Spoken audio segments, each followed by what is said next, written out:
Good morning, ladies and gentlemen. The governing board meeting is about to begin, but before we begin, there's a few administrative items we'd like to get out of the way. First off, Spanish translation headsets are available in the lobby of the auditorium. If you're using a translation headset, you need to be seated in the main auditorium for them to work correctly. Reserved seating is available on my left side of the auditorium if you're facing the dais, and staff will show you where those seats are available. There are 4 overflow locations in the building where the meeting can be viewed and heard: CC2, CC3 through 5, and CC6 and the cafeteria. Their signage and South Coast SCAQMD staff are available to direct you to the overflow rooms. If you would like to address the governing board, there are kiosks located in the main lobby as you enter the building on the left and right side. South Coast SCAQMD staff are available to either assist or to provide assistance at either location.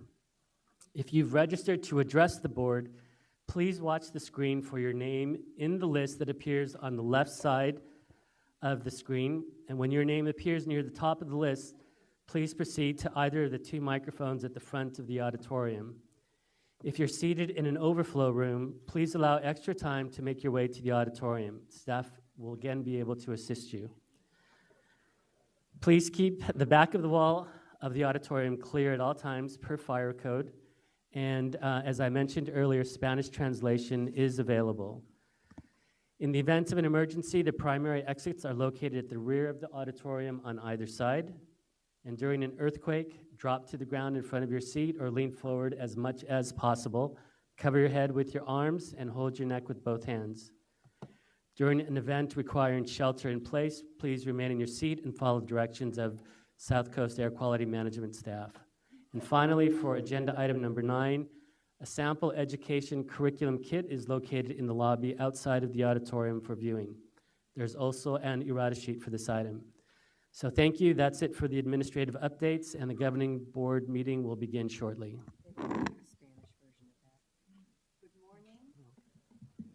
Good morning. I will now repeat what was said in Spanish. Estamos aquí para la reunión del día viernes 1 de febrero de 2019. Buenos días a todos. Quisiera repasar algunos asuntos administrativos de la reunión. Va a haber auriculares para traducción al español que están disponibles en el vestíbulo del auditorio. Si usted está utilizando uno de los auriculares, va a tener que sentarse en el auditorio principal para que estos auriculares funcionen de forma correcta. Hay asientos reservados del lado izquierdo del auditorio si usted está frente al estrado. Hay 4 salas adicionales en el edificio donde se puede ver y escuchar la reunión. Son las salas CC2, CC3, CC5, CC6 y la cafetería. Hay anuncios y va a haber personal de SCAQMD que va a estar listo para llevarlos a las salas adicionales. Si quieren dirigirse a la junta directiva, hay kioscos ubicados en el vestíbulo cuando ustedes entran al edificio y están del lado izquierdo y del lado derecho. Va a haber personal bilingüe que habla español e inglés disponible en cualquiera de estos lugares para ayudarlos a inscribirse para dirigirse a la junta directiva. Si ustedes se han inscrito para dirigirse a la junta directiva, por favor presten atención a la pantalla para cuando aparezcan sus nombres en la lista. Si ven sus nombres del lado izquierdo de la pantalla, verán que han sido inscritos para hablar. Cuando sus nombres estén cerca de la parte superior de la lista, por favor diríjanse a cualquiera de los 2 micrófonos que están en la parte de adelante del auditorio. Si están sentados en una de las salas adicionales, por favor recuerden que necesitan tiempo adicional para llegar hasta el auditorio. Va a haber personal listo para ayudarlos. Por favor, recuerden que deben dejar la pared de atrás del auditorio libre en todo momento. Esto es de acuerdo a los códigos del Departamento de Bomberos. Si llega a haber una emergencia, las salidas principales están ubicadas en la parte de atrás del auditorio y de los dos lados. Durante un terremoto, déjense caer al piso frente a sus asientos o inclínense hacia adelante lo más posible. Cúbranse la cabeza con los brazos y sosténganse el cuello con ambas manos. Durante un evento que requiera refugiarse en el lugar, permanezcan en sus asientos y sigan las instrucciones del personal. Finalmente, para el punto número 9 del orden del día, va a haber un estuche con una muestra del plan de estudios ubicado en el vestíbulo afuera del auditorio para que lo puedan ver. También hay una hoja errata para este punto. Muchas gracias. Son todos los puntos que tenemos por ahora.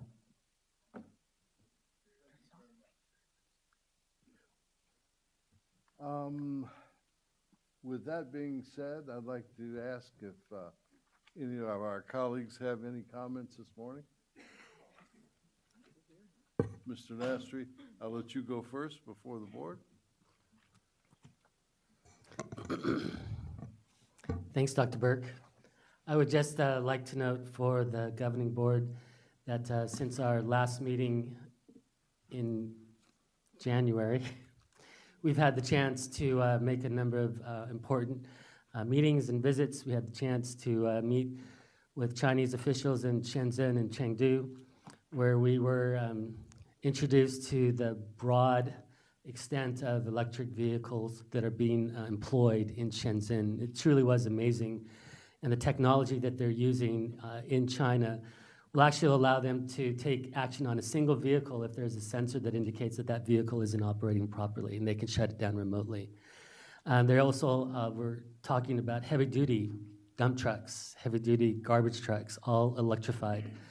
So there was tremendous interest in what we're doing. We talked to them about the Ocean-Going Vessel Initiative, and there's broad support, I would say that, from the municipality perspective. We also recently received word that as a result of our efforts with regards to EPA on the heavy-duty vehicle initiative, that we had invited the administrator to come out, and they're currently reviewing when that might happen. So if we have a cabinet-level secretary, we'll make sure we arrange appropriate meeting with the board members. And we continue to work on a whole host of other issues, but that'll do it for now. Thank you, Mr. Chairman. Mr. Chairman, if I may. Dr. Burke. Mr. Cacciardi? I just had a question on I'm sorry. on Wayne's report. Thank you, Mr. Nastri. I'm very interested on the ocean-going potential MOU with our trade partners overseas, and please, I'd like to be included in ongoing and future talks as it relates to the port operations, and there's some opportunities there to partner. And Mr. Chair, I just wanted to clarify that when you asked Mr. Nastri to speak, you were calling the meeting to order. I'm correct in that, right? Yes, I did neglect to do that, and I will do that. I'm calling to order the February 1st, 2019 board meeting of the South Coast Air Quality Management District. And we should probably do the Pledge of Allegiance. Yes. Okay. Dr. Liu, you want to help us out there? I'd be proud to do so. Please rise. Repeat after me.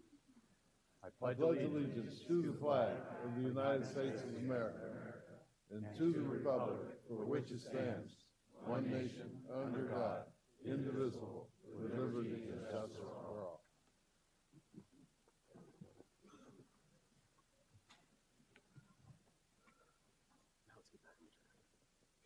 Mr. Roberts, Dwight, did you have some comments? I did. Thank you, Mr. Chair. I didn't push the button, but I appreciate your acknowledging me. First of all, I know on our agenda later on we're going to be voting on a couple items related to education of high schoolers when it comes to air quality. I just want to thank Dr. Liu for inviting me to visit a couple of middle schools this week. It was great to see young people and their efforts in trying to learn more, research, and figure out how to apply what they're learning to improve the air quality in their community. And it was just a real distinct pleasure. So thank you, Dr. Liu. I appreciate that. Thanks for joining us. It really was. Those school children, they're very inspiring. I mean, they really are. Thank you. Absolutely, 100%. You know, Joe's been in that class now for 9 years. They keep holding them back. So. Yeah, right. Mr. Caccione? So real quick, just Oh, I'm additionally, I've had a chance to go to a few port events in both the ports of Los Angeles and Long Beach over the last couple of months. Just recently, again, attended with Dr. Liu the State of the Port in Long Beach, and I'm very pleased to see what they continue to do from improving the air quality in the port. I know that we still have great strides to make, but I'm impressed with what the ports have done and what they plan to continue to do. With that said, I'm a little discouraged by a few of the steamship lines, actually, and I mentioned this to Ms. Why Not a couple of weeks ago, but a few of the steamship lines recently have been making it a little bit more challenging to do what's referred to as street turns. So it's basically when importers and exporters are trading containers rather than taking them into the terminals, and they're making it a little bit more challenging. I think that's really frustrating. One line that I like to use when I'm talking about ways of improving air quality in the port is sometimes we're polluting the air while we're moving air. So we have empty containers that are moving back and forth, and we need to try to eliminate that as much as possible. It's more of a behavioral issue than it is. There's no rulemaking that we have that causes this to occur. It's just something that the steamship lines are doing, and the importers and exporters are doing, and we need to encourage that more and more. So, I just wanted to bring that up. That I'm kind of discouraged by that. I'm hoping that we can encourage more of that kind of activity rather than making it more challenging. So, thank you very much, Mr. Chair. I appreciate the time. Thank you for the comments.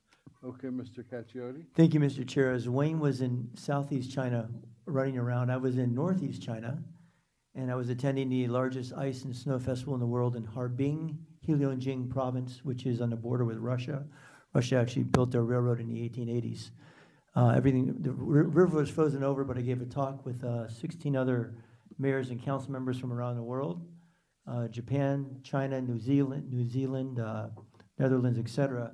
It was interesting, as I was reading the China Daily newspaper in English, it talked about the car manufacturing in China. Actually, the first year there was a dip in 28 years, except for electric cars were 1 million sold in the first 11 months, a 68% increase in China.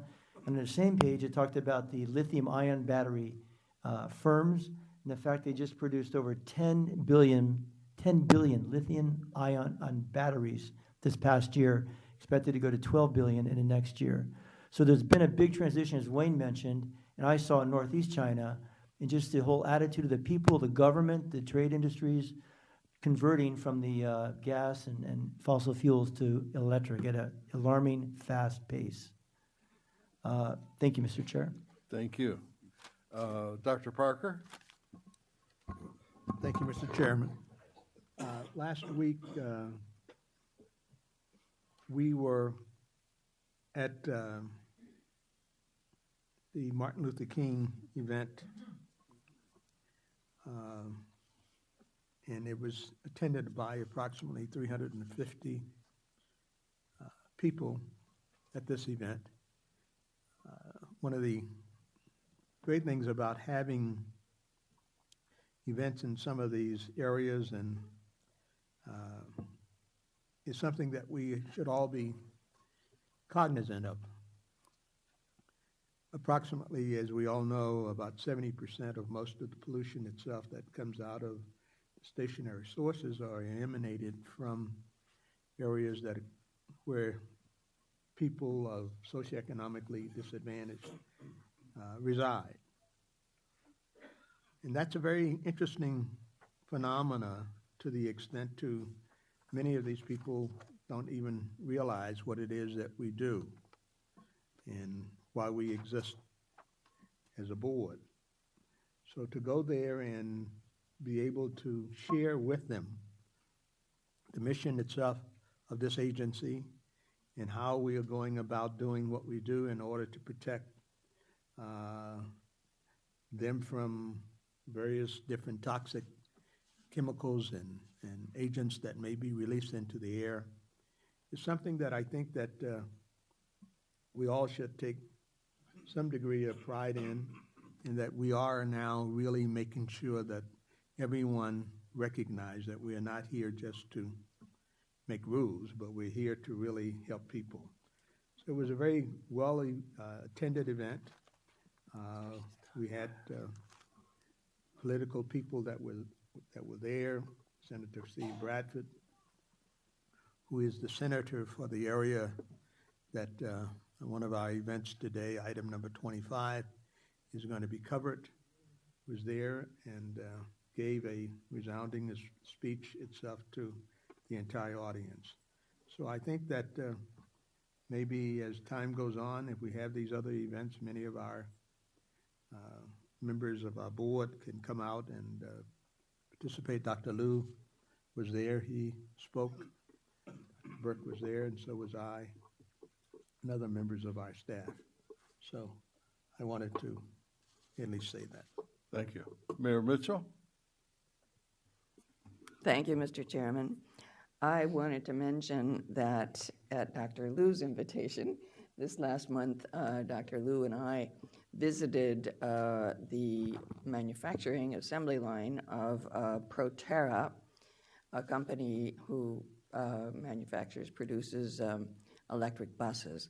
And it's right around the corner. It's just right here near Diamond Bar, only a couple miles away. And I want to tie that visit to recent action by the California Resources Board, which passed what is called the Innovative Clean Transit Rule. And that requires all of our public transit fleets to become all electric, phased in over time.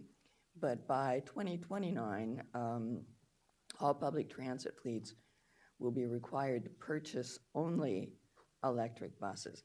And we're seeing the manufacturing arm of that moving forward. Proterra makes electric buses and BYD makes electric buses.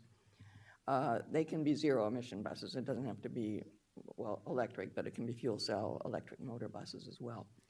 So we had broad support for that rule at the California Resources Board from the large public transit fleets, from Metro, from the Bay Area, BART area, and from the major urban areas.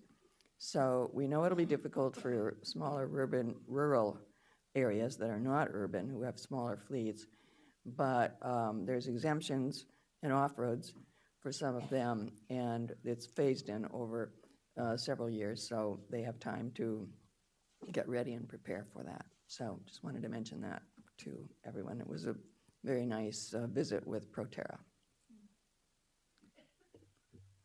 In keeping with Dr. Parker's comments on the Martin Luther King event, I thought it was just an outstanding event. It was very, very, very well attended.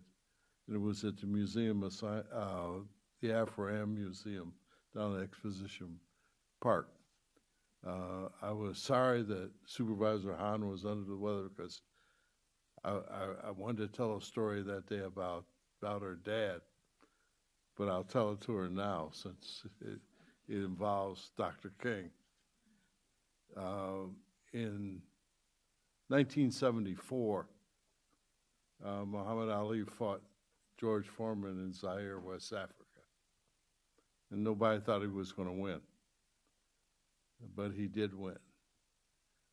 And the next morning after the fight, he got up at 7 a.m.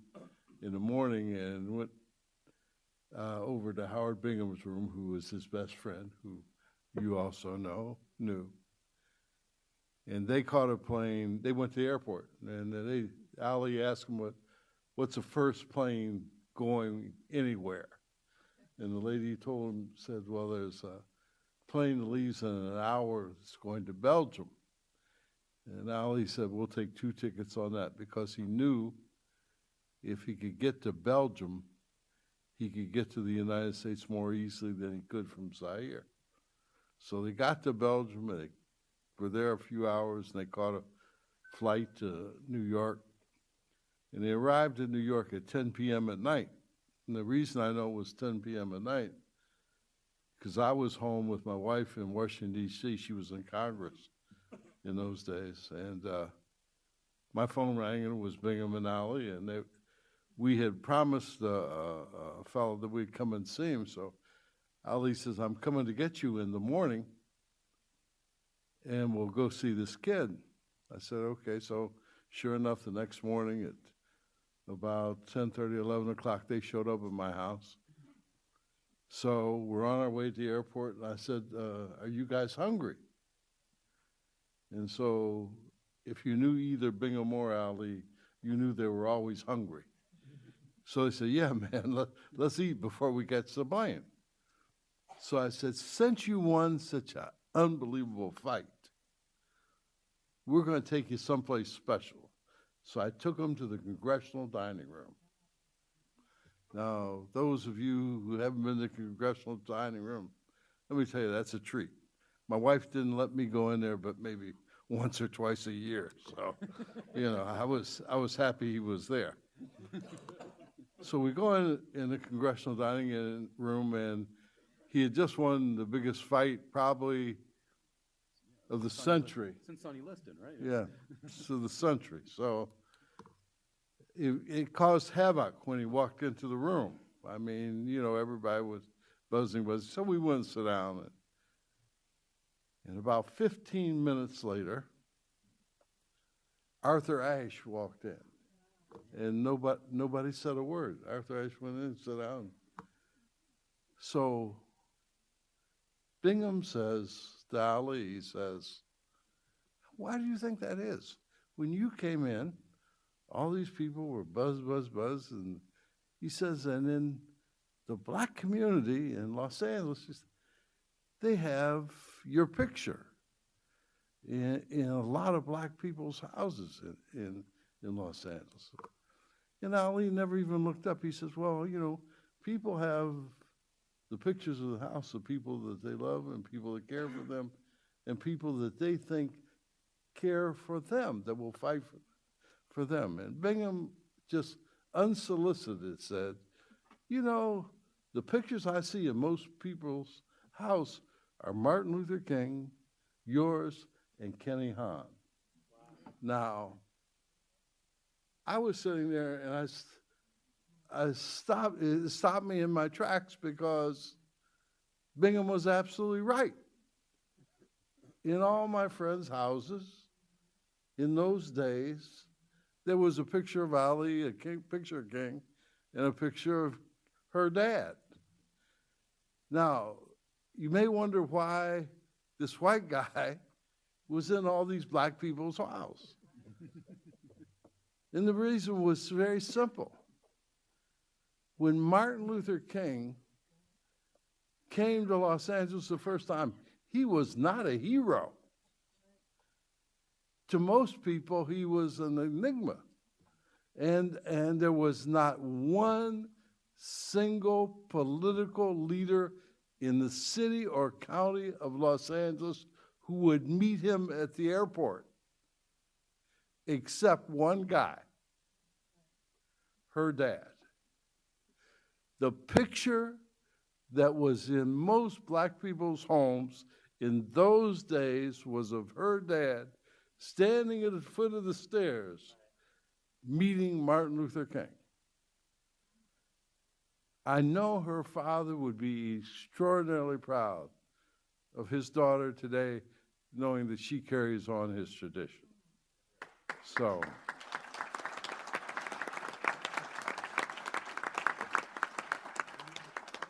I know we got a long agenda today, but I thought it was a story worth telling. Next, another friend of mine who didn't come from all the way from Zaire, came from Orange County. Come on down. It's like Monty Hall. Come on down, Sean. Come down. Come down. Obviously, I got here too early. Public execution.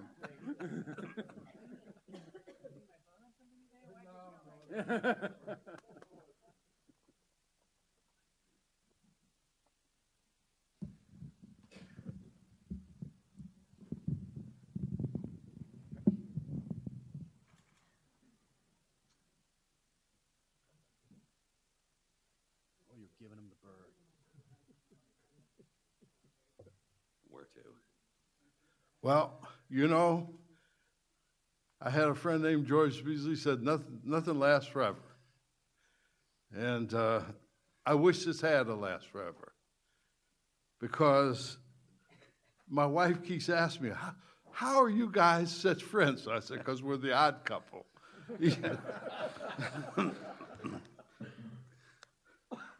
This board owes you a debt of gratitude, because you brought an intelligence and a viewpoint that kept us in where we needed to be. And I personally think that we're going to miss you enormously. And I know that your replacement's already been named, and that's the way it happens in government. But, you know, I hope that you and I stay in touch personally, because you were just an outstanding board member, and you're an outstanding person. And I've said this to you, and I've said this to anybody who asks me about you. You're a stand-up guy. And the world needs more stand-up guys. And I'm just sorry you're no longer going to be on this board, but we'd like you to take this token of our appreciation and think about us every once in a while when your car doesn't have enough power to go up the hill.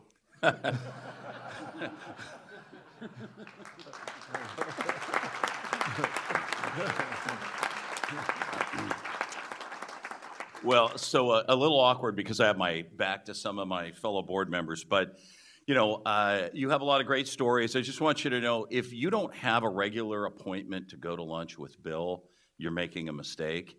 Not only is it always some great place, but it's some TMZ looking, you know, place with Hollywood celebs hanging around. It is quite a treat. But, you know, Dr. Burke, I say to a lot of people, and it's a funny thing to say, but I mean it sincerely. You know, I came to this board and I learned to lose with dignity.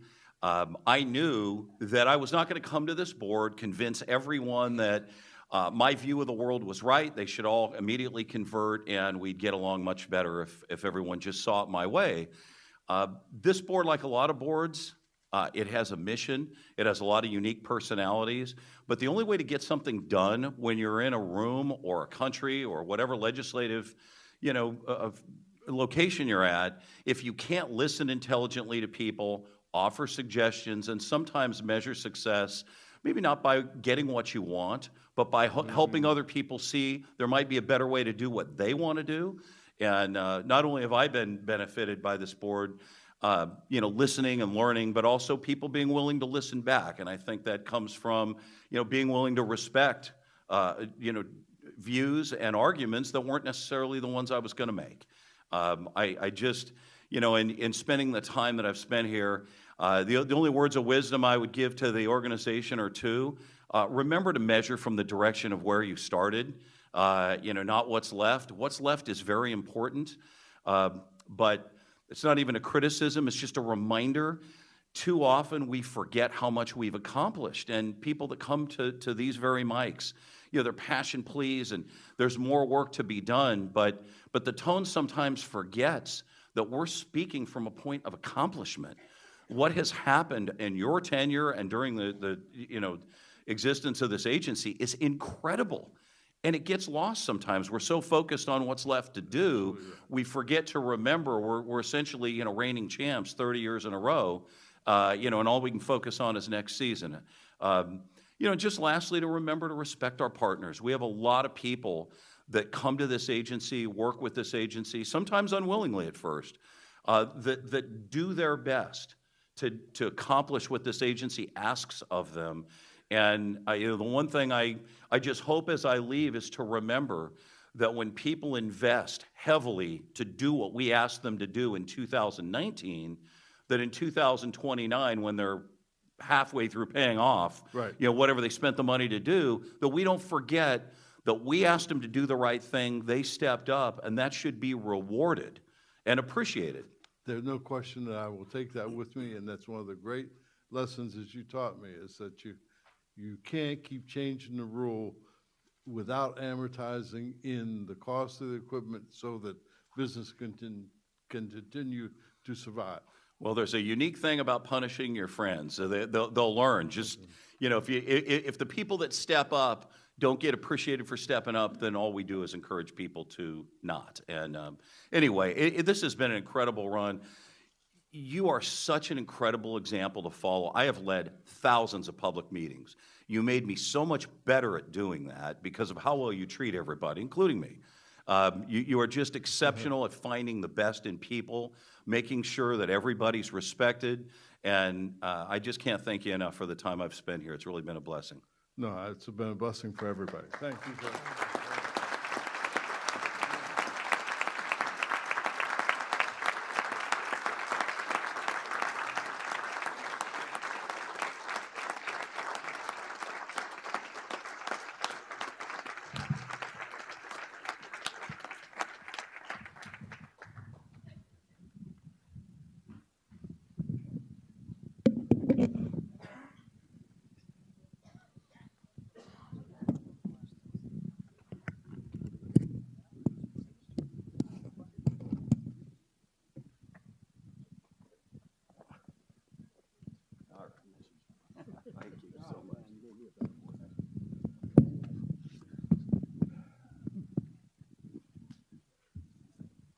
Now, before we get to the consent calendar, I think I want to fill everybody in on how I'm going to handle the 1410 item. What's the number on that? 25, number 25. We're going to allow everybody to speak today. We're going to give the refineries 3 minutes for each refinery, and then we're going to give 2 environmental groups 3 minutes each, and then everybody else will get a minute. At the conclusion of the testimony, the board will then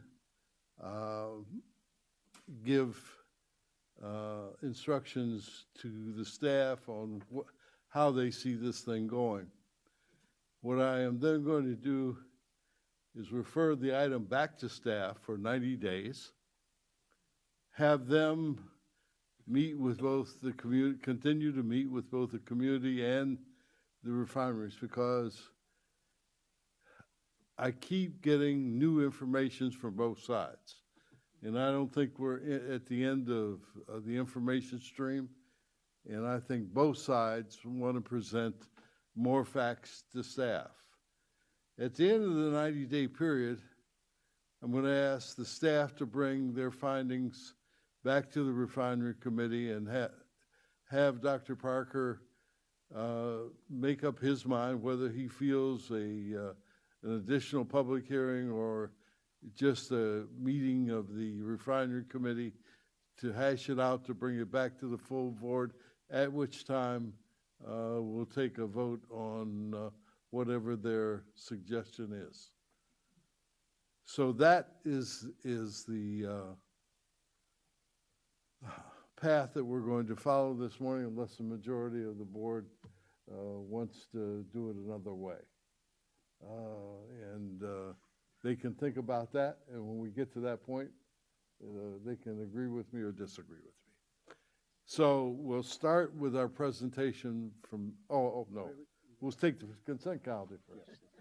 Let's do that.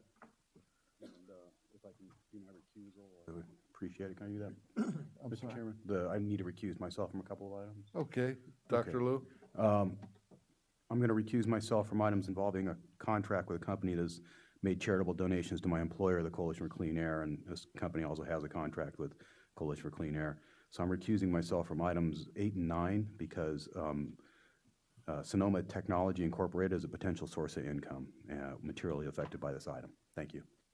Supervisor Rutherford, I'm sorry I missed you. You're really supposed to be first. No worries. I just need to note that for item 10, I do not have a financial interest, but I'm required to identify for the record that I'm a member of the Board of Directors of the San Bernardino County Transportation Authority, which is involved in this item.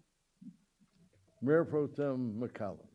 Thank you, Mr. Chair. On item 4, I do not have a financial interest, but I am required to identify for the record that I am a member of the Board of Directors and currently the second vice chair of the Southern California Regional Rail Authority, which is involved in this item. Also on item number 10, I do not have a financial interest, but I'm required to identify for the record that I am a member of the Board of Directors for the San Bernardino County Transportation Authority, which is involved in this item, and I'd like to pull item 8 and 9. Councilmember Caciotti. Thank you, Mr. Chair. I'd like to abstain from item number 1. I missed last month's meeting, so I can't approve the minutes. And I'd also like to pull items number 8 and 9 just for a couple of questions. Thank you.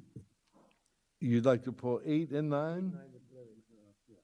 Okay, I pulled 8 and 9 also. okay. Supervisor Hahn. Thank you, Mr. Chair.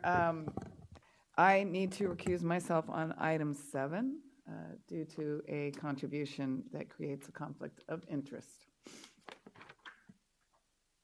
Okay. Then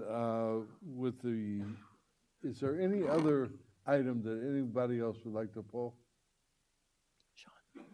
Then, Mr. Chairman, that, I just can like get a Bay to motion? relax. I'm no longer on any other boards but this one, and I will probably, my term ends as soon as the meeting's over, so I have no conflicts. I might like some, but I don't have any. So I will accept a motion on 1 through Mr. Chair? 17 minus 8 and 9. Mr. Chair, Oh, we have public comments on items 3 through 10 and 17. okay. We do have 3, 4, 5. Harvey, you can't talk on everything. I guess you can talk on everything. 4, 5. This is getting very complex here. 6, 7. Harvey, you just you're 8, 9. How are you going to talk on all these? And yeah, you got 3 minutes. 17. Well, Mr. Legal Counsel, with the public comment we have and the abstentions we have, I think we just need to go through and let everybody testify and then vote on the thing as a whole. That sounds simpler, sir. Okay. Then well, 1 and 2 we don't, okay? So then starting with 3, we have Jesse Marquez and Marcia Tole-Tina. Could they come to the microphone on item number 3? Can we get the speaker thing on the board so people can see when they need to come up? Okay, thank you.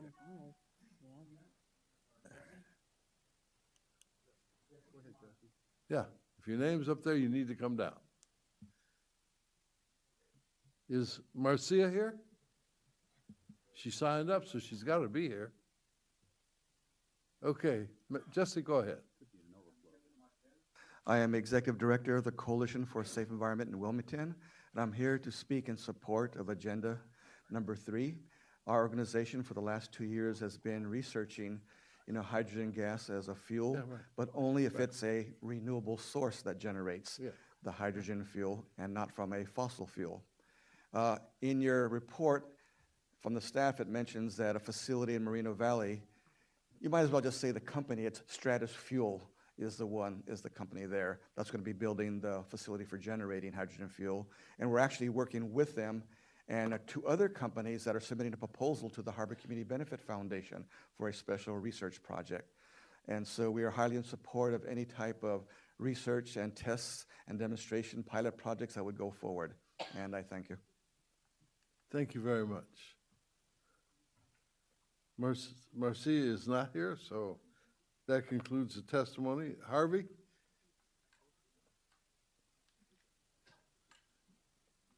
Now, how much time does Mr. Etter have on all these items? My recommendation, sir, would be to give him 3 minutes on all the items except for number 25 and give Got it. him Yes. another minute on item 25. Got it. So, I think, to make sure I understand, you have 3 minutes on all consent calendar items and another minute on item 25. Okay? My name is Harvey Etter. I'm speaking for myself and as Executive Director of the Public Solar Power Coalition. This is being stated under protest. I believe I have a right to speak 3 minutes on each item, and that my rights are being violated, our rights as an organization as well. 3 and 4 agree with what Mr. Jesse Marquez just said. We need to have solar renewables for the source, but beyond that, it should be owned and controlled, not by the 1% and the insurance companies and the banks, but by the low income and the low middle income. And this needs to be part of an equitable solar transition. This was outlined in a report that we did for the PUC back in February of '81 called the Low Income Solar Equity Program, and it was the first that earmarked for solar proceedings at the PUC.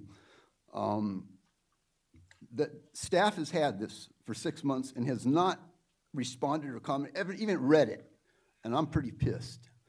And basically comments on all of this is that everything has to be done with equitable solar conversion in all of the contracts and projects that are going on, ASAP. UN report said 1% of the world population owns 83% of the wealth. The United States, they say that the upper 1/10 of 1% own more wealth than the lower 80%. In the record, in 16 and 12, we put in Piketty's book on inequity, the economist, French economist, as well as Naomi Klein from 350, et cetera, and this stuff has to be taken seriously. It's now, we put in the Solar New Deal. Now we hear Cortez talking about the Green New Deal. This was done in 16, 17, and it needs to be brought up and supported and implemented now. So everything on here has to be done with that overview and taking the big picture. We're in the sixth great extinction in the history of the planet, okay? We're seeing neo-fascism spreading in the West. We've got to act now. Anyway, things are not good. We had these 3 reports I talked to you before, the state report, the federal report, and the UN report in the last few months of last year saying that things are much worse than we thought there were. For instance, well, I'm running out of time, but I want to tell you, I talked to you about my brother and my nephew, commercial fishermen, and they're first ones to sue as an industry for $250 million for loss in Dungeness crab. I'll talk to you about it later. Any questions? Thank you very much. Thank you, Mr. Etter. Okay. Therefore, we go to item 10.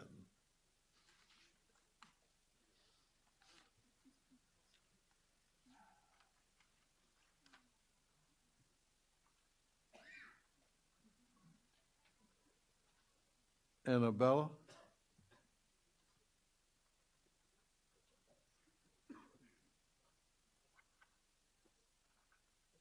Hello? No Annabella? Whoever's controlling this, they need. Dr. Burke? Yes. There are people in the overflow room, so it may take them a little bit of time to get here. And then, can they see in the overflow rooms? Yes. They can see that they should be here. Because Marcia's up again, and she's still not here. Okay, I'm sorry. How are you? Good morning. My name is Anabella Bastida, and I serve the Council of Mexican Federations. We are a nonprofit organization and represent immigrant families that are heavily impacted by polluted areas. We live very close to the freeways, and I am here to thank you, board members, for all the support and for the things that you are doing to ensure that we are adopting policies and measurements that are helping us to improve air quality. Particularly, I would like to thank you for your efforts in supporting Measure 10. The item 10, I am in agreement that we need to utilize technology that is available. I understand that net zero transportation, or particularly trucks, is something that is available, and that's something that will help us to improve air quality. And with all the families that I represent, my desire is that we continue promoting that technology that is available at this moment, and then that will help us to move forward. Thank you for your consideration and for adopting this particular item on number 10 and having those net to zero trucks in our communities. Thank you very much for your testimony. And in keeping with her testimony, I had a meeting this week with an English firm who have developed a new kind of sensor. So I told them to contact you, Mr. Nastri. A lady by the name of Maureen Kendall will be calling you. So if you could meet with her. Marcia is still not here. So She's here, Dr. Burke. that concludes. Dr. Burke? I'm here, She sir. just stepped up. Oh. Yeah, it was the wrong item that I signed up for earlier, so my no apologies. problem. Yeah. I do that all the time. Don't worry about it. So my name again is Marcia Tolentino. I am the real estate advisor for Green Education, Inc., a nonprofit organization located in Long Beach, California. Our mission is actually to advocate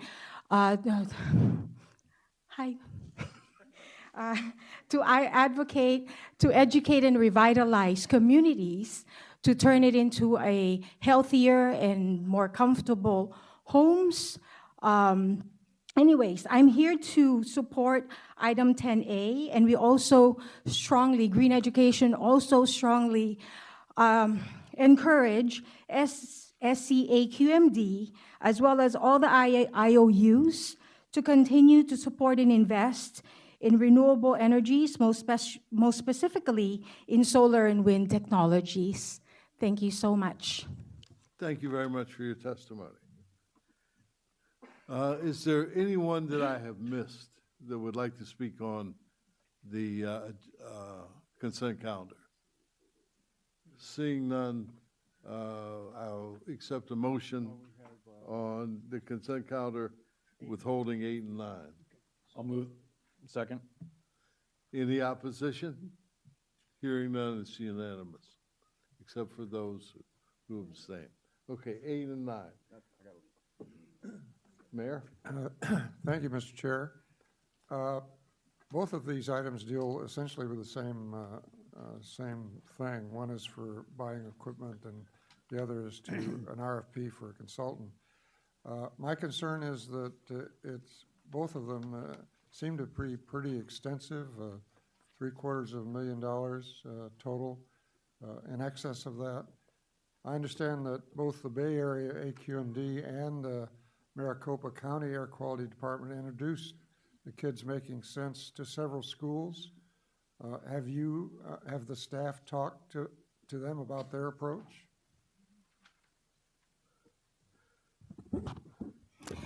Yes, we have. I'm sorry, committee member. Just want to say hello to everyone. But yes, we have. It has met with quite success. We're looking forward to implementing the plan here. Yeah, well, according to my information, both agencies began their program in 2018. Their approaches do differ. Maricopa County maintain the units and will provide the lesson plans to teachers wanting to participate. And after the teacher has taught the lessons, the Air District education staff, who were teachers, visit the classroom with the air beam sensors and cell phones so students can collect data. The resources collected are available to schools within Maricopa county at no charge, and according to the staff, the feedback we have received from teachers has been very positive. The Bay Area takes a different approach. The district has an active program to schools and children that includes 2 grant programs totaling $275,000. The first grant program is directed at parents, teachers, students, principals, or nonprofits that work with schools. The grants top out at $2,500. The other grant program directed at air quality related education and engagement projects, local air pollution mitigation projects, and community-based participatory research projects. And this year, the Bay Area awarded $25,000 to Sonoma Technology Incorporated to coordinate the Kids Making Sense programs in four high schools in their AB 617 communities. But my point is, you don't jump in with 100 high schools costing $750,000. A far more reasonable approach in my mind is to follow the Bay Area model and tie this program to a few schools in the SB 617 communities. Trying to do this with 100 schools spread all over the place, I think is the wrong approach for a new program. Do something easy, simple, with a few schools in the 617 communities and learn from that and see how it goes and then expand it. I can't support either item because of the cost. Mr. Mayor, I think you've been given some bad information. This is not a new program. This program hasn't been utilized by the district in the last few years, but it has been done before in the past, and one year it turned out 18,000 kids to a single location, and one year it turned out 12,500 kids in Long Beach.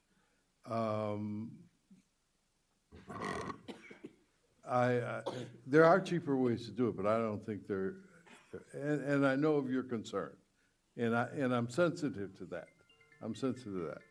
And if this should pass, I've instructed the admin committee to make sure that this program is equally administered in all areas of the district, so that no child are deprived of the opportunity to participate, because it is an amazing program. So I see that Mayor Mitchell wants to speak, and I guess Dr. Parker wants to speak, but we have more people in one section of our district than the Bay Area and any number of districts in the state have total. So it is going to be more expensive, but it's not a new program. It's had proven effect, and that's. I just wanted to give you that info. Mr. Chair, what is the goal of it? What are we trying to accomplish? Well, from my perspective, what we're trying to accomplish is implant into the young people of the South Coast Air Quality Management District the importance of those interests in improving air quality. And not only the young people, but we found when we did it before that they were taking it home and influencing their parents. So it was a double bang for our buck. The reason that it lapsed for a while was because we had a change of administration here at the district, and it just was not continued, but that's why we're starting it up again. Okay, that, Larry, I respect your opinion, and it is expensive. I'm not going to lie to you about that. Anybody can see that, but I think it's worthwhile, and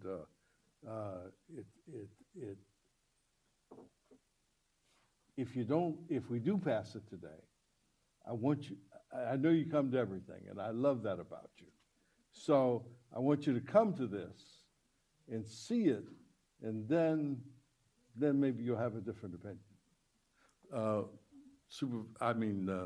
Mayor Mitchell. Yes, thank you. And Larry, thank you for your comments as well. Obviously, when we do programs like this, we can learn from other areas that are implementing such programs. And as a member of the administrative committee, I know that Dr. Burke and this committee will continue to look at this and monitor it. I want to say that another point that was raised and raised by Dr. Burke is our air district is one of 35 in the state, and it is one of the largest. We govern more people than many of these smaller districts that are in the northern part of the state, and so we have a bigger responsibility in doing that as well. I am very supportive of these kinds of programs where we educate our young people. And one of the things that we found in polls that were done recently was how many people don't know about the Air District and what we do. And this is another way to get our message out, to educate the young people who then take it home to their parents and help with that educational campaign. These young people are the future for us, and it's important they understand air quality, the impacts of air quality, what health concerns can happen from poor air quality. And we know from our own experience here on this board how many young people come in from different areas, from Coachella Valley, from our environmentally impacted areas, and talk about what they're experiencing, the asthma in their families. And so I think these programs are very useful to educate these young people, to help them understand what the impacts of poor air quality are, and to carry that message home to their families and to others in their schools and their friends and neighbors. So I'm very supportive of this. I think there's always room for improvement, and we'll continue to monitor that to determine what improvements may be made to the program. But I'm very supportive of these educational campaigns in our schools and with our young people. I just want to mention that Waste Management a few years ago did a very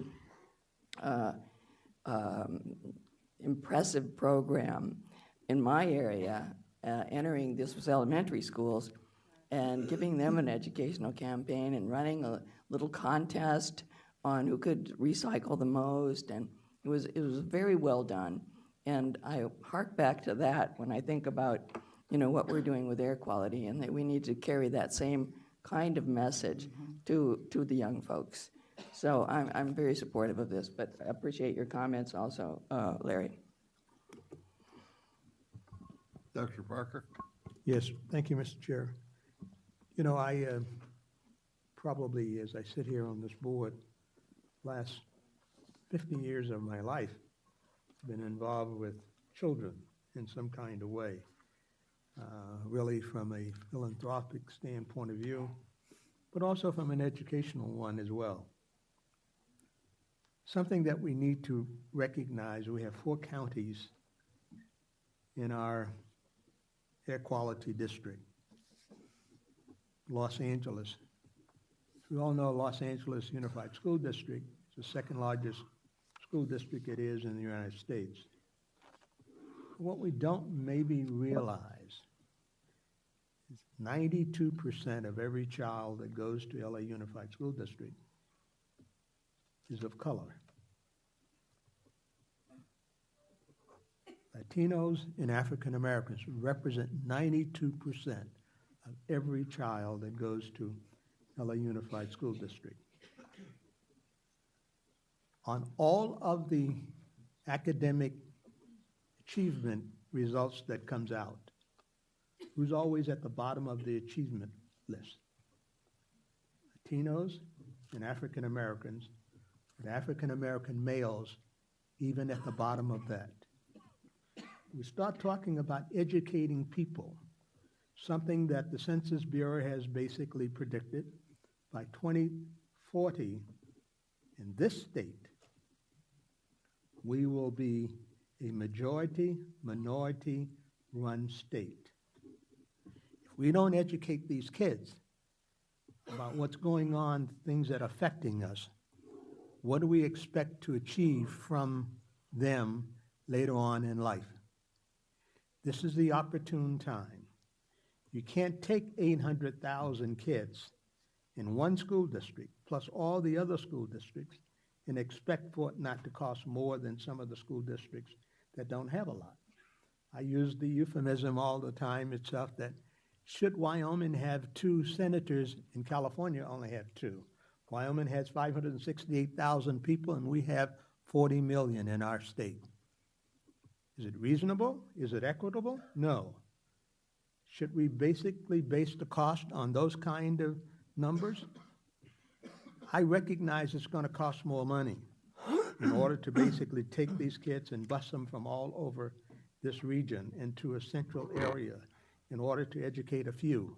But if we can do that, and then they can go back and educate more, because those are the kids that are going to have to, if we want to say, police the environment in which we're going to be breathing our air in the next 20 or 30 years. I think it's something that is worthwhile. It's going to cost more, and I certainly believe that if we're going to have to spend money, we should spend it on educating our children to the extent of the things that they're going to be left with and have to basically make it pleasant for us to live in this community. Monitoring, putting monitors out. I know Dr. Liu himself has invited me to schools. I even went to the elementary school where Councilman Biscayana graduated from, and was sitting there talking to them and watching the programs that they. I went to a ceremony last week when I graduated. And I think it's really, when we go across the spectrum, I've been to schools in San Bernardino, in Riverside, et cetera, that where children themselves are learning the concepts of this. So I encourage our board members, and every time we spend these dollars, we should be able to see some benefit from it. But I think the benefit that we get from this is watching what these kids are doing and going to some of these schools and seeing the kind of air pollution programs that they're implementing. They didn't have that 20 years ago. I know, because I've probably been to, of the 1,000 schools around, I've probably been to at least 600 or 700 of them at any one time, and they weren't teaching that. They don't have that in the curriculum. So I think it's a real good kind of thing. I think it's worth the dollars that we spend. We spend a lot of dollars on a lot of different stuff, but I cannot say that we should not be spending dollars on the education of our children about the very goals and purposes of which we exist. Sure, it sounds frivolous, but it's not.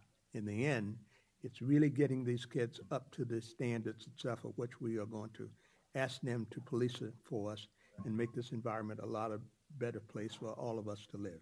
Thank you, Mr. Chair. Councilmember Caccione. Thank you, Mr. Chair. I'm very supportive of these programs, but I had some questions like Larry. As a former high school teacher, high school college soccer coach, and current soccer coach for high school kids, it's important to me that these programs are implemented properly. And I still go into the high schools and talk about programs in the San Gabriel Valley.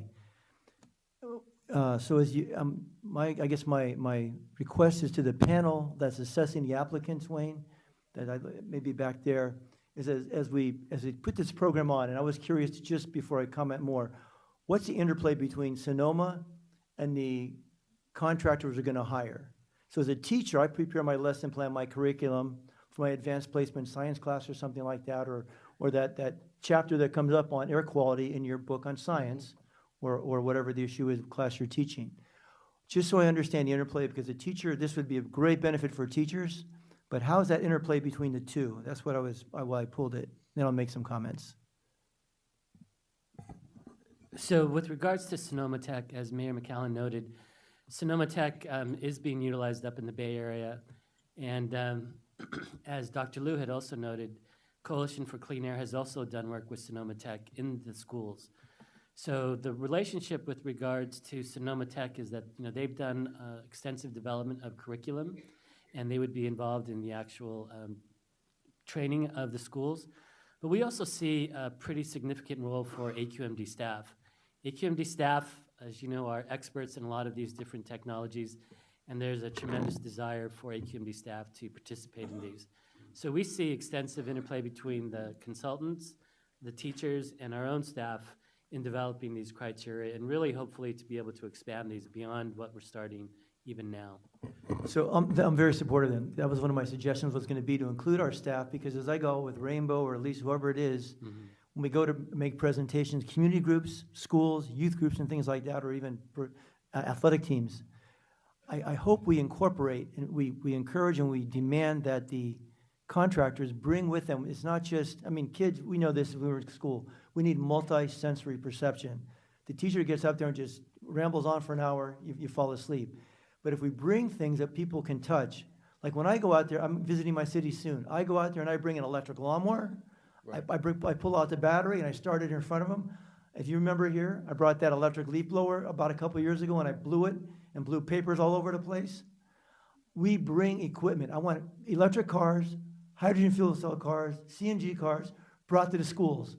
When those kids are in the classroom, we're not just going to talk about it. We're going to walk outside and we're going to say, here's the electric car we're talking about. Let's open up the hood. I've got in about 2 hours about 20 members of the State Department of Consumer Affairs, Bureau of Automotive Repair, the top mechanics in the nation coming here to see how we can work together. But they're going to go outside because they're used to working with fossil fuel cars. They're going to open up some of the electric cars and hydrogen fuel cell and get excited. Let me give you one example, and maybe you can incorporate as you remember this. About 5 years ago, I had to go to La Puente, one of the schools there. It's the largest school district in the San Gabriel Valley. There was a concern about the families because across the street from the school was a large furniture refinishing place, and they were putting in a spray booth. 50, 75 parents, I forget which of our staff was there with us. We had a great program, bunch of parents, kids, showed up. You were there, you remember. They showed up there. And you're complaining about this spray booth across the street. It's a business. We say, our staff's going to be there. We're going to monitor. It's great for business, more jobs. And I started thinking during this 2-hour meeting as I'm listening everybody talk. So I get up and I say, let me ask you a question. To the principal, to the in charge of staff, how many facilities do you have? Several dozen schools, elementary, middle school, 30. And I'm looking outside this massive sports fields. I go, how do you maintain your fields? Oh, I'm specifically talking about, because I used to cut grass, lawn maintenance equipment. Oh, we got 19 large diesel 60-inch towing. We got these lines. I looked and said, you're in charge of that? And the principal. I said, do you guys even have a brain that as these kids are sitting in class and you're worried about some small little furniture store a quarter mile away, this large diesel lawnmower is going by for 3 or 4 hours and the kids are inhaling that and the leaf blower is blowing particulate matter, VOCs, on all your facilities. And we have a program at AQMD that can have you transition to cleaner equipment. The parents had no clue.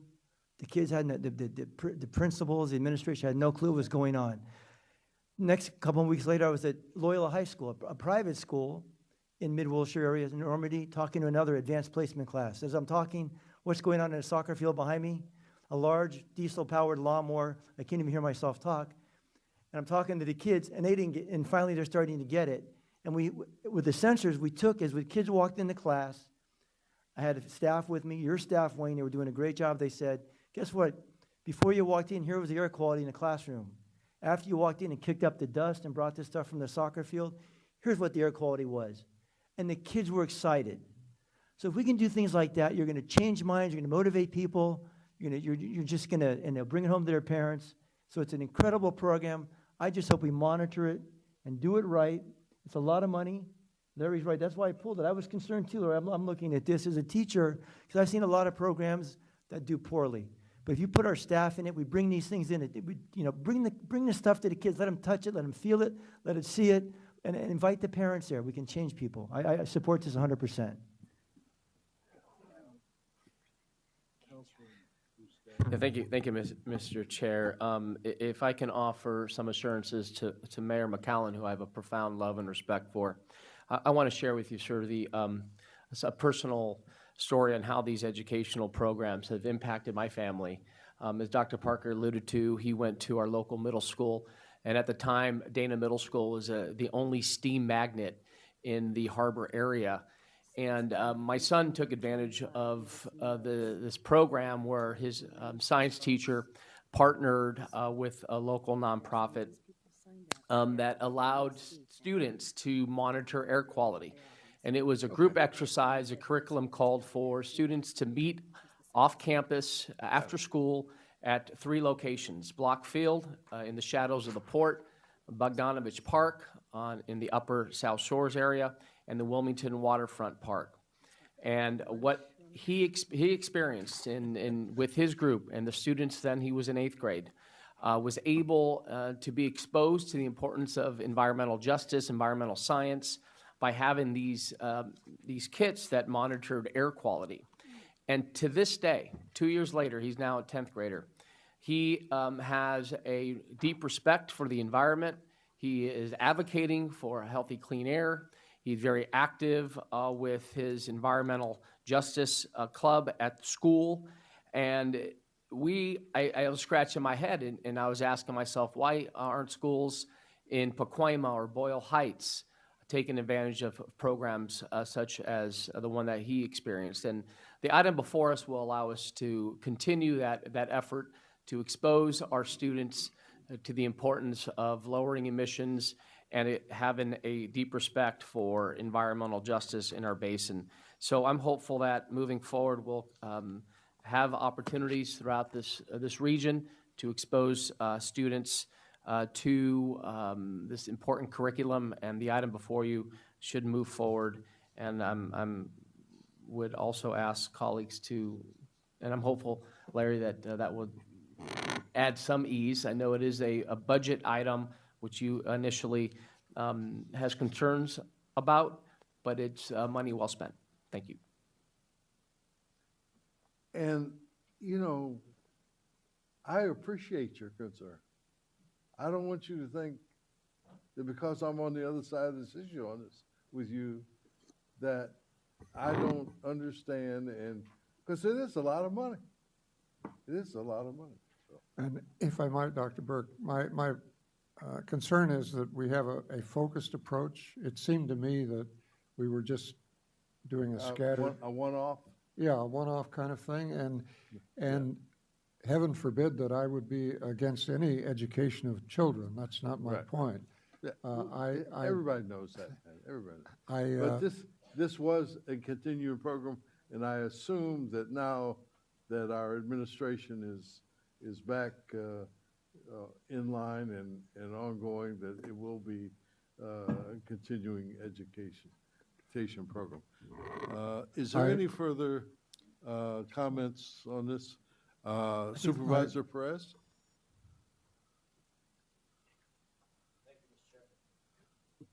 Thank you, Mr. Chair and members.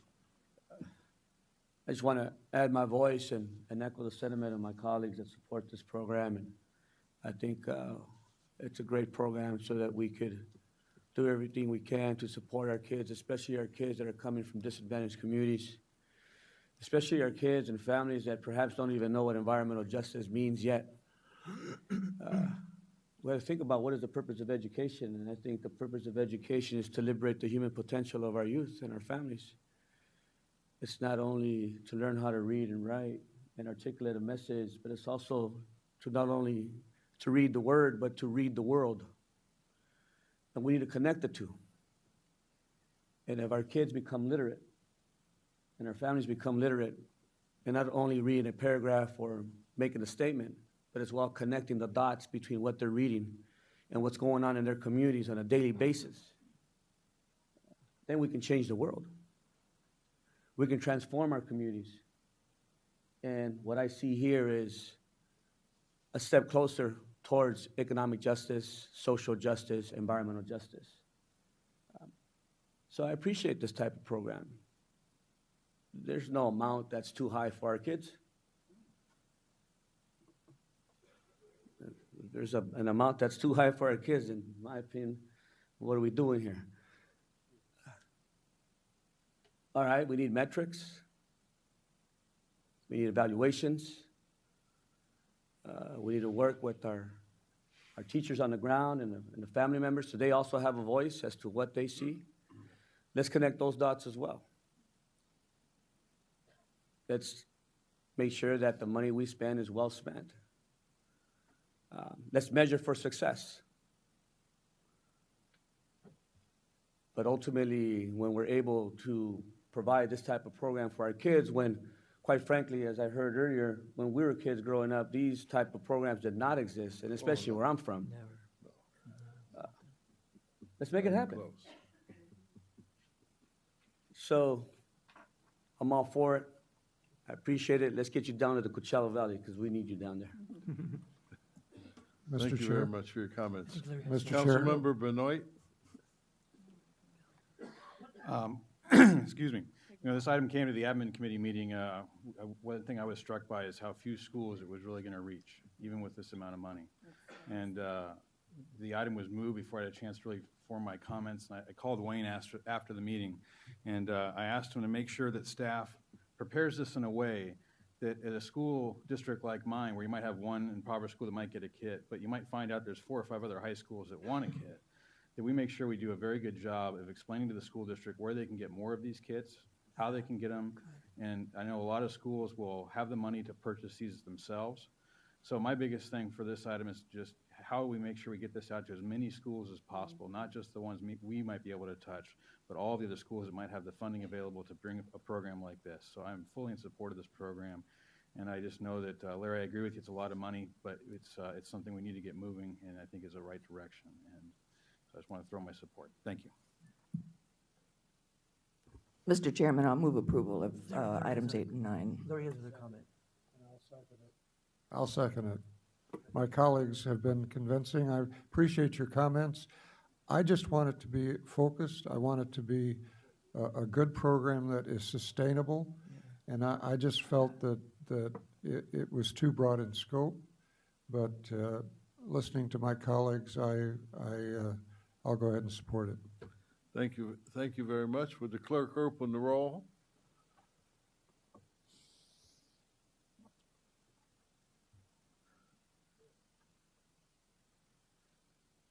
Item passes 12-0. That was items 8 and 9 both, right, or just item 8? Yeah. That was 8 and 9. Okay. Joe, did you want to vote? No, I can't. I have a conflict. He had out of the room. That's why he was out of there. Okay. So we've done through 10. I'll take a motion on 11 through 17. Move approval? Second. Any opposition? Hearing none, it's a unanimous vote. How about 19 and 20? Oh, 19 through 24, I'm sorry. Sir, I'd like to pull item 20. Pulling 20. Okay. Who was that? I heard it. Benoit. Mr. Benoit. Okay. 19 through 24, absent 20. We have a motion. Do we have a second? Second. Is there any opposition? Hearing none, that's unanimous. Item number 20, Mr. Benoit. Yes, I'd just like to raise a concern in the minutes. RCTC, Riverside County Transportation Commission, I believe was here to testify. I wasn't at the committee meeting. Mr. Aaron Hake from that commission came out, and what's in the minutes I think is not quite as close to what he probably proposed or what he was saying. I'll tell you that RCTC right now is not okay with the language as written for the legislative, for the item that AQMD is proposing to the state legislature. He made that comment pretty well known, but what's in here is it just that it's basically in the minutes it says that RCTC is willing to work with AQMD to change our legislative platform. I don't believe that was the intent of what he said. It was way more to basically that RCTC currently is opposed. And if the legislation were to go through as currently continued, RCTC would be opposed because of the legislative platform. So it's a little different than what he said that day. Just want to make sure that the minutes reflect. It's interesting, you know, my wife serves on that commission. On RCTC? No, on transportation. Oh, okay. Well, he says this was here. transportation? No, he came to our legislative meeting here. Oh, Riverside. Riverside, yes. Transportation. Sorry, Oh, I Riverside. thought you meant the state of California Transportation. I don't serve on that one, sorry, sir. Vague. Yeah, you're good. Okay. So what would you like us to do? I would just like my colleagues that are on the legislative committee, is that correct, that his word, comments were vastly different than what's in the minutes? Janice, I know that you probably would recognize that. Yeah, Chair, I'm the- glad you raised it because I was going to as well. Their resolution actually says oppose legislation to authorize. They certainly have some conditions in there, but I don't think they're conditions that would meet what the majority of this board has pushed for.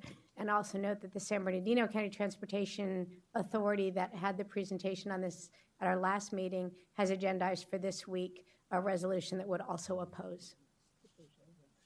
Just wanted to make sure that the board was aware of that.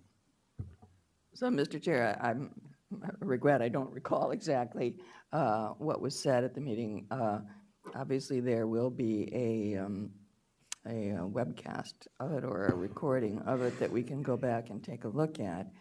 I know that it was my intention and expressed here to work with all the transportation commissions on this measure as we move forward. There's a broad coalition forming to support this, and it does include some transportation commissions because they stand to get some funds out of this, I believe, in the broad sense. So maybe staff, does staff want to comment on it? Hi, this is Jill Wynot, the Chief Operating Officer. So I was at the meeting, and they basically expressed several specific conditions in which they would then be able to support, and then express that they wanted to work with us on those particular conditions. And I believe, as Supervisor Rutherford said, it seemed to be they were a little bit contrary to where we seem to be going with this. But we can go back and add to the minutes and maybe bring them back next meeting if the board would like us to do that. Dr. Parker? I think that would probably be the appropriate thing to do. Is they have a right to change their mind and to give us a statement. Then we could postpone approving those minutes until our next board meeting for accuracy purposes, which I also was at the meeting. And regardless of whatever it may say right now, if they had a change of mind and that was not their intent, I think they should have the right itself to make sure that that would be expressed, and we would then codify it in the appropriate minutes. Supervisor Rutherford? As long as we were discussing the item, I just wondered if we have an author yet. I'm sorry, Ms. Do we have an author for the proposed legislation yet? Not yet.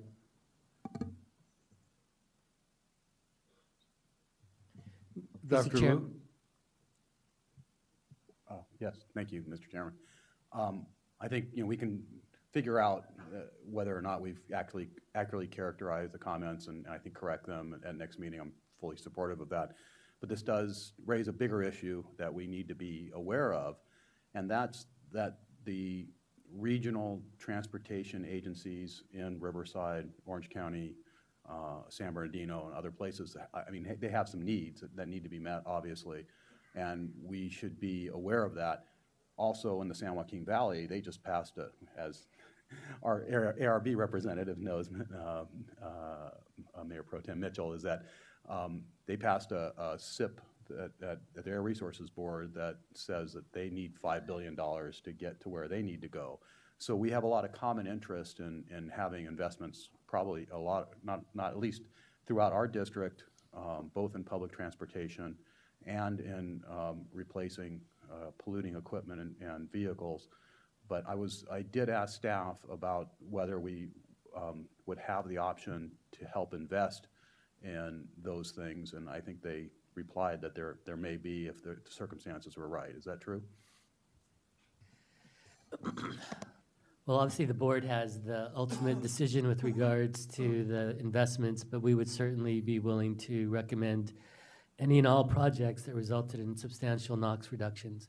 And as you said, Dr. Liu, we certainly agree that some of the major transit projects that could utilize some of the Tier 4 engines, for instance, or some zero-emission buses or cleaner near-zero buses, anything that provides with us the emission reduction benefits and the public health benefits would be worthy of closer inspection and recommendation, perhaps. Right, and I've been very impressed with staff working to build a tent and a large coalition of groups that are supportive of this, and I think we need to consider the public transit agency's opinions when we do that. Absolutely.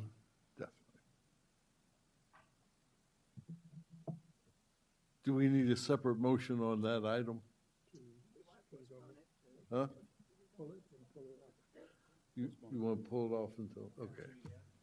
I think we want to continue it so that staff can look at what actually happened at the meeting through the recordings of it and bring them back next Well, time. then that concludes items 1 through 24 with that item being sent back to Ledge. Item 25, the main reason we're here today. So in keeping with our normal activities, Dr. Fine will make the presentation, and then we will start with our testimony. Thank you, Dr. Burke, members of the board. Philip Fine, Deputy Executive Officer at South Coast AQMD. And I want to be as brief as possible, and I want to respect everyone's time, but there's a lot of information here. Having to cram 4 very long refinery committee meetings into 20 minutes here is a little bit difficult, so I ask a little bit of patience. So at the direction of the refinery committee, they directed us to come here today to update the full board on this issue, and then to get some feedback on the issue, and as you'll see, what our staff's proposed approach going forward. By way of background, hydrofluoric acid. Hydrofluoric acid is a strong, potentially lethal acid with some very unique properties in terms of its physical properties, but also the health effects that come from exposure to hydrofluoric acid. It is used across the world, but in 2 refineries in our area to help produce alkylate, which is a gasoline blending agent. It's needed for the high-octane gasoline. Just the 2 refineries in California, both in our area, are Torrance Refining and Valero in Wilmington. Both refineries use a form of HF called modified HF, or MHF, and you'll see that term throughout the presentation, and you'll hear about it today. And it's designed to reduce exposure in case of a leak. It's supposed to take some of that HF that would otherwise go into the off-site perhaps, or expose anyone, and reduce the amount that people would be exposed to. Here you see the amount of HF that's used at these 2 refineries in terms of storage, and then the amount that's actually used in the process at any given time. This is much, much greater than any other use of HF in the basin. It is used for some other purposes, but in very, very small amounts indoors in laboratories and small production facilities. By way of background, this is not the first time South Coast AQMD has dealt with this issue. Almost 30 years ago, the previous board adopted a version of Rule 1410, and it dealt with hydrofluoric acid storage and use. It actually established a 7-year phase-out of HF, unless the facilities could meet a certain performance standard. And you'll hear a lot about performance standards today, and we'll be coming back to that. But the original rule did have that concept in there. And it did require some interim control measures in that phase-out period. Unfortunately, there was a lawsuit challenging our rule, and eventually it was thrown out because of a procedural error in circulating the CEQA document. And then, as you'll see, it was decided at the time not to bring the rule back to the board. After it was thrown out, Mobile Refinery at the time in Torrance entered in a court consent decree with the city of Torrance about a phase-out of HF by the year 1997, or they had an option to allow this modified version of HF if they could demonstrate that it did not form this dense vapor cloud, which we'll talk about in a moment. In 1999, the consent decree wasn't necessarily changed, but under the auspices of the consent decree, that standard of no formation of a dense vapor cloud was changed to something else, and it did allow a significant reduction of the modifier, the amount of the modifier added. We didn't pursue the rule, and in 2003, AQMD entered in an MOU with Valero with similar conditions as the consent decree and the agreements at Torrance. And then in 2017, and the recent activity, staff here has received a lot more information, some of it confidential, to continue to evaluate the effectiveness of this additive and other mitigation. So what brings us here is back in early 2015, there was an explosion at the Torrance refinery, and as many of you know, there was a near miss. A 40-ton piece of debris as part of the explosion landed very, very close to the modified hydrofluoric acid tanks at the Torrance facility. And that really raised a lot of concern in the community that we did not have, and we were lucky not to have a large release. And then in the coming years, and again, a lot of this was under a previous owner of the facility, there was a series of large flaring events as they started up again about a year later, and then a fire event raised a lot more concerns. So this has led staff and the refinery committee to start digging in a little more to make sure that things were safe there. This is just a little bit of a timeline of the past, since 2017. Some of the activities at the facility, there have been some MHF leaks since 2017. You can see here there's about 10 of them. Now, I will say these aren't like those catastrophic leaks. They didn't have impacts into the community, and they were contained. However, it does show that it is not a completely closed system. There are times when there have been accidents and have been leaks on site, at least. And again, these aren't the consequential releases that we're talking about today, but it does show that there is this potential. So there's been a very long public process. We had an investigative hearing in the refinery committee, 4 refinery committee meetings, including that one. Many emails received. It's almost hard to count. You know, they're coming in by the second, but you know, well over 1,000 or even 2,000 received on all sides. We've been to site visits multiple times, 9 working group meetings, all very well attended, over 100 participants each. In the communities, many of them, we've had expert presentations, we've had technology presentations, we've had presentations by the refineries, presentations by others, and then many, many meetings with refineries and with the community groups to go over some of the issues. So why is HF usage at refineries a concern? So they do use large volumes. These are much larger volumes than some of the smaller production companies that use a little bit of HF. We're in the tens of thousands of gallons. And what we do know, and we'll show in a little bit, is just a 2-inch hole could release over 1,000 gallons in just a couple minutes. Now, this is unmitigated, and there are mitigation measures in place, but in an unmitigated 2-inch hole could release over 1,000 gallons in a very short period of time. And when it is released, it's not like a regular air emission. It creates this ground-hugging cloud upon release. Now I'm showing you this is HF and not modified HF, and we'll get into that. But this is what it looks like in a test out in the desert when the HF was released.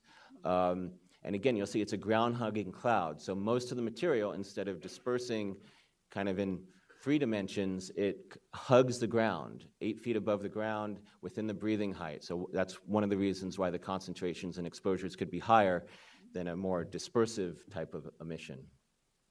And here's an aerial view of that, a vapor cloud that formed in those tests. And I'll show you a video in a moment. It did show that in less than 10 minutes, that cloud traveled up to 2 miles in that test. So a large-scale unexpected incident such as this can be caused by system failures. This is actually a picture of the refinery after that explosion in 2015.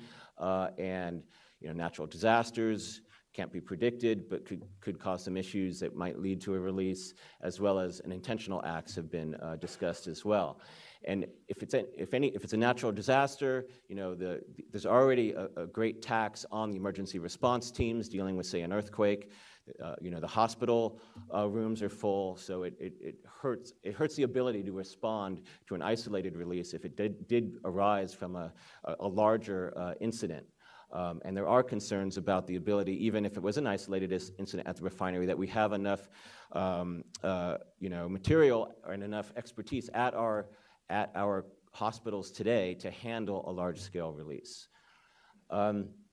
Both of these facilities are in areas with high population densities. We have Torrance on the left, Valero on the right. You can see the number of people living within about 3 miles of the facilities, and where that nearest residence is, just 0.3 miles in Torrance and 0.8 miles in Valero. HF is used across the country and across the world, but when we looked at all the refineries in the US, there's only one refinery with greater population density than these two. These are number 2 and number 3 in the entire country in terms of the proximity of residences to those refineries. So there is greater potential in our refineries and some of the other more isolated refineries that are using these materials. It is uniquely hazardous to health. It is not just an acid that burns, but it does, once it gets on your skin, it does penetrate into your body and actually attacks your bone structure. There's just some pictures here. It does require immediate treatment, and it does require specialized treatment. It's not like other acids.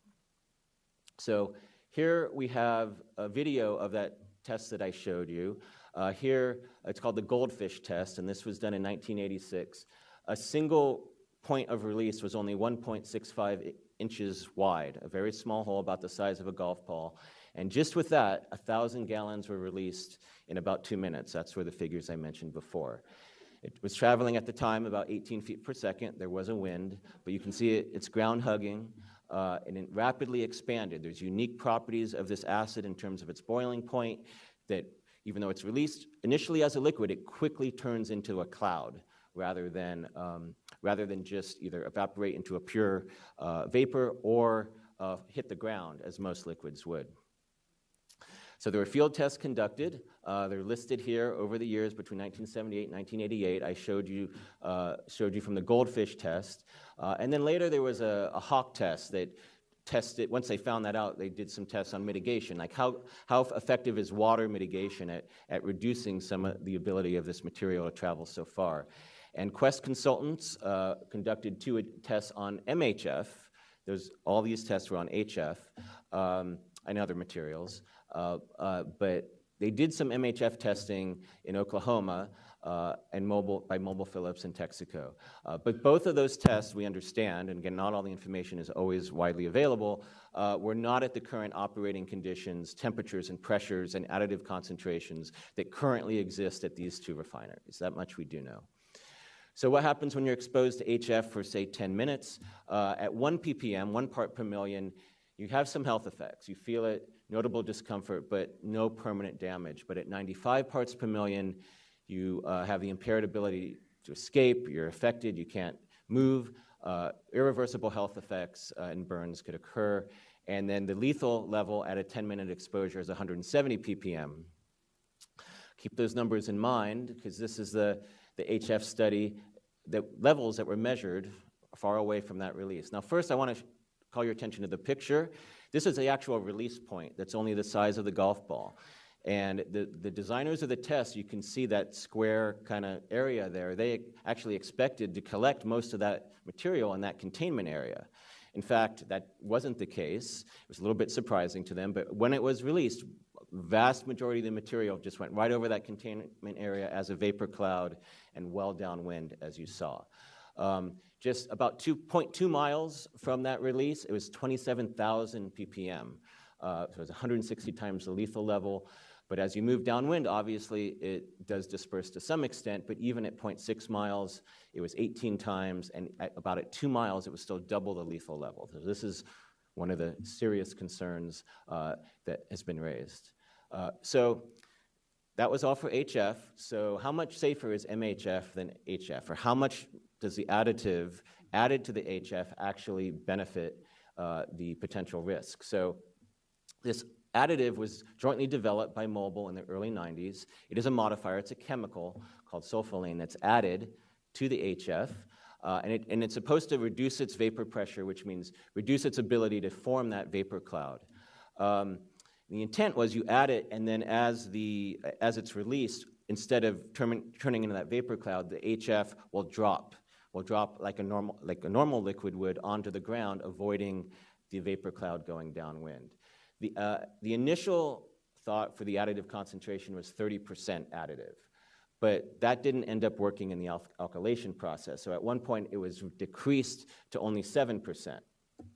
So Torrance currently claims that this additive, MHF, will cause 50% rainout of the material. The other 50% would make it off-site, and that other 50% making it off-site is HF. It has the same health impacts as HF. I will note that we expect that if it was pure HF, you'd have a 20% rain out. So if you look at that at most, based on the, just taking the refineries at their word and their consultants at their word, that you get a 30% benefit of the modifier. So we have looked at that and looked at the public materials and confidential materials, and our conclusion is that there is some benefit of MHF, but it's very uncertain what exactly that is, given there hasn't been quite enough testing to prove that out. And at most, a 30 to 35% benefit, but likely less. That would be at most that amount.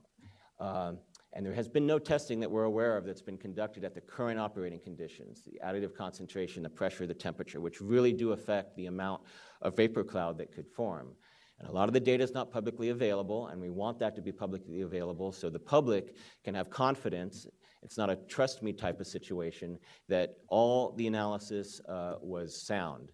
And even so, MHF is only one of many mitigation measures we'll talk about.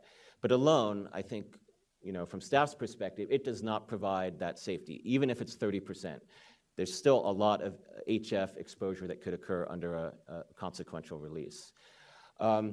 Same concerns, again, it could help prevent the formation of that cloud, but it is uncertain. And again, the same health effects would occur, just maybe 30% less, right? So any rain out that comes out will be HF droplets, but what goes offsite is also HF. You could still have that vapor cloud form, and same hazards, same medical treatment. These are the MSDS sheets for hydrofluoric acid and modified hydrofluoric acid. And I'm just going to highlight the emergency overview are identical from both. So no one can claim that modified HF, being exposed to a certain amount of modified HF versus regular HF are different. Again, the modifier is intended at least to reduce that exposure to some extent. So the discussion we've had and staff has come up with an approach that we think fits the direction of the refinery committee that we had last September.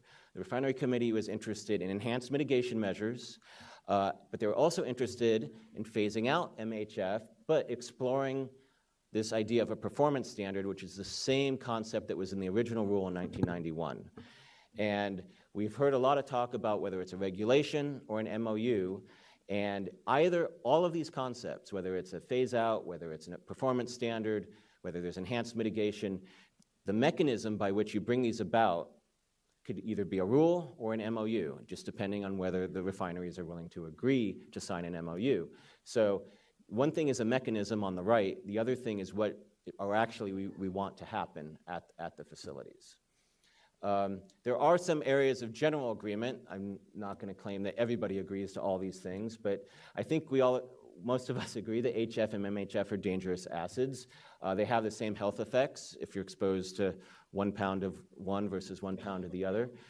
Enhanced mitigation measures are possible and potentially needed.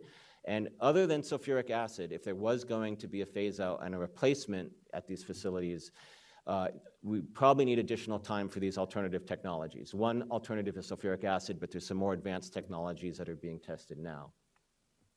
So overview of this enhanced mitigation. So one of the major mitigation measures is water. And the facilities do have water mitigation now. We do think it can be enhanced. This is a picture, I think, from SpaceX. There are very advanced water mitigation systems for rocket launches and things like that. We don't have to go to that extent, but there are opportunities to really get a lot more water than is in place now. Enhanced barriers is another. They do have some of this in place now in various points, but they could be enhanced, and it's being explored.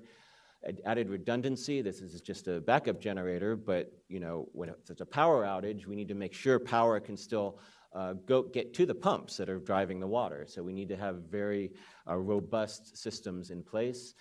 And then response time. There's sensors in place, additional sensors could be placed, but once we sense a release or somebody realizes a release, seconds are critical. A lot of material could be released in that first 1 or 2 seconds before water mitigation can hit the right spot to help knock it down. So that response time needs to be in the seconds, not in the minutes, not in the hours. So I mentioned the alternative HF technologies. So the other conventional alkylation technology is sulfuric acid. About half of our facilities in the US use sulfuric acid.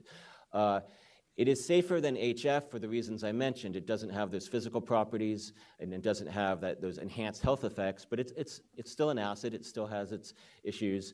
One of the issues, if sulfuric acid is used, you use a lot more of it. So if you're trucking it on site, that's more truck trips that would have to come in. It would be maybe 50 more truck trips per day for example, at the Torrance refinery.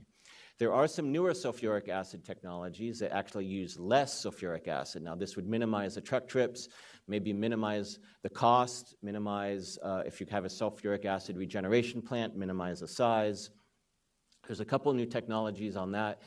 And one of them is also looking to how would you do an HF to sulfuric acid conversion and make that cost effective rather than just tear down the entire plant and build it up from scratch. Now there's two emerging technologies that have been worked on for some time and they're gaining traction. One is solid acid catalyst technology. There's a petrochemical plant in China, not necessarily a refinery, that has started up in 2015 and is running successfully. And then ionic liquid catalyst, there was a small pilot plant in 2005, and now Chevron in Salt Lake City has committed to a larger installation, about 5,000 barrels per day, planned for startup in 2020. These advanced technologies. We understand that the two refineries here would have to see them in operation a little bit longer, successful operation, before they'd be willing to make that investment. So if we were going to go in that direction, it probably would take more time than a sulfuric acid conversion. So what is the cost? So Torrance Refining has given us their cost estimates. These are their estimates, not ours, of essentially putting in a whole new sulfuric acid unit. They put the cost at $600 million. And if you're going to regenerate acid on site, rather than truck it all in, that would be a $300 million for an acid regeneration plant. I will note that the $300 million acid regeneration plant, if that is what is needed, would have its own emissions profile. It's a big plant in terms of other emissions of NOx and other things. We've looked at these cost estimates, and others have as well, and we think they can be somewhat lower. We think they included some costs for some ancillary equipment that may not need to be replaced, but even our estimates are in the order of $300 million at least for the alkylation unit. Valero hasn't given us those estimates, but they do have significant space constraints. Torrance has a lot more area. They can build something in parallel. Valero is very tight in there, and they would probably have to shut down more of their equipment in order to make a conversion than Torrance might have to do. And again, the advanced sulfuric acid units are an option that could minimize some of those impacts. There's alternative technologies. We really don't know the costs yet. They think the manufacturers think they're going to be competitive, so they might be similar to the sulfuric acid.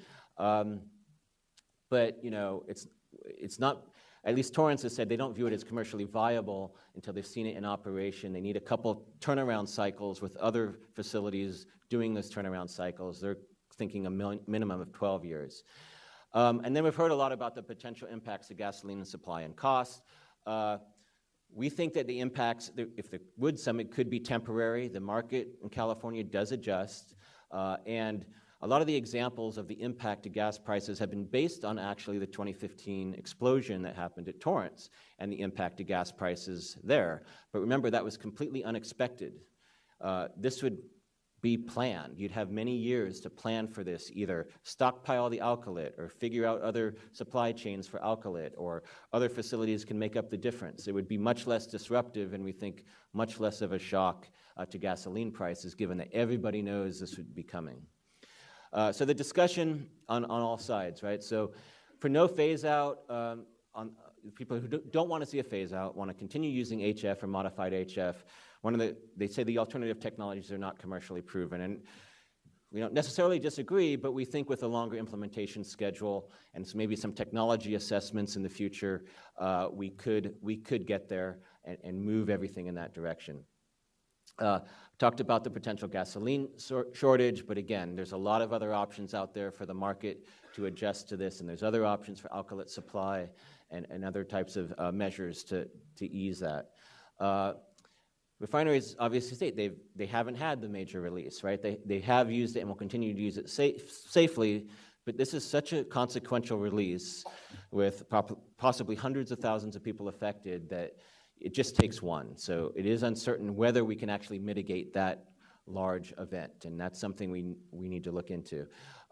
Again, the cost. Refinery about $900 million total if they did the whole thing, but the cost if this did happen, whatever that low probability is, you have to consider that on the other side. So when we say it's uncertain that the enhanced mitigation can protect the community, can we mitigate that situation? Can we capture that initial cloud? Can we get that water or whatever other mitigation, can it be deployed rapidly enough to knock it down? Can it target the exact location of that leak that only has to be as large as a golf ball? Can refineries supply enough water over enough time?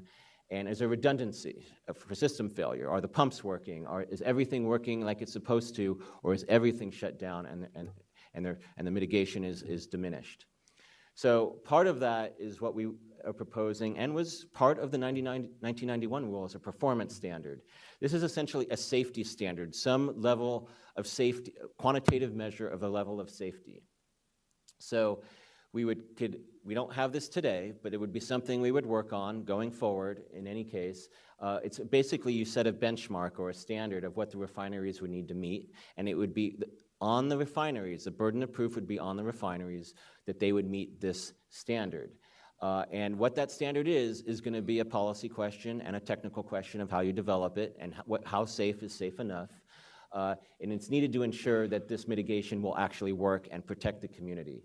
So possible examples, one taken from the 1991 rule is, well actually both of these are taken from the 1991 rule, is no dense vapor cloud. We need assurance that wouldn't happen, and or maybe some kind of concentration limit at the fence line, or the nearest residence, or the nearest worker, or something like that could be developed. And if they could show that they can meet that standard, then they would be able to continue using that material. So again, 1410 had a 20 ppm standard for 5 minutes and 120 ppm for 1 minute. Now this is determined through some testing perhaps, but it's really engineering analysis and modeling that has to come up and that would have to judge whether that standard was met. And you can build in margins of safety and other types of things to give us assurance that everything would work okay under certain releases. So there's kind of like three major aspects that would have to be determined for a performance standard. First of all, you have to define what release scenario you're looking at, the rate of release, where it's released, and the pressures and temperatures involved. We'd have to define that. The standard itself, what is that benchmark? Is it at the fence line? Is it at a receptor? Is it no dense vapor cloud? And then how are you going to prove it? We need to agree ahead of time of how you're going to prove it. We don't want to be arguing over modeling and whether enough testing has been done after the fact. All of these things could be put into a rule and specified very specifically in a rule. They can also be put into an MOU. So again, the rule or the MOU is the mechanism. The approach is what we're laying out here. And the approach is essentially develop a rule or an MOU, whatever mechanism works, but that would include a phase out of MHF over a certain period of time, maybe 5 to 7 years, maybe longer if we really want to wait for these other technologies. But unless the facilities would have an option, all set out in the rule or the MOU, that if they could demonstrate based on these enhanced mitigation measures that they are meeting a performance standard that ensures a consequential release will not impact the community negatively. Now that's to be developed, and we can have those working groups, have those meetings publicly, openly to develop that performance standard, but that's the concept that staff has come up with. We think it's consistent with Refinery Committee direction. I'm looking forward to hearing all the comments today and answer questions of the board. Thank you very much. I'm interested in hearing the comments today myself. So to get this thing started, unless there are some pre-comments by any of my colleagues, we will start with the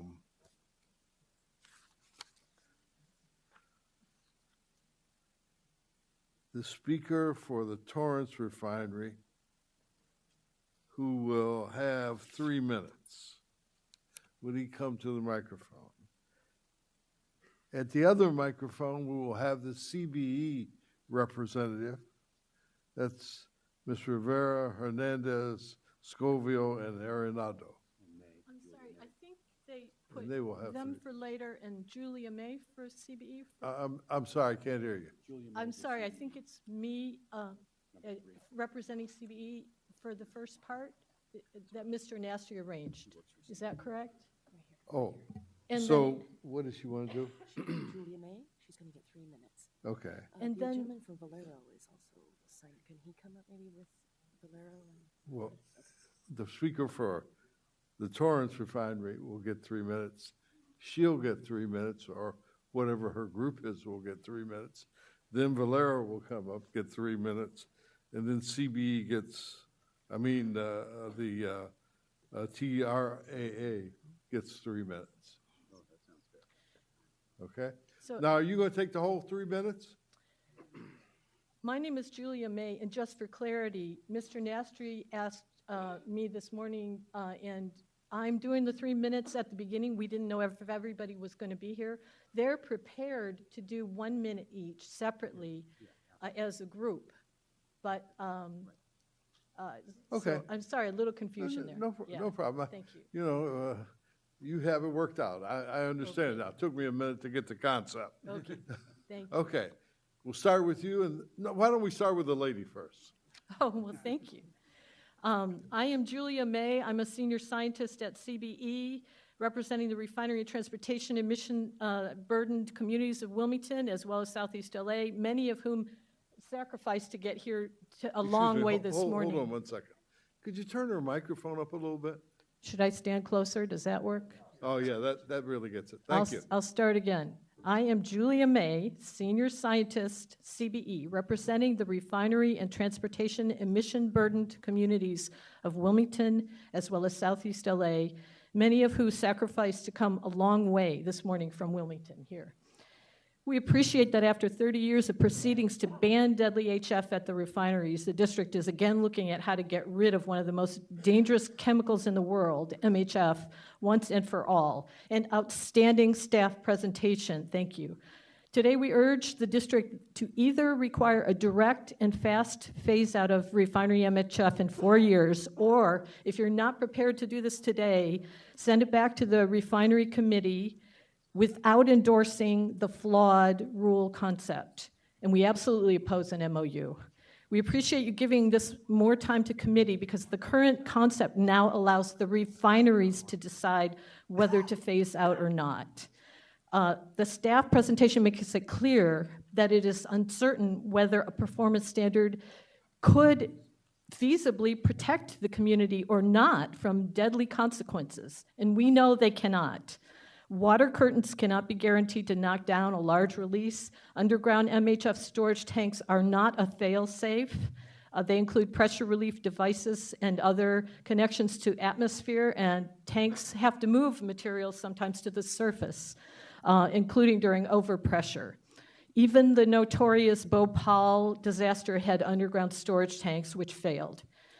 The San Andreas is locked and loaded, so all bets are off regarding what mitigation measures will survive a major earthquake, and it may be near impossible to treat hundreds of thousands of people at risk of exposure in a major release. The only safe way is expeditious phase out. One big problem with the staff presentation was about the $900 million cost. It's unsubstantiated. We provided documentation showing 4 actual alkylation units in the U.S., ranging from 100 to 400 million, including a Torrance-sized refinery.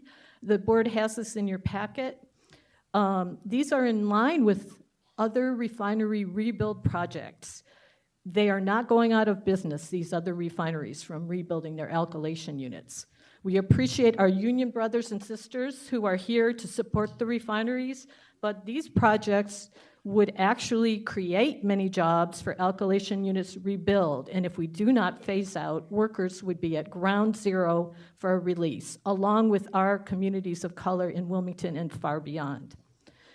Even DuPont identified major hazards of using HF in densely populated areas and found that sulfuric acid, the most common alternative, is far less hazardous.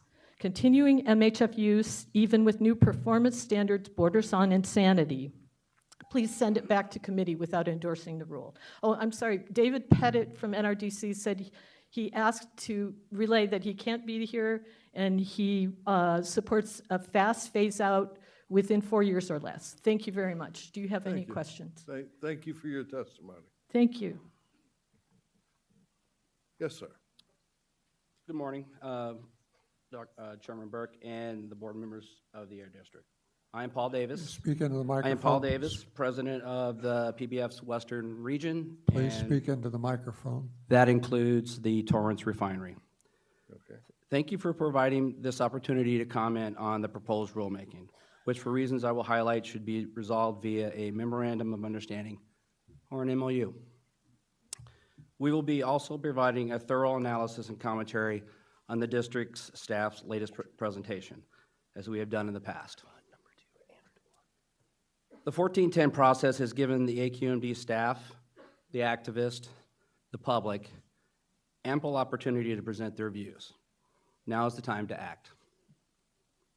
This very open public process has been marked by misinformation and scary imagery about hydrofluoric acid, with even more misunderstanding and misinformation about the modified version of HF that both refineries use to help the district meet its clean air goals.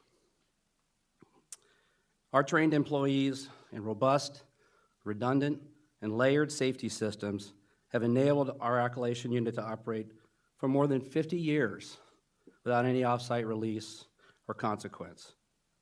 Torrance's refinery use of MHS is mandated and controlled by a consent decree with the City of Torrance since 1995.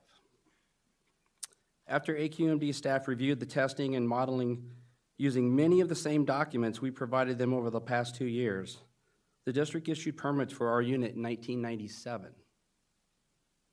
After 22 years of operating with MHF, what has changed?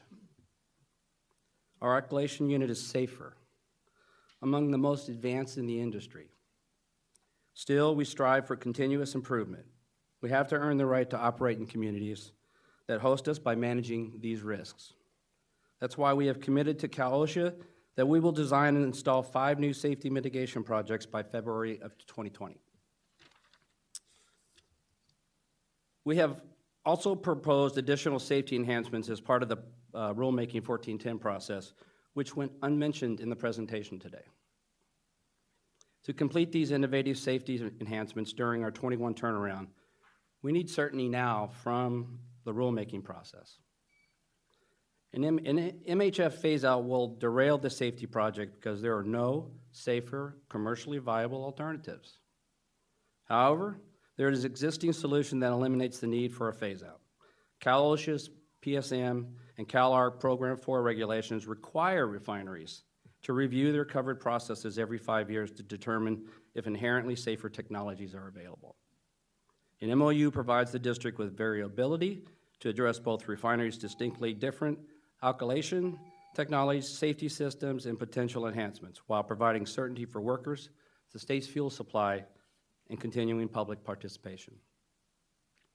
For these and many other reasons. That concludes your time. Thank you, sir. Yes.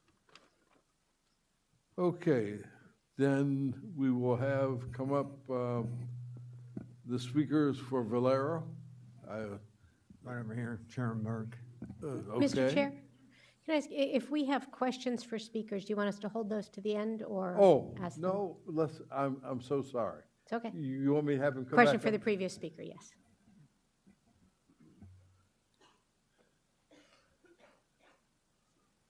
Sorry to make you get up and down, but you might appreciate the stretch at this point in the meeting. I'm curious about, you talked about Cal OSHA, your agreement to do 5 additional safety projects. Yes. So Cal OSHA regulates your use of MFA also? Cal OSHA regulates our safety practices, yes, in the yard, yes. And the 5 projects you're mentioning are specific to the alkylation process or related to other things in the refinery? And can you give us a little more about the nature of those and how they might affect the issue we're talking about today? The 5 initiatives are directly related to the alky unit. I'm trying to give some details. Good morning, esteemed governing board. My name is Darren Stroud, and I'm a refinery attorney for the Torrance Refining Company. I've been intimately involved in many aspects of the modified HF issue, as well as the Cal OSHA commitments that we've made. Just as a little bit of a background, Cal OSHA did an unprecedented 6-month. Excuse me, sir. Paul, you didn't start the time. Well, no, this is answering Oh, questions from Supervisor Rutherford. I'm sorry. Yeah, okay. You didn't start the time, Paul. I'm sorry. Go ahead. Just to repeat, Cal OSHA did an unprecedented 6-month inspection of our facility back in 2018, actually 2017, that ended in 2018, that focused specifically on our alkylation unit.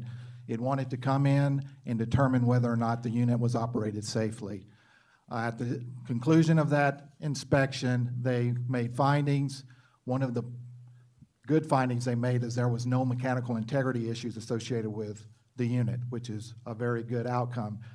In the context of our discussions with them, and they have also been involved in this rulemaking, they intimated to us that they had a desire that we consider some improvements to the unit based on some of the things that the district staff was considering at the time, which was Tier 2 type of improvements. And as a result of that discussion, we agreed to 5 projects that we've committed to complete by February of 2020, and we're well on our way to do that. These 5 projects consist of enhancing response time, particularly our firewater system. We've agreed to, in essence, have our firewater system charged and ready to go in case there is a release, so that there's no delay in the ability to provide water at a high pressure to a release if it occurs. We agreed to make changes to our console room to make it more user-friendly as it relates to cameras and the deployment of water. Currently, it's been perceived as their interaction could be less than user-friendly, so we're enhancing that. We agreed to put in more detection, particularly around the acid loading port of the unit, and that type of detection is open path lasers, which are kind of state-of-the-art type of detection system. Let's see, we also agreed to put in additional barriers. So these are all things that will only further enhance the already, as Paul said, redundant, robust, and layered systems that we have. And we think that it only makes the community safer and our workers as well. So we're pleased to do that, and we've done that without any other prodding other than we think that's a good idea to do. And we also have committed, as part of this process, if we can reach an agreement and certainty to do other safety enhancements, which are state-of-the-art enhancements, particularly as it relates to the section of the refinery and the unit that has the most acid contained in it. So we're glad to talk about those details as well, but I'll stop there, as I know there's a lot of speakers, and I know you want to get through this comment section. Thank you for those details. I appreciate it.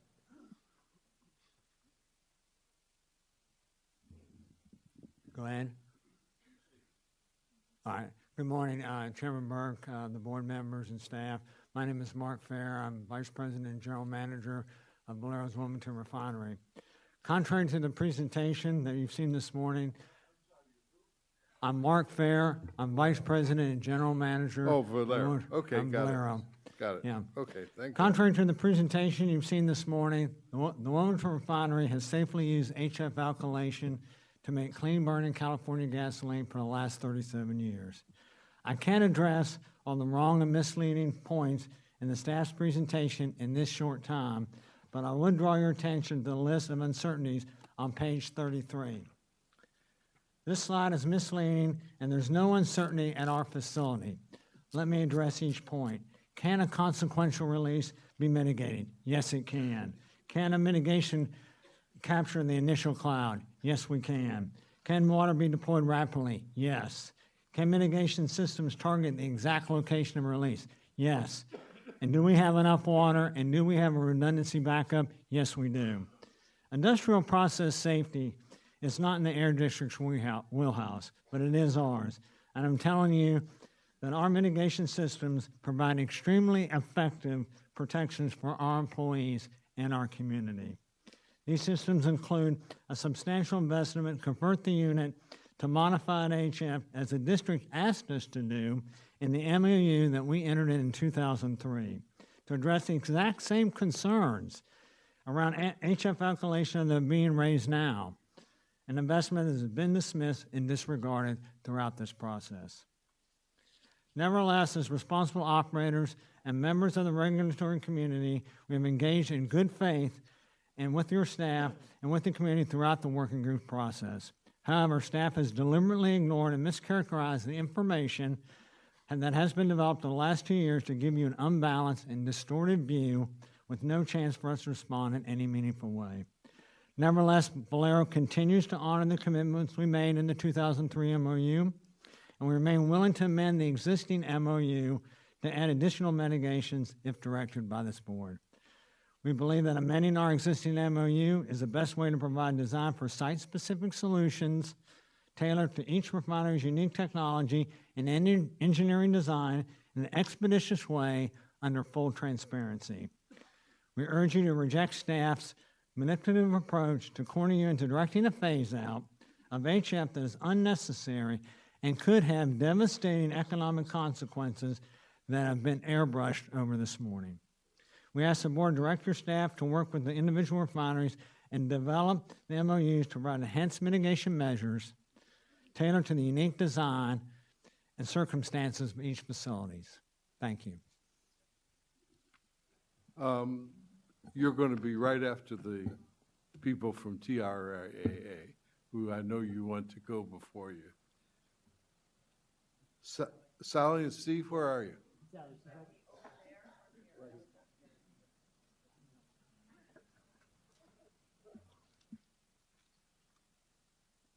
You were next to speak. I believe so, yes. Is Steve speaking with you? No. No, you're taking No, the we whole 3 minutes. consolidated, yes. Okay. And then the representative from Yes, Assemblyman Maritucci's office can speak. Okay. Okay. I'm Sally Hayati. I'm a member of the 1410 Working Group. I'm representing TRAA, Ban Toxic MHF, and tens of thousands of our supporters.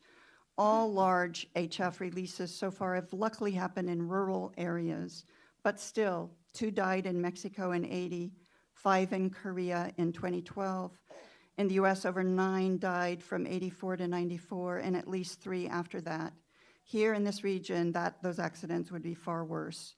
Hundreds of people exposed to HF have required hospitalization.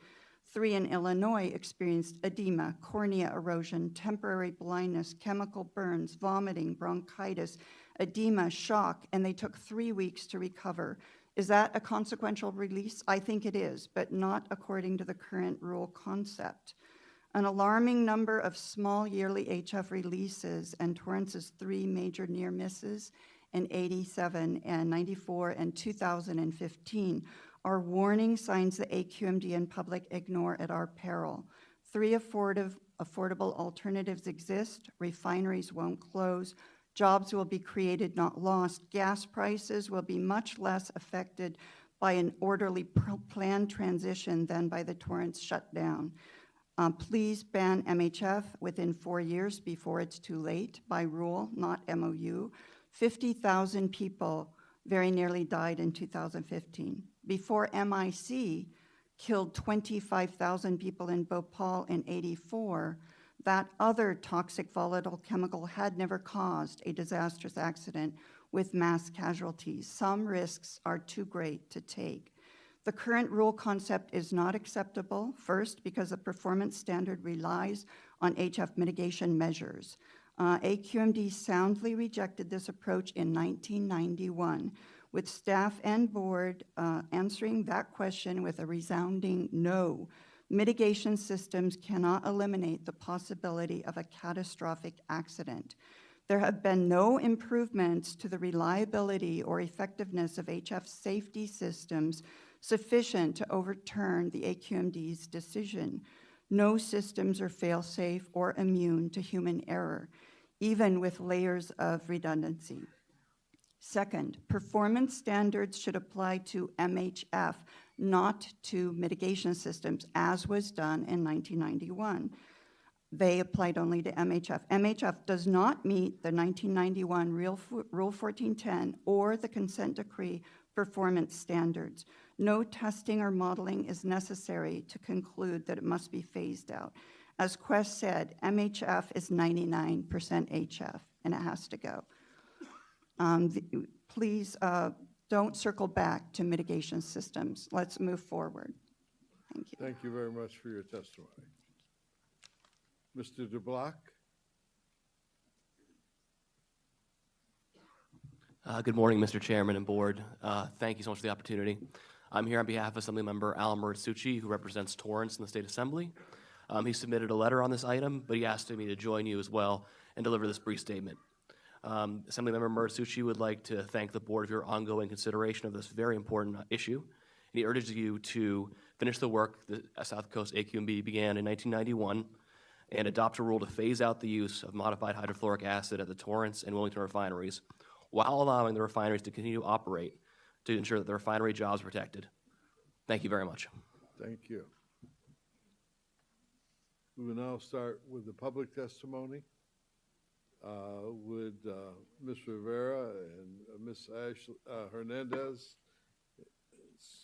Ms. Scoville and Ms. Ferrendo please come to the vacant microphones. Good morning. My name is Alicia Rivera. I'm community organizer in Wilmington for CVE Communities for a Better Environment.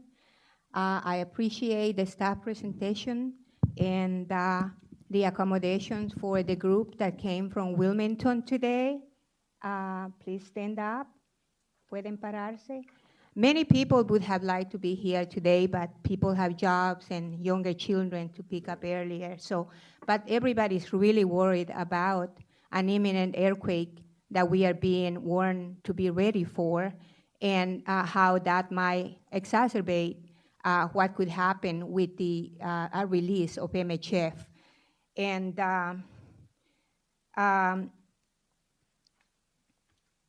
we urged the board. It looked like the presentation was excellent. The only issue that I have is the slide on cost is the same thing that the refinery is saying. And I believe that the board should have more time to find the information. So please postpone the vote for more information. Thank you. Yes.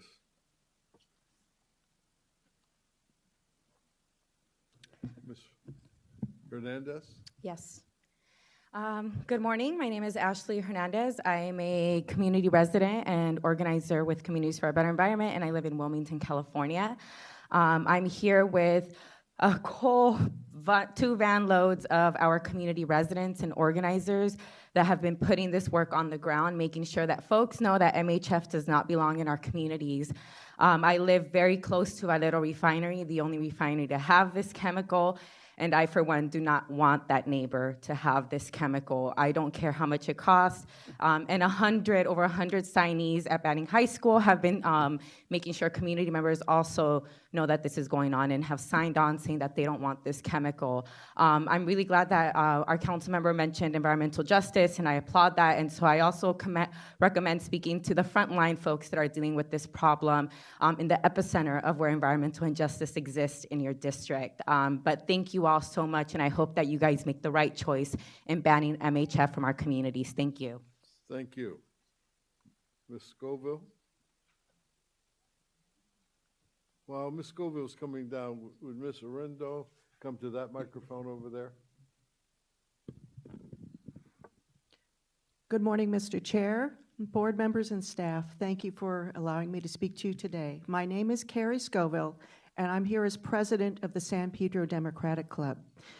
The San Pedro Democratic Club has 121 members in San Pedro, Carson, Torrance, Wilmington, Long Beach, and the harbor area.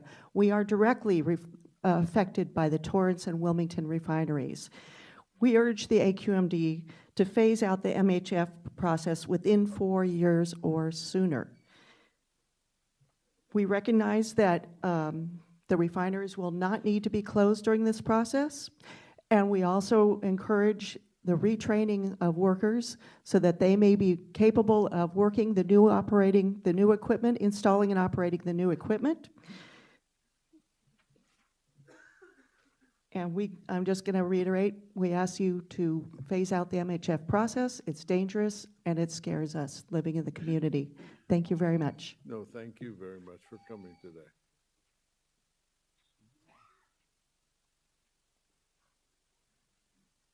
Hi, Good morning. Good morning. Thank you for the presentation and thank you for hearing us this morning as well. My name is Sylvia Arredondo and a lifelong resident of Wilmington. And as you already know, Wilmington is already impacted by way too much pollution. And we also are surrounded refineries, oil drilling, the SoCal logistics systems, diesel truck traffic, all the freeways, and so our lives are already at risk from all the threats from toxins and pollution in our area, and to add another risk, or that has been existing risk, puts our lives in so much more danger. And so I'm here to say that we urge the board, along with the residents in Wilmington, to phase out deadly MHF in 4 years. And again, I just want to echo the sentiment for also our council member who has a son, and thank you, I appreciate hearing that story, who is in environmental justice in his school, and I hope you take his stance and follow along and start standing up and protecting our communities along with the full board. Thank you. Thank you. Very well timed. Ms. Ortiz? Elliot? Ms. Ortiz is not here? If you see your name on the screen, you should get ready to speak. Okay.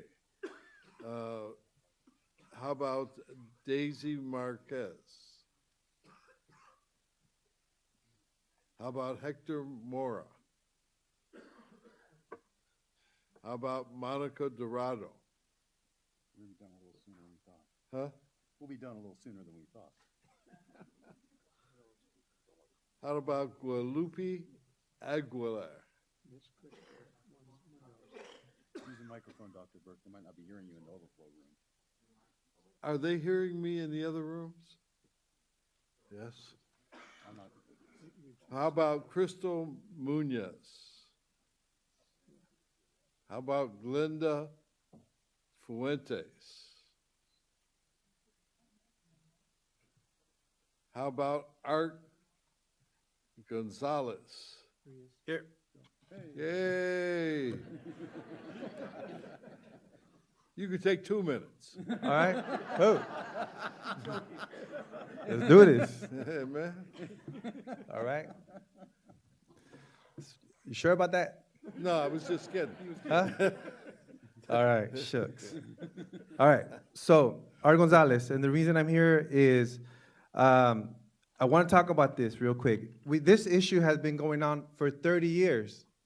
And also, what brought us to this stage right now? It was that near miss. And this is what I got to say. In 1990, they created the Patriot missiles. Those missiles were supposed to like intercept other missiles. Right. They were failing. And so my question is this issue been coming out for 30 years, and if these systems fail, it's a good question. What's going to happen? It's a good question. That's it. Get rid of it. Thank you. It's an excellent question.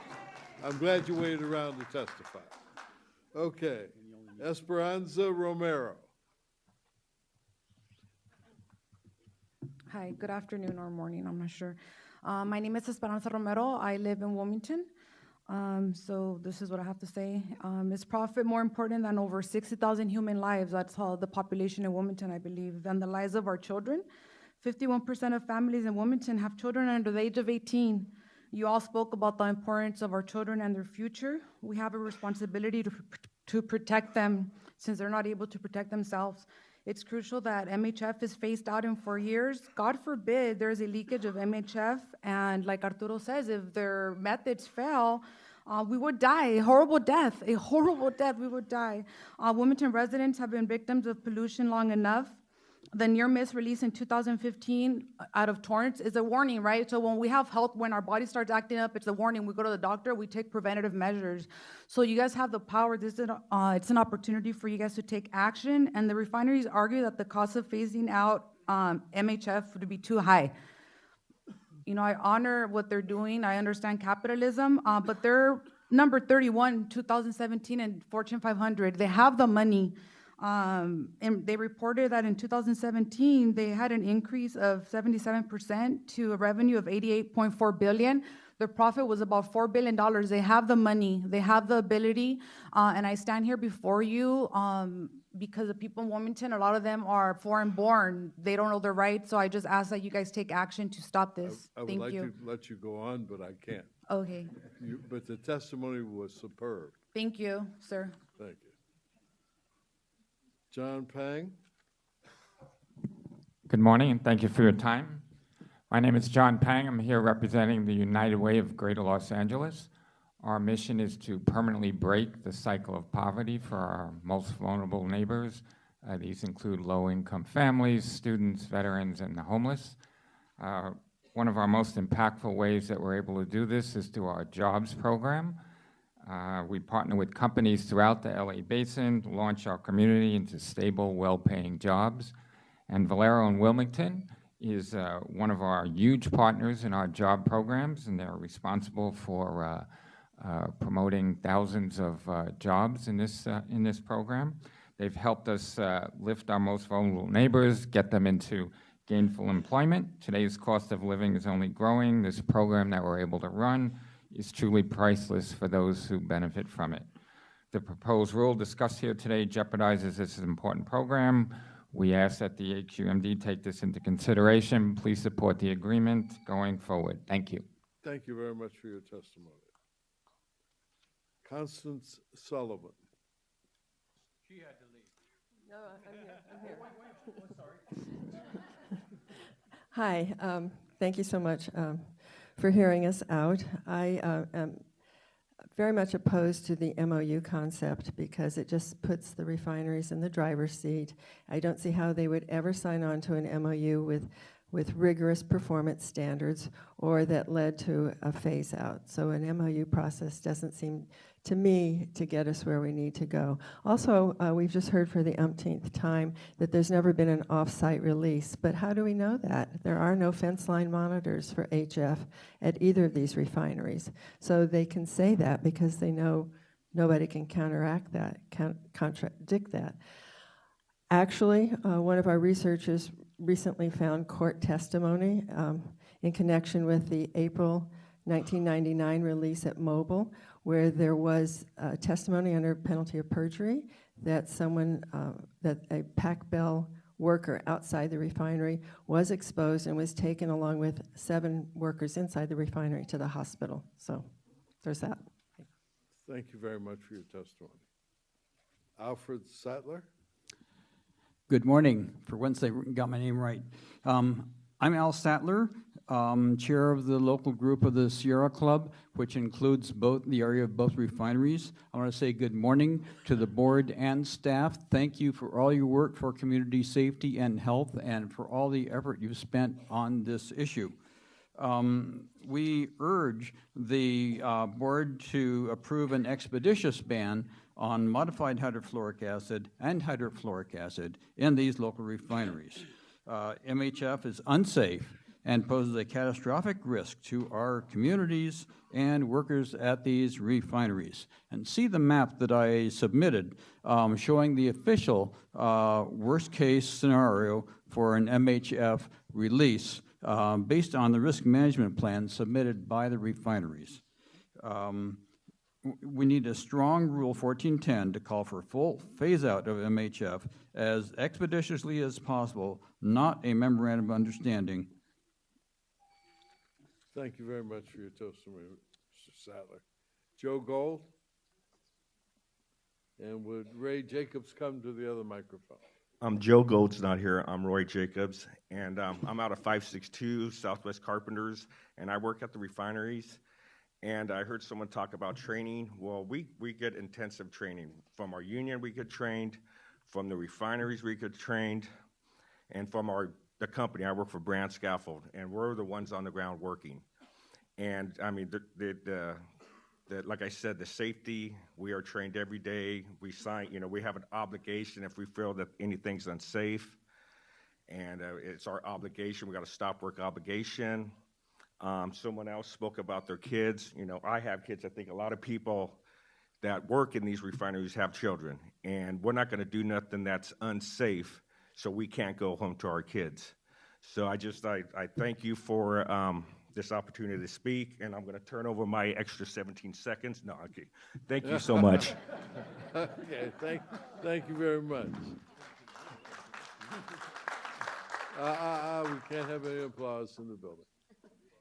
That would mean we were doing something right. Yes, sir, your name for the record.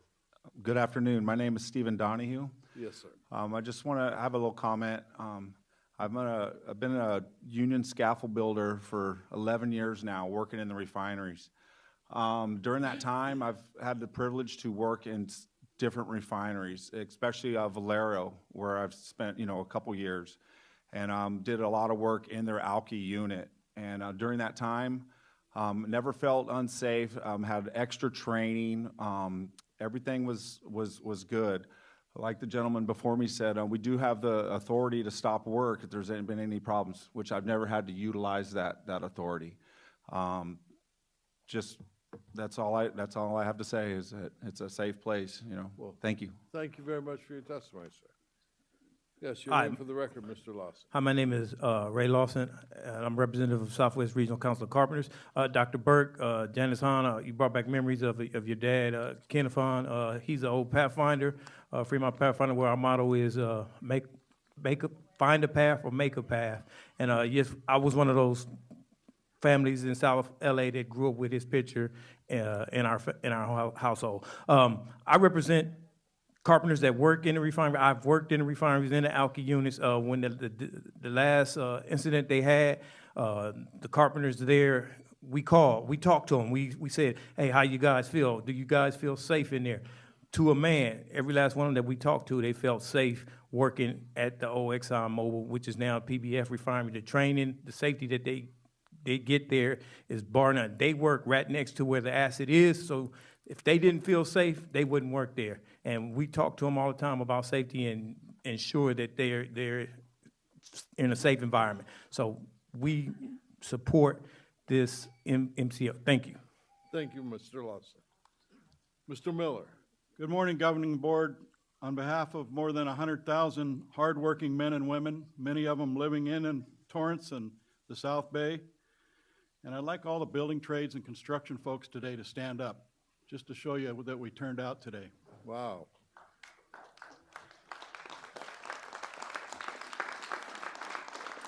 We urge you to support an MOU for the MHF safety mitigation that's proposed. That is to work with us, the organized labor that actually works at the refineries, and the Torrance refinery in Valero, add an additional layer of safety mitigation to what is already a model of safety when compared to other facilities around the country. Today we're going to submit over 2,000 letters of opposition to a ban or phase out of MHF and support an MOU on behalf of Californians for a sustainable economy. This coalition is comprised of community members who work and live around the refineries, business people whose livelihood directly and indirectly are dependent on these refineries for income and life. Please support the MOU. Thank you. Thank you.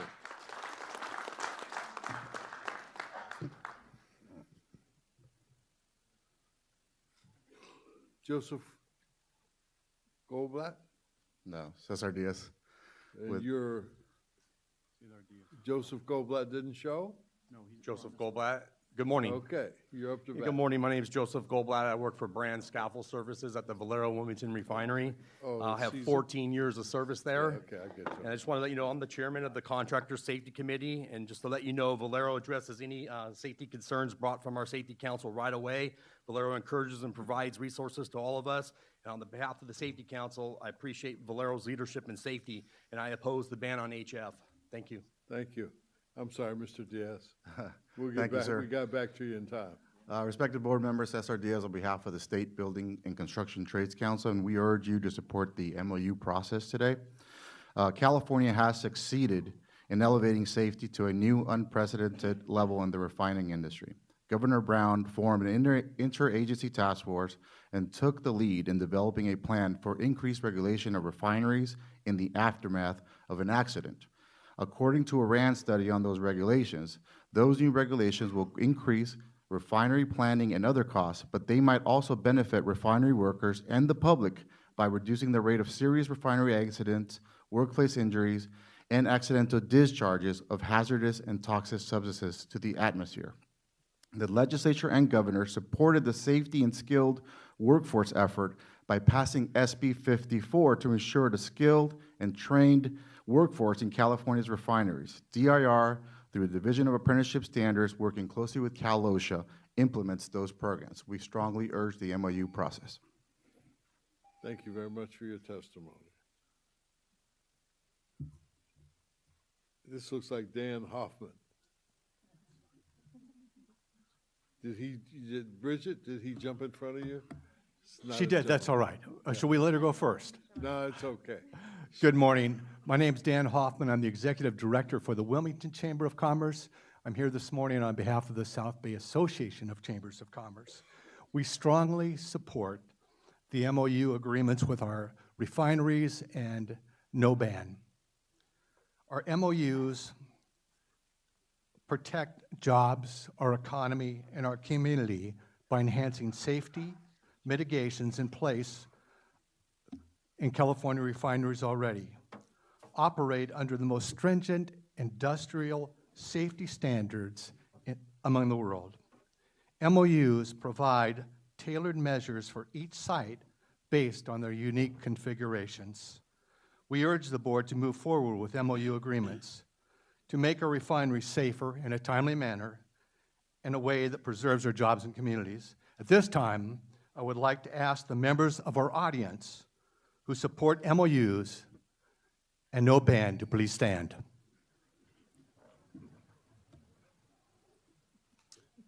Thank you for your time. This board meeting's turned into a Pilates class.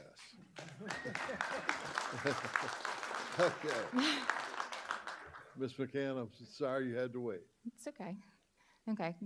Good morning. I'm Bridget McCann, Manager of Technical and Regulatory Affairs for the Western States Petroleum Association. I'm also a member of the formal 1410 Working Group, which I've participated in for all 9 working group meetings that started back in April of 2017.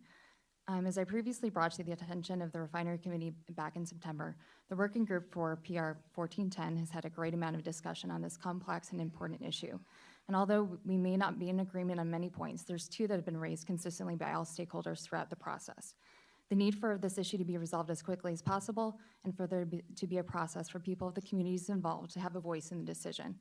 Of the policy options presented by district staff in the working group, an expedited MOU with a transparent public process is the only way to address these 2 concerns in a meaningful and realistic way. An MOU process allows for a considerable fast timeline for the implementation of solutions when compared to any proposed rulemaking scheduled for 1410. An MOU is tailored for the specific environmental, safety, and technology requirements for each facility, while allowing for an agreement to be highly localized based on the community that the facility resides in. Thank you for the consideration of my comments. Thank you. Ms. Balthazar? Good morning. My name is Alicia Baltazar. I'm a parent and proud member of the community of Wilmington. I am very involved in the community, specifically at Freeze Avenue STEAM Academy Elementary. I am a part of the Mother Read to Me program with 30 other women that are very engaged in with other parents and community leaders. We work well with Valero as they are engaged also with our community and value our input. I'm here today as a parent and leader to tell you that we want clean air and to work with the refineries to achieve this. They bring high-paying jobs and careers, such as engineering, that we as parents would like to see our children obtain. We would like the opportunity to obtain gainful employment and purchase homes here in Wilmington. Please do not shut down the refineries, as this would take these opportunities away from them. I'm here today to say I support MOU, and as a parent in Wilmington, I support the refineries. Thank you for your time. Thank you. Jorge Quintino?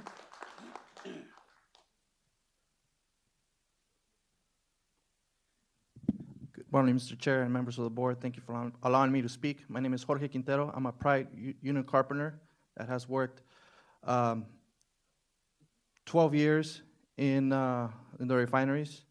I particularly worked in the Valero refinery. When we are in these units, we take extra precautions, not only because our lives depend on it, but because we have families that depend on us and are expecting us to come back home every night. Many of our families and friends live in the surrounding communities. And believe me when I say, we wouldn't strap our boots every day at 4 or 5 in the morning if we didn't believe the work could be done safe. And believe me when I say, I wouldn't step into any of those refineries if I didn't believe they were safe places. I'm here because I support Torrance Refinery and the Valero Refinery. They have invested in skilled labor, and I believe they have invested and will continue to invest in enhancement mitigation programs that are going to prevent releases. Thank you. Thank you for your testimony. We have 41 more people to go, so if you're going to applaud, you're going to get awful tired. Sarah Wiltfong. Hello. Good morning. My name is Sarah Wiltfong, and I'm here on behalf of BizFed, the Los Angeles County Business Federation. We're an alliance of over 180 business organizations who represent over 400,000 employers in LA County.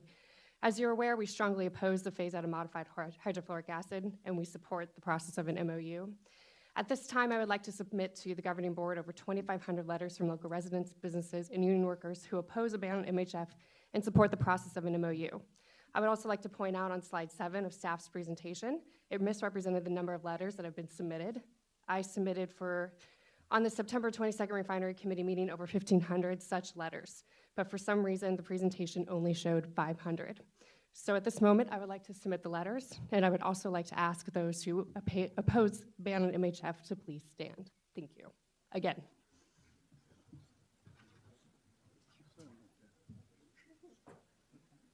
Thank you very much for the testimony. Remember the missile. And the trees you've killed. Michael Jeff. Hello. I want to speak in memory of Gene Commander, my dad's best friend at Union Oil Refinery, who was killed on the job because refineries typically and habitually and historically do not do enough to maintain their equipment.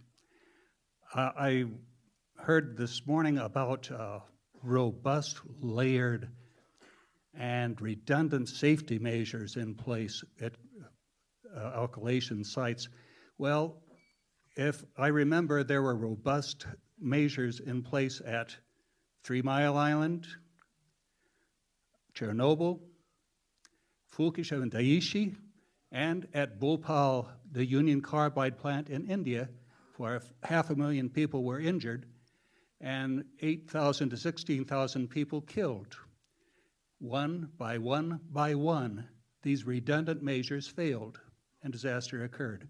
This is earthquake country. I don't want any refinery closed either, nor do we have to close any, but we should get rid of this particular chemical. Thank you. Thank you very much for your testimony. Let's hold down the applause, please. Please. We'll get tired. It's okay. Chanel Frampton. Good morning. My name is Chanel Frampton, and I'm here today on behalf of the Greater Los Angeles African American Chamber of Commerce. We support refinery MOU agreements and stand in strong opposition to Rule 1410. We all support increased safety measures to ensure that our California refineries continue to operate under the nation's most stringent standards for industrial safety and response. MOUs allow for a site-specific approach to safety by letting each refinery tailor necessary measures to their individual needs, all while preserving jobs. We urge you to consider jobs, working families, and Southern California's regional economy, and respectfully ask that you vote no on a ban. MOU agreements are a better solution. Thank you for your time. Thank you for your testimony. Mr. Lee Harmon. Good morning, Lee Harmon. As a person who works in the Wilmington area, I've worked for a nonprofit organization, the Gang Alternatives Program, for over 15 years.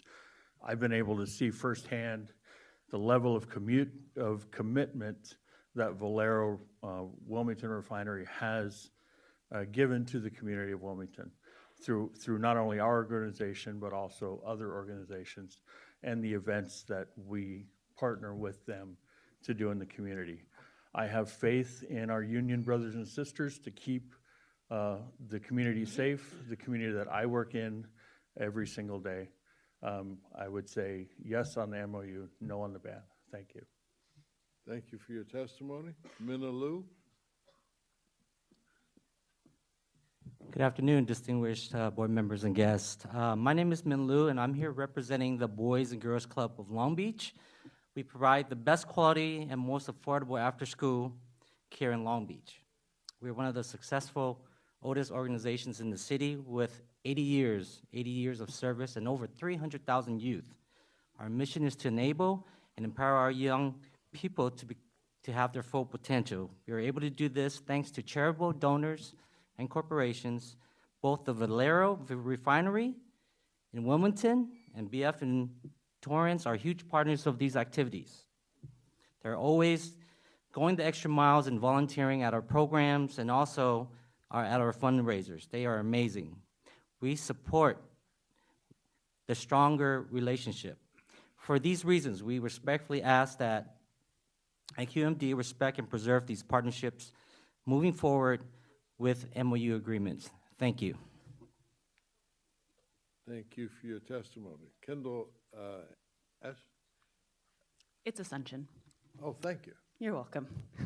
Good morning. As previously stated, my name is Kendall Ascension, and I'm here today on behalf of the Los Angeles Area Chamber of Commerce to urge the board to proceed with an MOU.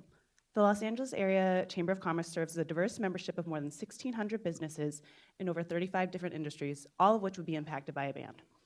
As you've heard, these refineries provide thousands of high-paying jobs and millions of dollars in tax revenue each year, and they produce 25% of the fuel supply that keeps Southern California's commuters and businesses moving. We cannot afford to jeopardize refinery operations with this proposed rule. Refinery MOU agreements are clearly a better path forward. We urge the committee to create and update MOU agreements to make our refineries safer in a way that preserves our jobs in the community. Thank you. Thank you for your testimony. Your name, sir, for the record. Good morning. Thank you for this opportunity to speak. My name is David Boulay. I live in Torrance, and I applaud your diligence and thorough investigation of MHF at the Valero and Torrance refineries.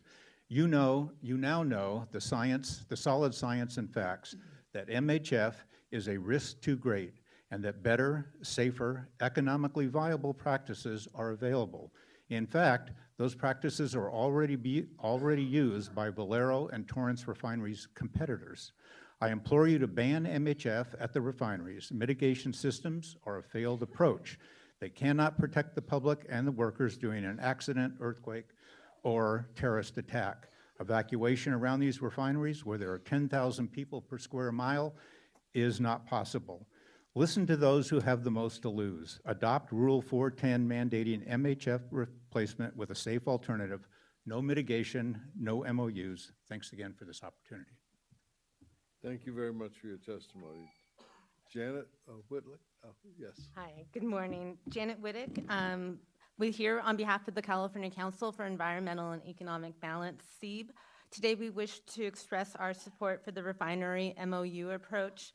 Ultimately, we feel the MOU approach can provide the same level of oversight, risk prevention, public participation, and enforcement that a rule can achieve, while still allowing the district needed flexibility to tailor the plan specific to each unit and facility.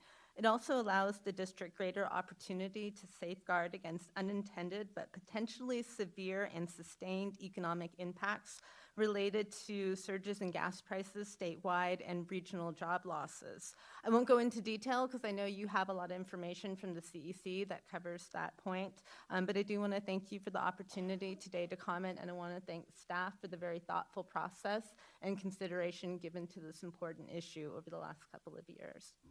Thank you very much for your testimony. Is Andre here? Here you come. Hello, my name is Andres Tejeda, former member, Youth of the Year, and now staff at the Boys and Girls Club of the Los Angeles Harbor. Our youth organization has been serving our community since 1937, and both refineries here today are very active community partners of ours. They help tutor our youth, participate in fundraiser, and are generous donors who keep our programs up and running. We ask this committee to consider these community impacts while discussing this issue. Thank you. Thank you very much for your testimony. Demetrius Stevenson?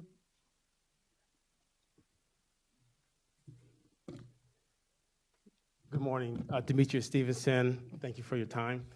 My name is Demetrius Stevenson, and I'm here representing the United Way of Greater Los Angeles. BBF in Torrance is a huge sponsor and supporter of our annual Home Walk for the Homeless. With their efforts, we were able to raise lots of money to get our most vulnerable homeless off the street. That includes homeless veterans and chronic, those who have been homeless for at least a year or have a disability. The rule discussed here today would jeopardize this effort and our support. And so we ask that you support the MOU agreements going forward. And we thank you kindly for your consideration of this request. If I might digress with the remaining time, hopefully I'm not breaking any rules, but at the request of the Rams, we have moved our home walk from November to May. And so it is May 18th of this year. And if the Rams win on Sunday, this would be our largest event. They are a premier supporter, and along with BPF, we're looking for a huge success. Thank you very much. Thank you. Very good. Armando? Yes, sir. Good morning. My name is Armando Flores with the Valley Industry and Commerce Association, VICA. We are here today to express support for refinery MOU agreements and opposition to a ban on MHF. VICA serves as a united voice on a number of issues impacting the business community, including transportation and energy.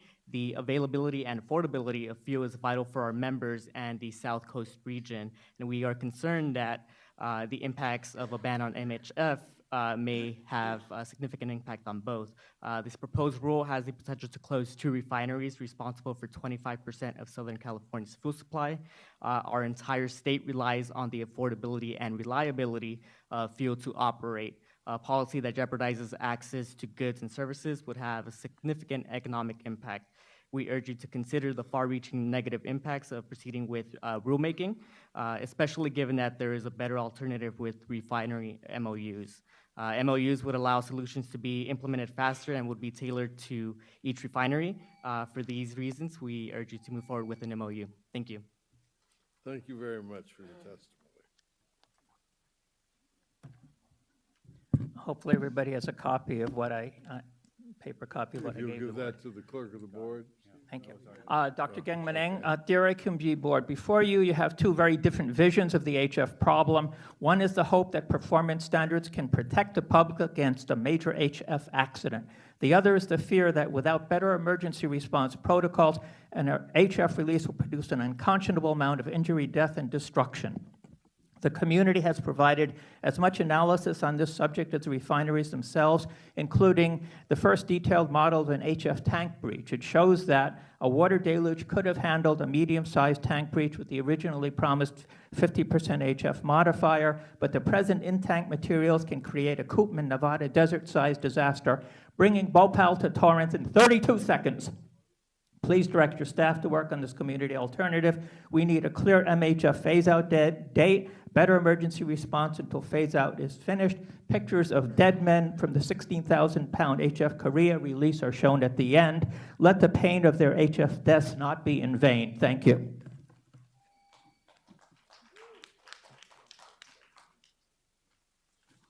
Reggie.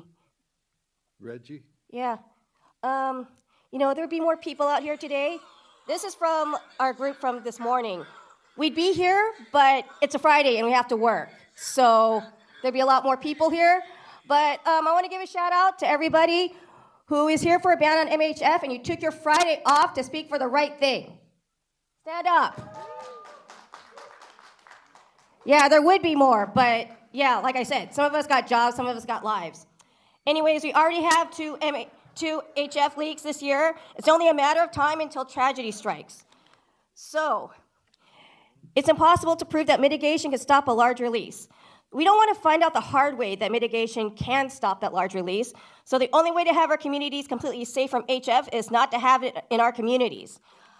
You know, you were talking earlier about kids doing economic justice here, environmental justice.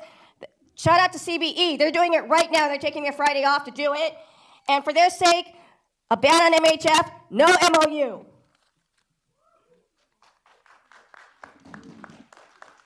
Thank you for your testimony. Ms. Moore? Yeah, I get to follow that. I'm casual today. My name is Dorothy Moore, and I'm a physician with 10 years of ER experience. And I urge you to keep in mind the University of Texas emergency preparedness presentation that was held in September. Remember, they practice for the worst reasonable scenario. He mentioned 500 patients would overwhelm his hospital, and there's a limitation on the number of burn and ICU beds, not to mention the national shortage of calcium gluconate. Locally, there's only enough for 40 patients, they calculated at that time. Even if you survive, there's permanent scarring. I told you about the difficulty determining actual exposure versus asthmatic or the worried well with such insidious initial symptoms of cough and a sore throat. When time is of the essence for treatment, this is a triage nightmare. I know workers do a great job, but also consider the trucking corridor. I know it's low probability, but too high a risk. Children are the most susceptible, and this is something predictable and preventable. It's up to you to determine for us if less than 10% modification and mitigation is safe, but an MOU has no teeth. Thank you. Thank you for your testimony. Mr. Reynolds?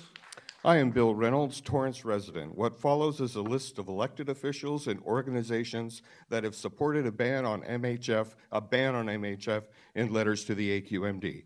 Ted Lieu, U.S. Congress; Nanette Barragan, U.S. Congress; Maxine Waters, U.S. Congress; Javier Becerra, California Attorney General; Kevin De Leon, former President pro tempore, California State Senate; Almer Asucci, member of California State Assembly; the Los Angeles County Board of Supervisors; Mayor and Council of Redondo Beach; Mayor and Council of Hermosa Beach; Mayor and Council of Manhattan Beach; Torrance Teachers Association; Tim Goodrich, Council Member Torrance; Kurt Wiedemann, former Council Member Torrance; Albert Robles, Mayor, City of Carson; Elito M. Santarina, Council Member, City of Carson; Lula Davis Holmes, Council Member, City of Carson; Torrance Democratic Club; San Pedro Democratic Club; Teamsters Local Union number 986.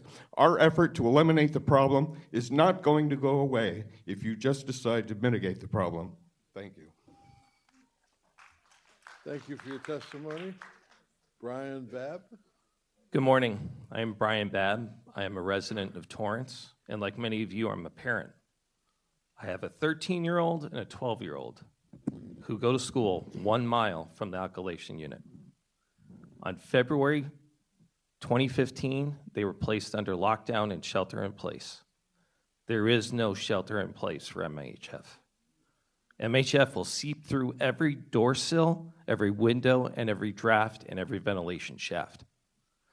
I also support the refinery workers, and I do not believe that a strong Rule 1410 will result in the loss of jobs. Jobs will be needed to convert the refineries, and the refineries will still continue to operate because they need to provide a resource for our environment. Thank you for your time. Thank you for your testimony. Steve Goldsmith. Good morning. The couple of additions. I support page 37, the option at the end of this wonderful presentation for a developer rule to phase out. It says within 5 to 7 years. We think 4 years is plenty. It's already been 30 years, and it's been 4 years next month since the explosion. These are the things that are clear, and I wanted to hand this in to the clerk. I'm sorry I didn't do this beforehand. So everybody knows, there's a song, right, Leonard Cohen? Everybody knows HF is extremely toxic. Everybody knows the workers are going to try to do it as safe as possible, and the refineries as well. Everybody knows the environmental justice communities carry this risk. Everybody knows there's no significant difference between HF and MHF. There's no mitigation that can account for all the circumstances we cannot know. There's a relatively safe commercial alternative available, which I think is a problem on page, I think it's 27, where it says that things are commercially available. Chevron's not going to sell a bad product. We know that the 2 refineries will not close, and that's what my paper submitted there. If a regulated phase-out is adopted, and everybody knows MHF has got to go. Thank you for your testimony. Remember the Patriot missile. I guess everybody knows. I started to show the YouTube of that song today. I think that what you should do for that song is email it to every board member here. Yeah, so you need to send that to every board member. It's kind of long. Now, Dr. Parker has a friend who's a big music producer. I don't think it's going to win an Emmy or a Tony or whatever, but it's definitely an interesting song. Okay, Mr. Dillo? Dillo. Yes, good morning, and thank you, members of the board, chairman. My name is Steve Dillo, resident of Torrance, and I'd also like to especially thank the staff for their presentation. It was a kind of an eye-opener, especially that the video about the release, the HF release. That was done from a golf ball size hole in the tank with 1,000 gallons. Remember the tanks at the refinery are 10, 12 times that much HF in those tanks. And remember the explosion 4 years ago now? If that projectile had gone only a few feet further, it wouldn't have formed a golf ball size hole in the tank. It would have ripped the whole side of the tank out. You would not have a tiny release like that. It would all be gone within a few seconds. And it would have gone a lot more than 2 or 3 miles, believe me. It was 10 times as much as was released there. So this stuff is way too bad. It's got to go.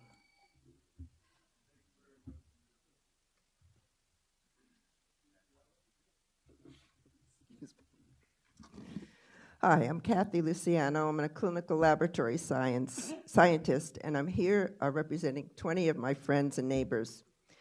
The science of what would happen in a catastrophic scenario has already been proven. No amount of mitigation is foolproof. Airliners have a 99% safety record, and when an accident happens, in most cases, everyone dies. We have seen catastrophes occur in planes and refineries from human error and a failure of inexpensive parts, even with redundant safety measures. Please remember, if a horrific accident were to occur, I do not think the refinery will do much to make us whole. Ban MHF, HF in 4 years, no MOU. And P.S., relook at that inspection from 2017. Lots of significant problems were found, which were not mentioned.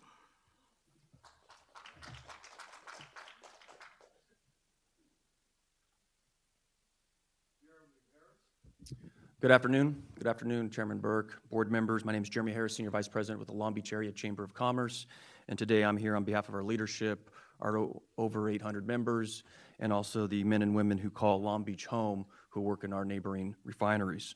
The Chamber has a long-standing position of opposing any type of ban or phasing out of MHF, and we respectfully ask, and we stand with our colleagues that were here before you today to enter into the MOU process.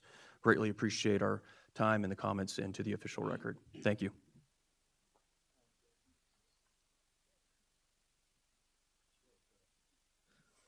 Ms. Herman? Hello, I'm Judith Herman, and I'd like to say that the industry has done a good job in getting a lot of workers and contractors out here. They've spent their money because they know that their profits are threatened, because if they have to phase out MHF, then they'll have to hire more people to do the conversion process. So jobs are not threatened.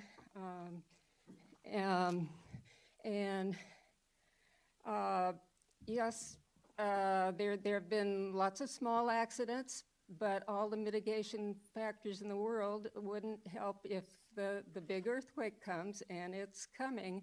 The pumps won't work, the lasers won't work, and we're all in deep trouble. So please, ban MHF or an HF within 4 years with a rule, not an MOU. Thank you very much for your testimony. Excuse me. I'd like to ask the governing board, one of our members had their name and then it just went away. I'm sorry, I can barely hear you. One of our members was up on that list to speak and then the name just disappeared. So we were wondering if we could have It her. disappeared.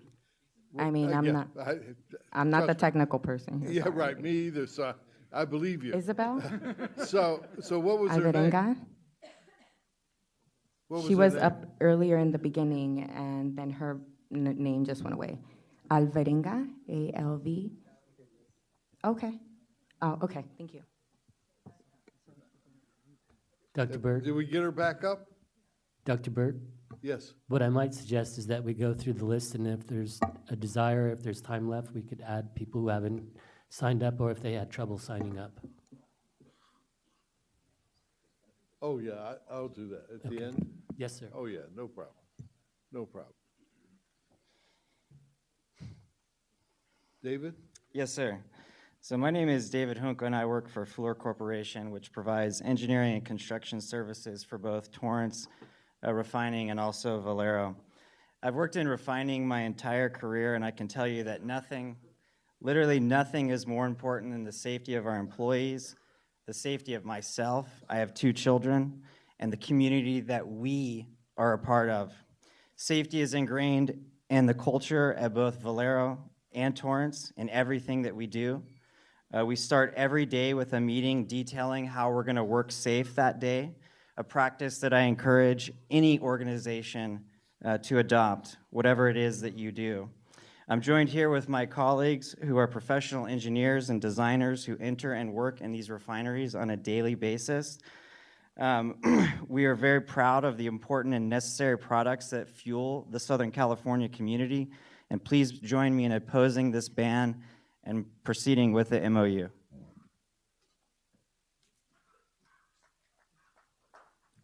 Mr. Vasquez? Yes. Good morning. My name is George Vasquez, and I'm here to speak in support of the MOU. I myself grew up in South Central LA. I went to LAUSD school. I went to Crenshaw High School. And these refineries provide jobs not only on site, but to vendors, consultants, engineering companies. And these jobs are able to provide for us and to give us the kind of lives that our parents, strive for and have able to lift us up and give us the kind of life that my parents who emigrated from Mexico dreamed of when they came over here for me and my siblings. Thank you. Monica Embry? Good afternoon. My name is Monica Embry, and I'm a proud union member and a senior campaign representative with the Sierra Club, the nation's largest and oldest grassroots organization.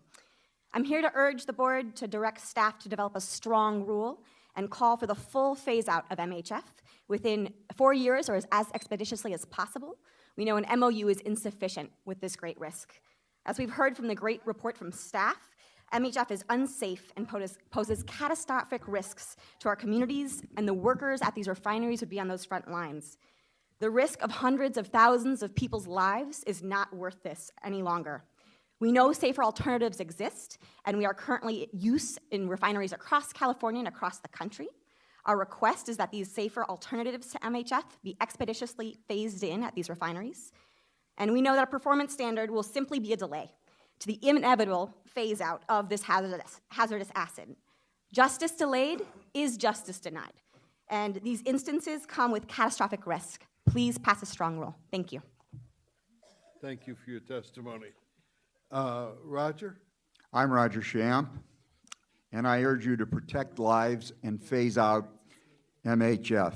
Whose lives? For starters, about 1,000 workers, contractors, and executives at PBF. Students and children, West Torrance High, 2,000. North Torrance High, 1,800. El Camino Community College, 25,000, plus the teachers, administrators, and staff of those groups. The deadly danger of MHF is well known. PBF has invested hundreds of millions of dollars to purchase the refinery. The story that PVF would close the refinery if they had to do the right thing is, in the words of a national politician, fake news. Not a lot of people have the ability to make a huge difference. You have the ability to do the right thing. Yes, the right thing. Phase out MHF. Thank you. Thank you, Mr. Shamp. Mr. Eder. Good morning, afternoon. My name is Harvey Eder. I'm speaking for myself and for the Public Solar Power Coalition, Executive Director. I've got to take the broad view on this. I've been a member of the Labor's Union, AFL-CIO, 341 out of Anchorage, Alaska, first in 1970. I worked on the pipeline. I got hurt. I've never been the same again. I busted up my neck and back and other problems. Anyway, I sympathize with the union workers. But what I did up there and what you folks are doing is all got to change and be phased out. By 45, we're going to have 100% solar electric by law now. Now, 16% of climate change comes from electricity. If this electricity is also used, the other 60% is for transportation. We have to have solar electric transportation equitably for middle and low-income people, and it's got to be done as soon as possible. And I've got a lot more to say, and I've got to be able to speak on 27 and 28 as well, and public comment, which was not cited by council. Bye. Okay. Do you have any questions? No? Alicia Gonzalez. Hi, good morning, Chairman and Board. My name is Angelica Gonzalez. I'm the Conservation Program Manager for the Angeles Chapter Sierra Club. I am here on behalf of the 50,000 members to urge you to instruct staff on a strong rule to phase out MHF. As your staff did a wonderful job in presenting the science and the dangers of this chemical, we are here to urge you to protect the communities and the workers. We know that HF is deadly and volatile liquid. We don't want testing. We don't want the worst case scenario where then you're having to answer for why all these deaths in our region. We know that upgrades and there's safer alternatives that aren't going to shut down the refinery, are not going to lose jobs, in fact, going to cause more jobs. And that's something that we definitely want to support in the environmental community. A planned phase out would not raise taxes, lose jobs, but alternately, injury, illness, and death would result in job loss and a total shutdown of the refinery. Please urge a strong rule in MHF, phase out, no MOU. Thank you very much. Thank you for your testimony. Mr. Kaufman? Seth Kaufman. I noticed, Mr. McAllen, when Sally Hayati gave her damning testimony, you happened to step out. I'm sure that was a coincidence. I would hope that you have an opportunity. My bladder only can stand so much at my age. Thank you. I'd appreciate it if you'd extend my time. I appreciate that. We are all human. I hope you have an opportunity to go back and listen to that testimony. And Mal Maritucci as well, his representative. I've sat through two refinery committee meetings and heard the testimony several times. Thank you. Oh, excellent. I hope you have an opportunity to listen today. It was profound and very strong. I hope you add to my time. Thank you.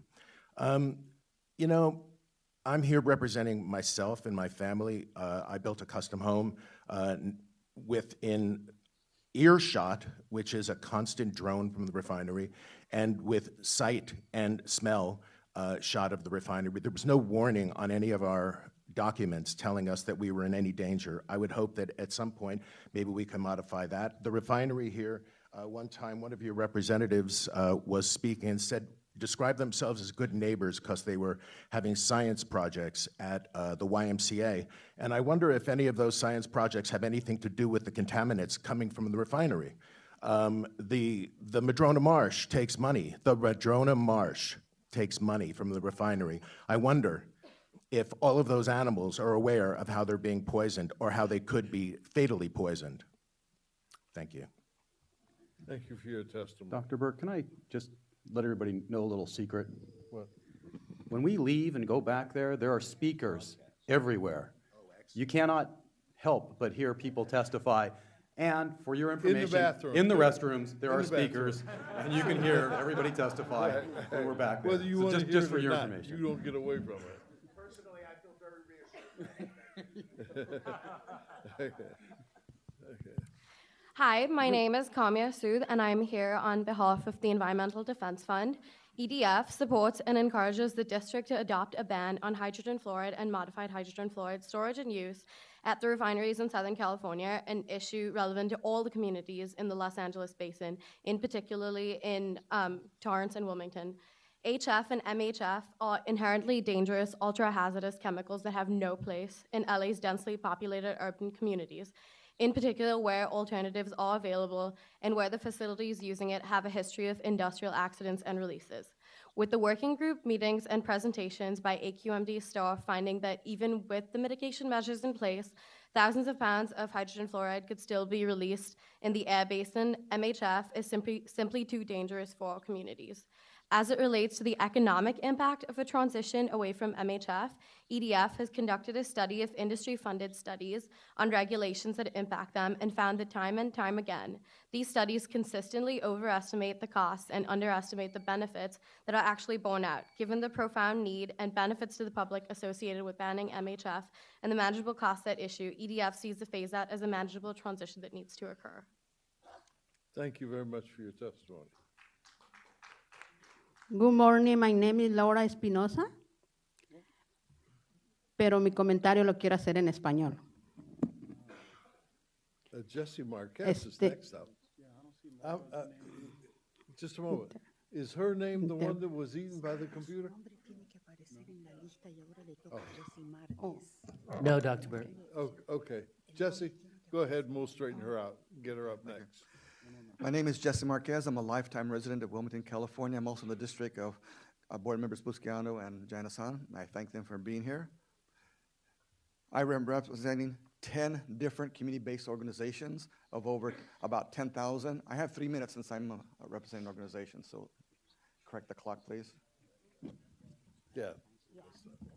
No, we were told at the beginning that organizations representing multiples would have 3 minutes. Can you stop this clock, please?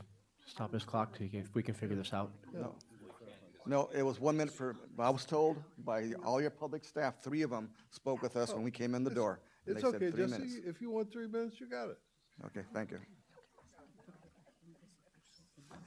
Because I am speaking on behalf of 10 organizations, and that's why I tailored it to 3 minutes. But anyways, all 10 organizations support the ban of MHF within 3 to 4 years. And here's the reason why.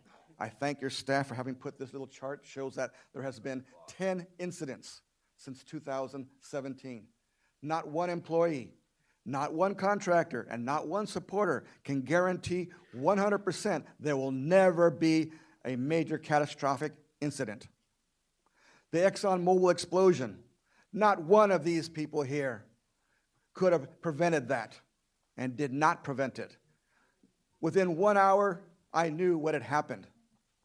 3 things caused that. Number 1, there were errors in the company's standard operating procedures where an employee here followed it.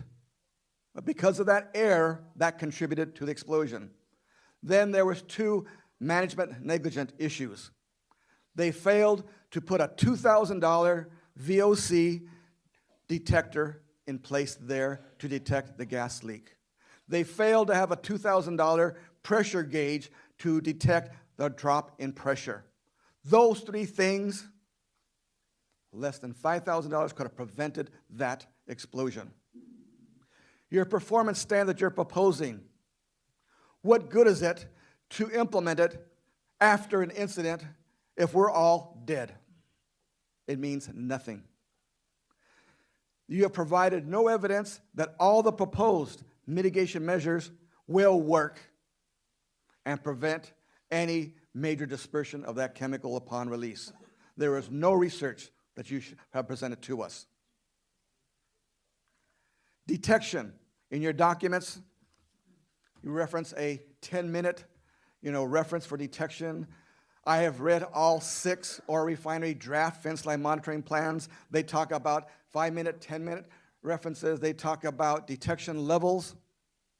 Well, there's only one instrument that I know of right now, manufactured by Atmosphere, that can detect in less than 1 minute parts per billion. QA check it, and report it in 1 minute. If there's a catastrophic release of MHF, everyone's dead in 2 to 5 minutes, within 2 miles or so, depending on the wind direction. We want the prevention to occur. All references you do talk about the health impacts. Well, you should be reading the NIOSH definition of a life-threatening major health impact. That is what you should be using as your standard, and using equipment that we know and instruments that we know that are highly accurate. And only one company does that, and nowhere do you see that mentioned here. Nowhere do you see, even when you look at some of the thresholds, it talks about a 1 hour average. Well, the threshold might be 17 parts per million, and the threshold is 200, 300. Well, averaging 1 hour, we're dead in that time. So thank you for your time. No, Mr. Marquez, I heard a lot, but I didn't hear what you were suggesting that we do. My suggestions are in here. I stated that you should adopt the ban on MHF within 3 to 4 years. Got it. Okay. Thank you for your testimony. Thank you. Donna DeProne?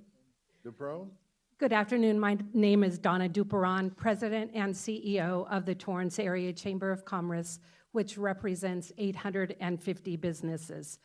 I have lived 400 yards away from the Torrance refinery for the past 24 years with my family, which includes 3 children. I have also served on the 1410 working group since its inception and have followed information disseminated very closely. I strongly encourage a MOU conversation. This satisfies both parties by increasing safety measures and minimizing impacts of gasoline supply and prices. Thank you so much. Thank you very much for your testimony. Ms. Butler from the LA County Department of Health. Hello. Janice will sign your time card. Thank you. My name's Katie Butler. I'm representing the Los Angeles County Department of Public Health. I'm a board-certified toxicologist with over 10 years of experience in health risk assessment and risk management. We support the fundamental principles of the proposed approach that enhanced mitigation and phase-out of modified hydrofluoric acid is called for. We encourage the district to take a path forward that requires modified hydrofluoric acid to be phased out as soon as possible, and does not leave open an option to continue with this outdated and hazardous technology. An accidental release of modified hydrofluoric acid into the community would result in disastrous environmental and health impacts. We are extremely concerned for the community and worker safety, even in light of the mitigation measures presented here today that may prove effective for a smaller leak. We are particularly concerned for a large-scale release as a result of system failures, natural disasters, intentional acts. For example, the cyber attack last year on the Saudi Arabian petrochemical facility.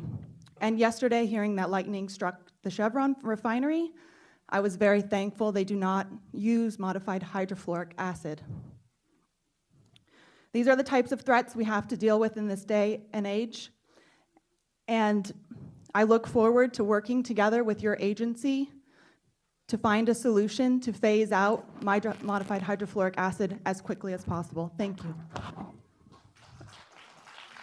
I have a question for you, please. Katie?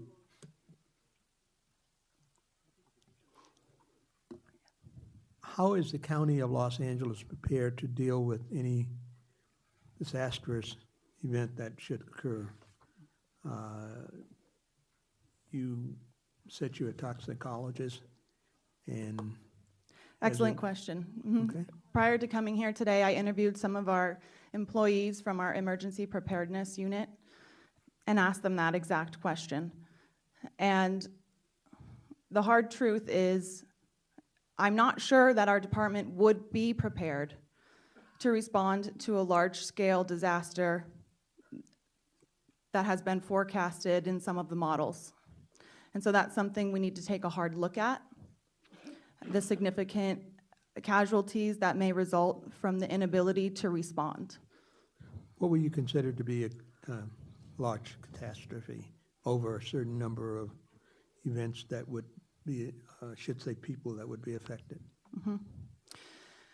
So we can look at our response to the Aliso Canyon natural gas disaster that affected 10,000 people, and we had to divert hundreds of workers. Now, that may not be comparable scale, but that is one example of how diverting an entire public health workforce to respond to an incident does sacrifice our other public health services. Thank you. Mm-hmm. Any other questions? Thank you for your testimony. Would Esperanza Romero come to the microphone? Oh, I already spoke earlier. Oh, okay. Thank you. Thank you. How about Art from CBE? I'll take another minute. We already heard from him. Okay. Hello, council members. See, there's a flaw in our computer system. How about Florence from Del Monte? I'm Art Mars right here. Thank you. There was 2 arts. I'm just letting you know there was one art, and then number 5 is Art Mars. That's me as well. I can't hear. He's Art, and we just went through him. Oh, okay. We'll go back to you. But he's also on a number 5. Yeah, just letting you guys know that there's 2 spots. Yeah, Art Mars and Art. Yeah. Can you take him off 5?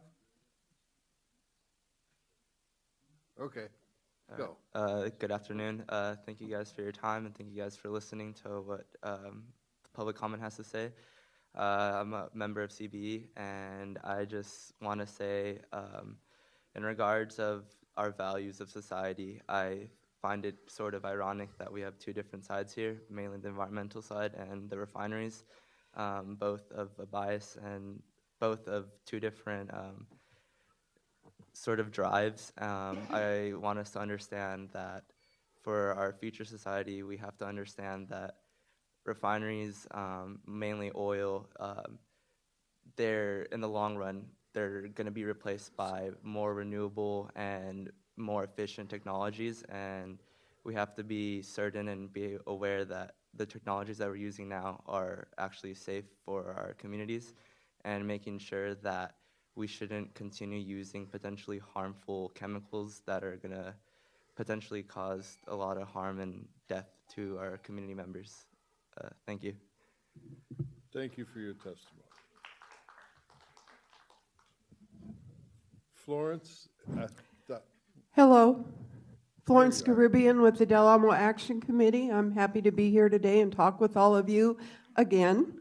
I want to say this first. Hydrofluoric acid is an extremely dangerous, life-threatening chemical. You have heard from an emergency response doctor saying she doesn't believe the hospitals would be prepared to deal with this emergency. You have heard from the public health department saying they don't feel they could respond adequately.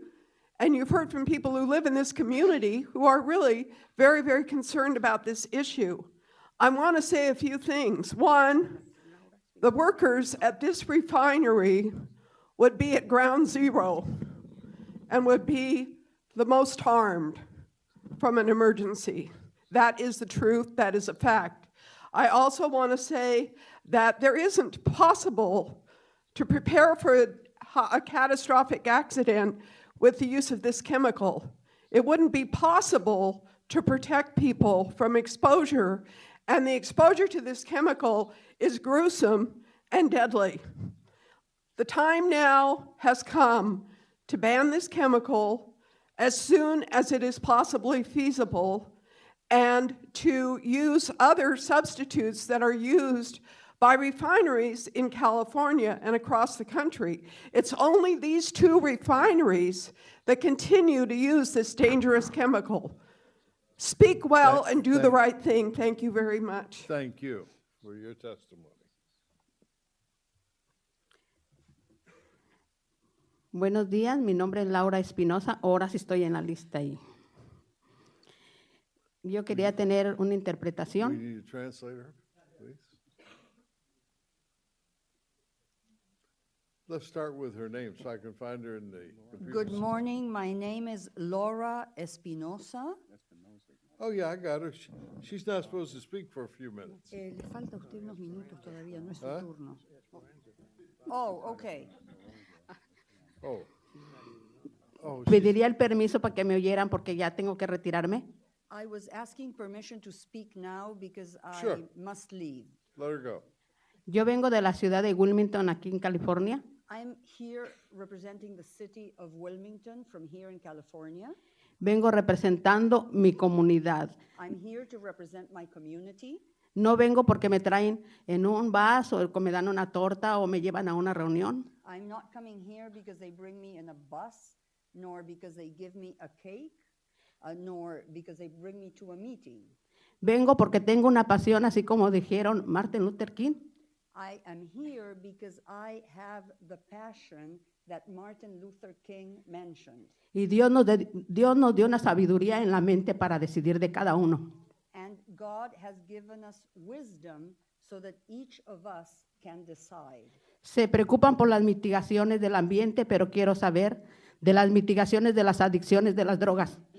You are worrying here about mitigations when it comes to do with environment, but I would like to know, what about mitigating drugs? Se tiene que invertir también en eso, You have to invest in that as well, que nosotros como madres somos las que sufrimos los problemas de los hijos. because we, as mothers, suffer due to our children's problems. ¿Para qué queremos universitarios graduados si están en drogas? What do we want university students for if they are addicted to drugs? Ustedes ya están asegurados mucho su retiro, pero todos estos empleados, ¿qué esperan de ustedes? You already have your retirement in place, but all these workers that are here, what do they expect from you? Yo no les voy a decir que se levanten para que me apoyen. I am not going to ask anybody to stand up to support me. Hay que ser justos, realistas y ponernos a trabajar en lo mejor. We have to be fair, we have to be realistic, and start to work doing our best. Tengo 13 años en mi comunidad limpiando y hablando con las madres. I have been cleaning for 13 years in my community and talking to other mothers. Y esta es la vez más difícil que me ha tocado hablar. And this has been the hardest time for me to speak. Pero pregunten quién ayuda más en la comunidad. But you should ask, who helps out the most in the community? Si alguien no tiene para pagar renta, para comer If somebody doesn't have enough money to pay for rent, o to para pay for apoyarse. food, or to support oneself. Vienen en este pastel tan grande que quieren todos repartirse. This is like a big piece of pie and everybody wants to have a share of it. Y no tengo miedo a hablar. And I am not afraid to speak. Cada quien quiere su dinero, gobierno, Everybody wants their own money. organizaciones, The government does, the organizations do, comité como ustedes, the committees like yours. repartíanlo equitativamente para todos We should share this equally amongst everybody y hagan lo justo. and do the fair thing. Y a mi concejal, que es del Distrito 15, And regarding my council member from District 15, nos ayude a mejorar nuestra ciudad. I want that person to help us to improve our city. Tenemos talleres, recicladoras, no nomás las refineras y el puerto. Hay mucho, mucho, mucho en nuestra comunidad que mejorar. We have shops that need to be improved. We have recycling places that need to be improved.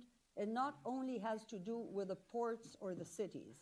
Todas nuestras ciudades necesitan de ustedes y de All nosotros. All our cities need you and they need us. Muchas gracias.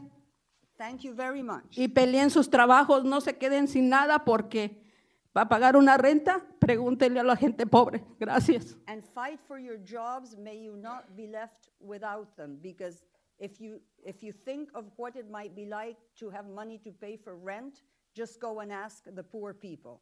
Thank you. Thank you very much for your testimony. Mr. Medea? Good afternoon, Chairman Burke, Vice Chairman Parker, and members of the board. My name is Connor Medina, and I am the Government Affairs Specialist with Orange County Business Council. With over 200 investors, OCBC is the premier voice for advocating for the economic development and prosperity of the county.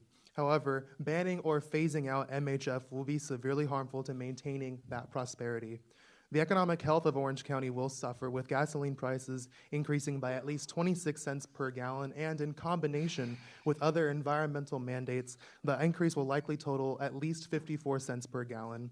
Supply lines will be stretched from our own region to across the world, dramatically driving up costs and decreasing reliability. This would ultimately cost consumers an additional $7 to $8 billion a year, and hardworking members of the community will lose their jobs, and all consumers and businesses will take a massive financial hit. For these reasons, OCBC respectfully urges SCAQMD to instead support the enhanced tiered safety systems approach. Thank you. Thank you very much for your testimony. Okay. Isabel? My name is Isabel Ranga, and I am from the Carson-Wilmington area. I am a student at Los Angeles Harbor College, located in Wilmington, and I'm here to represent all of the youth who are in school right now as we speak. I am also here to urge the board to direct staff to write a regulation to phase out deadly, and I repeat, deadly MHF, because it will eventually kill us. Today, you will be deciding my future and the future of many of the people in this room and all of the folks in the Harbor area. These are newborns, children, young adults just like me. This is the future generation. This is now the present. And also, Buscaino, it's funny how you're willing to be here for industry, but not for my community ever. And workers, they keep on mentioning your safety, but do you know why? Because they know if a disaster would occur, you would all be dead in less than 5 minutes. And because this deadly chemical is stronger than all of us in this room. So my question is, will I still be alive by 2030? Who knows? And also ban MHF forever.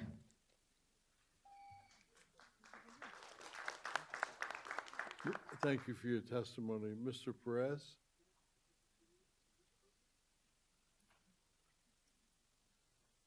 Hello, my name is Daniel Perez. I am from the Harbor area. I'm a community member, and I thank you for your time. I want to speak upon bringing forth a ban on MHF. Today, I'm coming here with my community members in solidarity to ban MHF. They come over here and they sacrifice their time, they've sacrificed money, they've sacrificed things to bring forth this ban on MHF because they care about their families. And we all know that we're willing to sacrifice anything for the livelihoods, for the health of our families, of our children. And we're hoping that we can bring forth more safety regulations for our communities, because our communities already have a lot of harmful and catastrophic things that are happening to us. Our community healths are being affected greatly, and I have a passion for environmental justice because we have to do something for our communities. And whenever you enter environmental justice, you grow for a passion for it, and you want to do anything you can to do it, to do things better for people, for their livelihoods, for their family, their children, for their community. So thank you, and I hope that we can all agree on environmental justice and agree on continuing ban for MHF. Thank you. Thank you so much for your testimony. Luis Martinez? Good afternoon. My name is Luis Martinez. I'm here with CBE, and I'm from the Wilmington community. And the fact that banning a hazardous chemical from affecting thousands of industry workers and everyday people, even if for a question, is alarming to me. So get rid of MHF. It's that simple. Thank you. Thank you for your testimony. Albert Hernandez. Is Mr. Hernandez here? Mr. Hernandez? No. Yes. He's coming. Coming? Yes.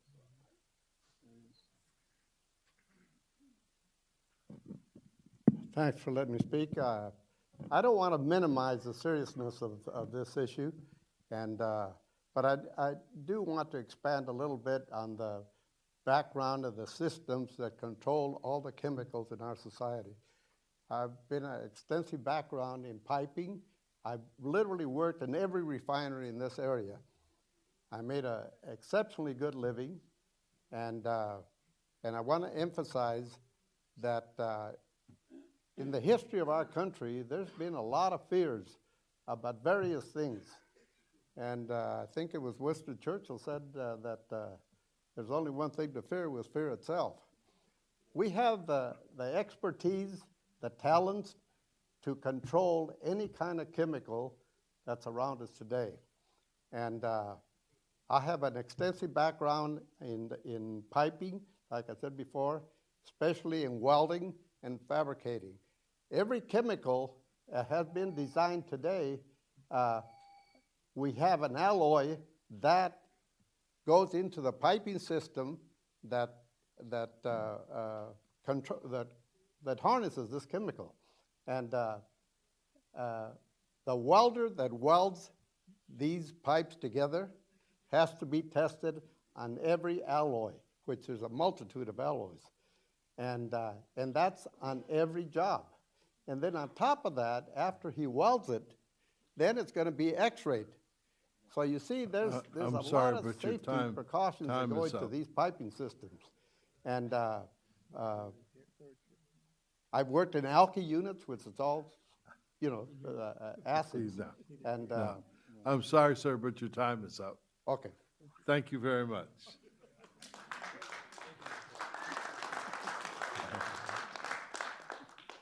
Yvonne Martinez Watson.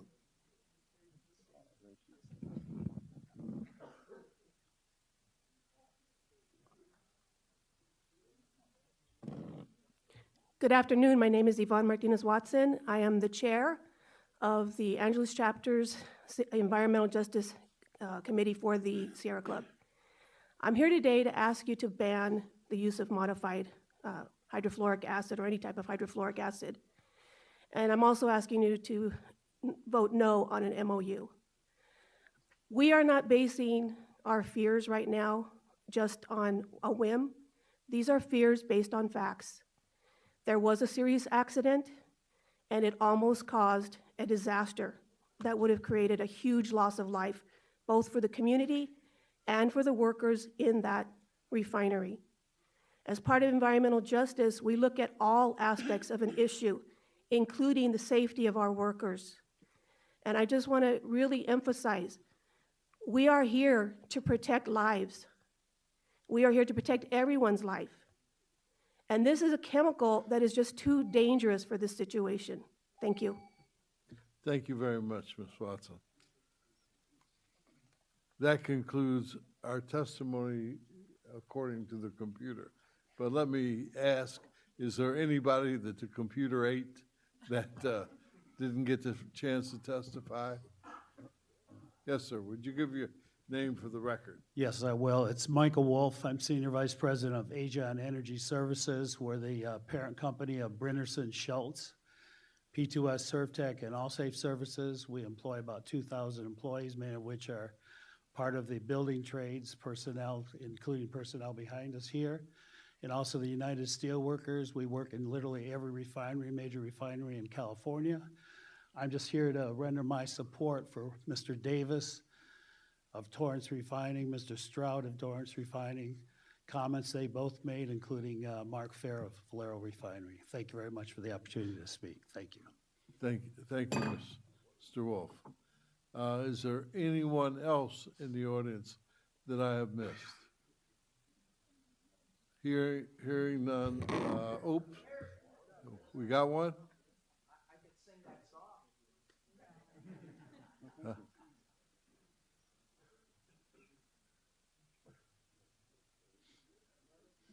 Rudy Rodriguez, local 250 steam fitter, 44 years, also political director. Grew up in Torrance, Artesian Crenshaw, half a mile from the refinery. I drove by the refinery every Sunday to go visit my grandma down in Lomita. I ran track at North High, saw the steam coming up, mowed my lawn, saw the steam. I think all the building trades, please stand up. All the building trades, please stand up here. I'm telling you, right now, the safety that goes into the refinery, it is overwhelming. I've gone there many times and shown, hey, they spend $1 billion on, they're all spending $1 billion on safety. I'm gonna tell you one thing else, My mom turns 92 years old next Saturday, and you ask my mom what she thinks about the refinery over there on 190th and Crenshaw, she'll say, if it's safe enough for her son to work on, it's safe enough for her to live there. Thank you for your time. Thank you.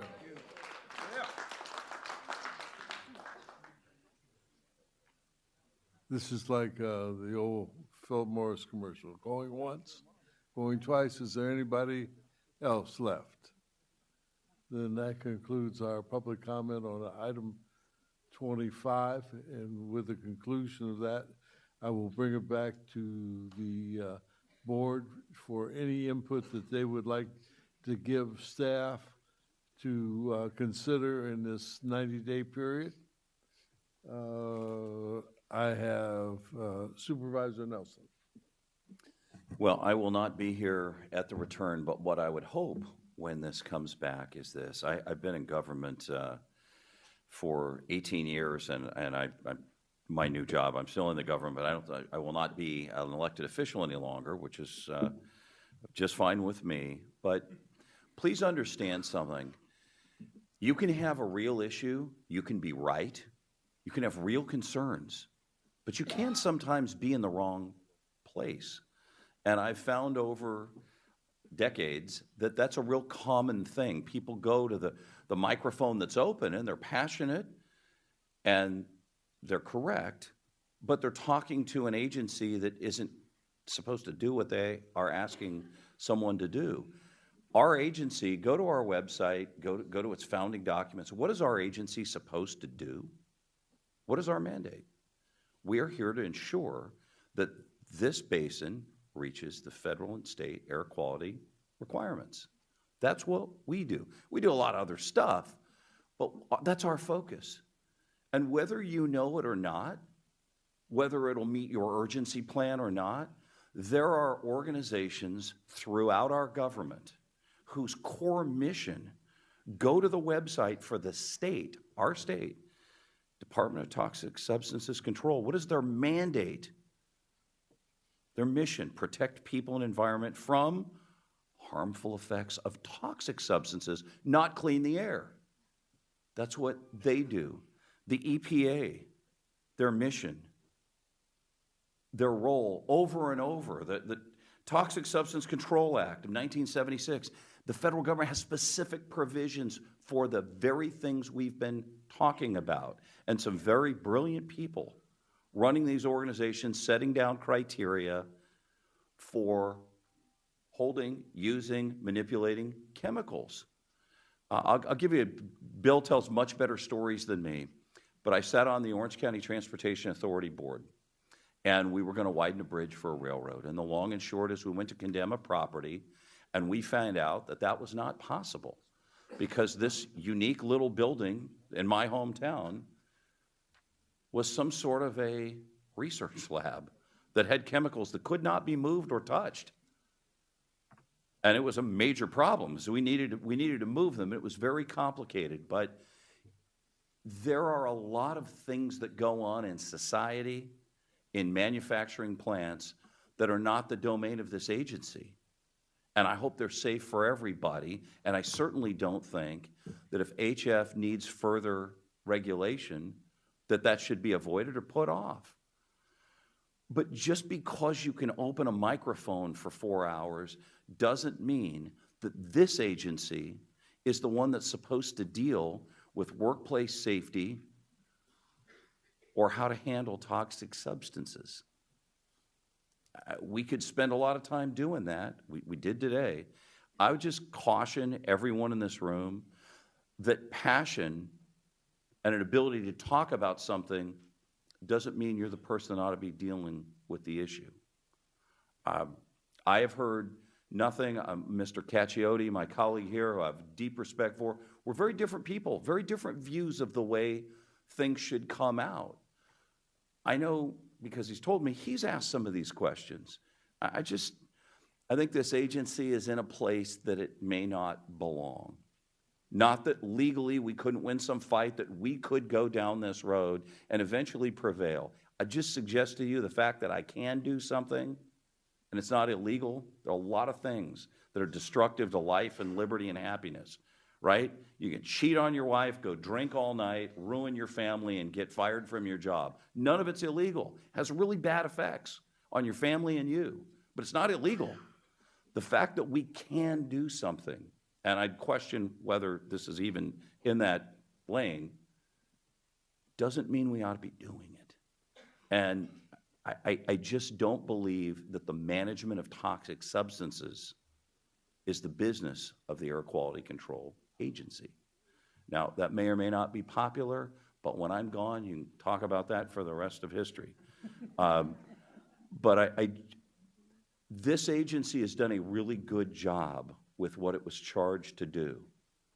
And I just hope as we get better, the air gets cleaner, and we've had fantastic results over the last 30-plus years, much of it under the leadership of Dr. Burke.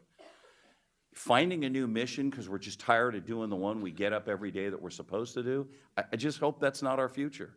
Right. We need to do what we are mandated to do. And we need to trust, we can participate, we can ask for help for the agencies that are tasked with doing this. But I would hope in the report that we come back, rather than all a bunch of recommendations on rules, how about a presentation on what everyone else is doing and who's literally responsible for this? Because the answer is not no one. I mean, I've done very basic research. Our CEO here worked for the EPA. There are plenty of people who have responsibility for this that are not named the South Coast Air Quality Management District. And a full understanding of who runs those regulatory agencies, what they are doing about this particular issue, what mandates they have, would be a pretty healthy discussion to at least set the stage of what's left, if anything. It's not like this modified HF has not been regulated for 30 or 40 years. That's not what's going on here. None of us came to this and said, here's an issue that hasn't been touched. This is a heavily regulated substance. So before we go off and think passing this rule will or won't make any difference, I don't know why the refiners themselves have plenty of power nationwide, haven't involved their own representatives, but I was a little surprised to hear the list of all our congressional members who seem to be so concerned about this. You realize if the congressional members want to pass a federal law dealing with this, they are welcome to and can. There's nothing we could do to stop them, and maybe they should. But they should also know that the Air Quality Management District that deals with, PM 2.5 and ozone is probably not the place they themselves ought to be going. It's their responsibility to protect us. Maybe they ought to focus on the very federal agencies that they are in control over and write the laws for to do what they would like us to do. If that wouldn't be too much trouble, maybe I could sign my own letter and ask them to take care of business. It's their job. Maybe they've already done it for that matter. But as I leave, just remember, we all have an opinion if asked. It doesn't mean that the fact that you sit here for the meetings means that any topic is free game. We should not be regulating this item. This is not within our core mission. And I just fear where this agency goes because this is like a lot of subjects that could be brought up that are very important, very real, but doesn't mean they're our responsibility. Told you I'd miss you.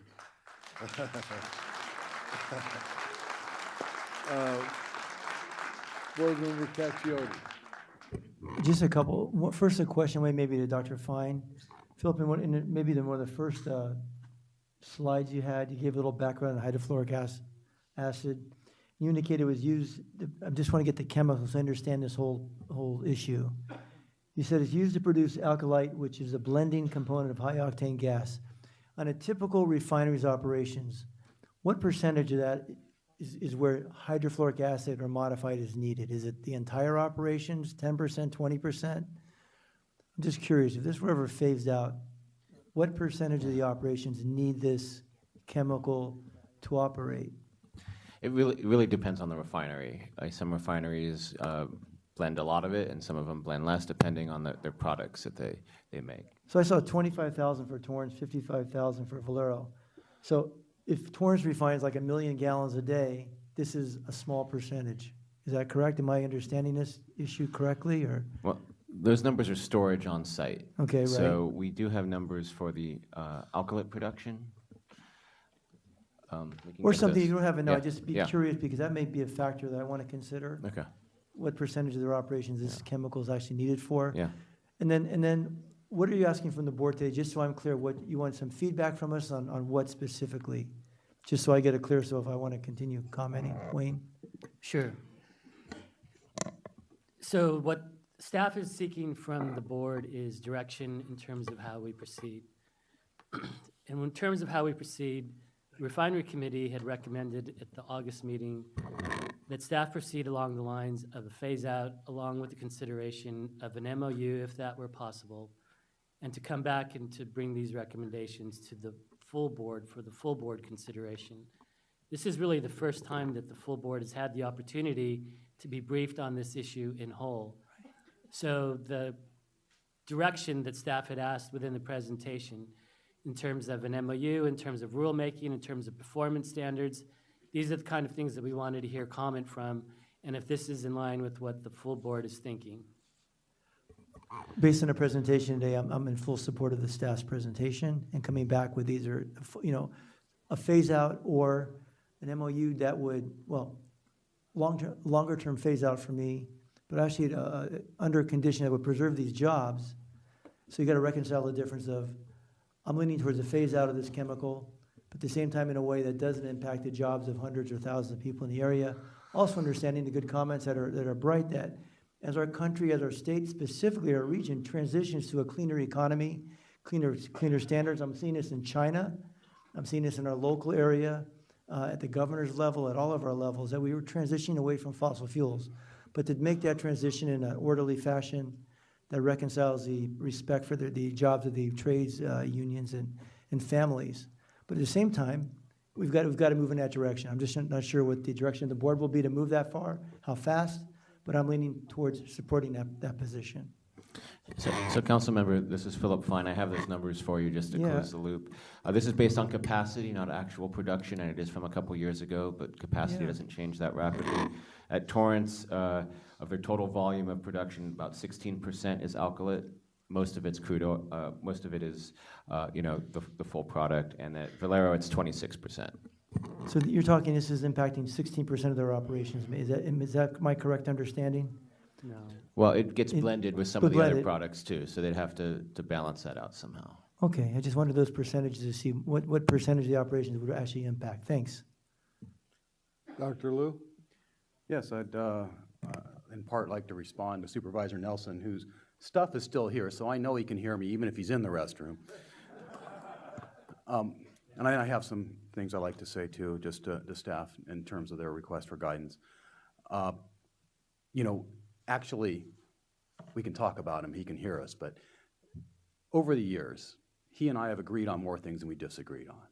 The things we've disagreed on have been kind of epic at times, but it has been very respectful, and I have the utmost respect for Supervisor Nelson, and I think he raises a good point. But we have a fundamentally different opinion about the role of this agency. First and foremost, I come to this board as someone who is, I think, responsible for protecting public health. And I don't look at us as narrowly focused only on national and state ambient air quality standards. Our legal authority goes far beyond that, and we have a responsibility. That's an enormous responsibility to protect public health. And we have, for many years, as you've heard today, actually tried to deal with this issue of modified hydrofluoric acid and hydrofluoric acid. And in fact, 17 years ago, before I was on this board, Dr. Burke initiated some environmental justice annual plans, work plans, and our then executive officer, Dr. Wallerstein, came to me and said, will you please get some environmental justice advocates together so that we can have a conversation about what goes into those plans. And the very first thing that came up was a CBE advocate who said, you need to get hydrogen fluoride out of the Valero refinery. It might have been Altamar then, but whatever it is, it's now Valero. It was Altamar. Anyway, And Dr. Wallerstein said, you're absolutely right. The only reason we didn't adopt that was because it got challenged on a CEQA document. Someone left a page out of an EIR or something, and the judge overturned it. I'll have the board consider that regulation again. What happened was that Valero came forward and said, we'll sign an MOU and we'll use modified hydrogen fluoride.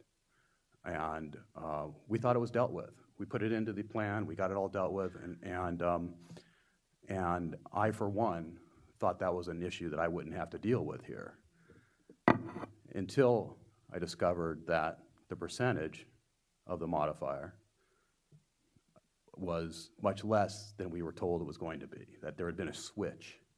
And so I kind of felt that I ended up on the wrong end of a bait and switch scam here, because now we're dealing with it again.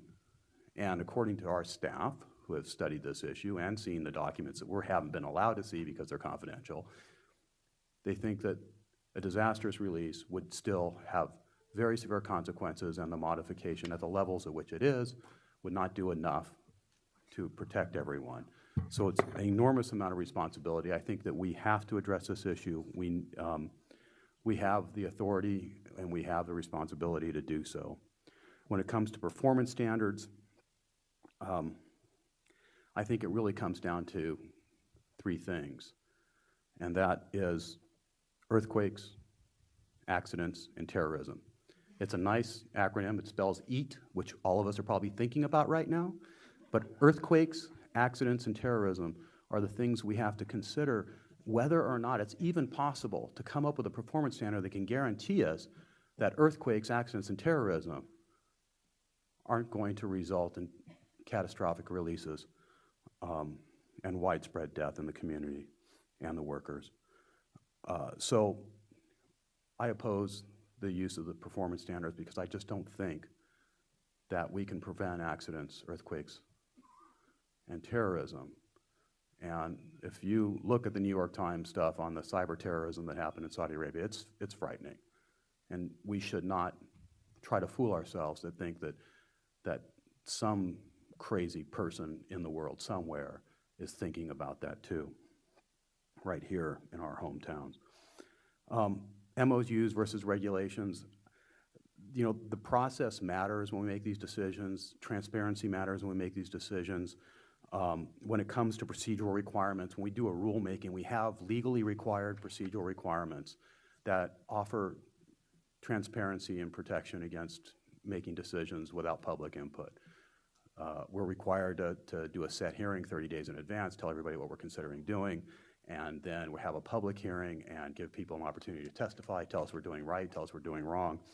And those legal requirements, I think, are there for a reason. We're also required to make certain findings by law. In an MOU process, we don't have that. The MOU process doesn't provide as many guarantees to the public in terms of engagement and opportunities to comment and to actually use their First Amendment right to redress this government for grievances. So I think, you know, there may be a role for MOUs when you have no other choice. Here we have the authority to adopt a regulation. I think we should. So just to sum up, my guidance to staff is I support a regulation. And I support the phase out as soon as possible of this chemical. And I want you guys to know, who are on the other side of this issue, that I didn't come into this issue with a predetermined decision on this.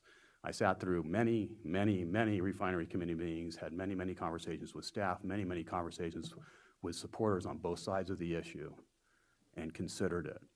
But when it comes down to those earthquakes, accidents, and terrorism, it just is a risk too great. So that's where I've come out, and that's my guidance to staff. Bring us back a regulation that will phase out this use of this chemical as quickly as possible. Thank you.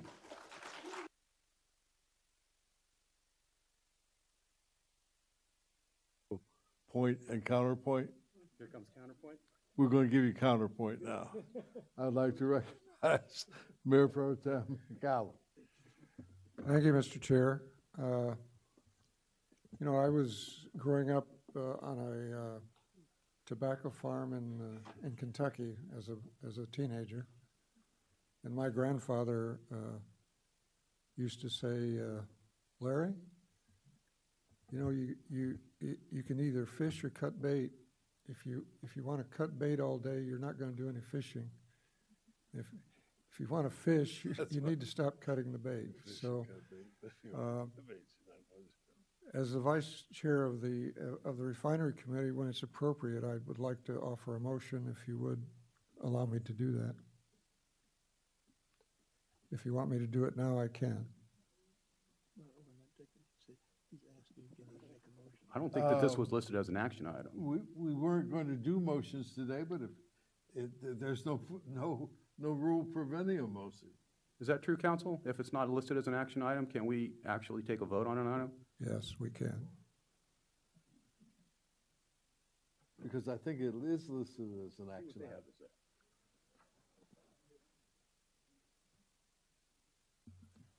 It's listed in the agenda as giving the board giving staff direction. So, although it doesn't necessarily call for a motion, I wouldn't say a motion is prohibited. I mean, it's designed to give direction. It's been clearly noticed as giving direction.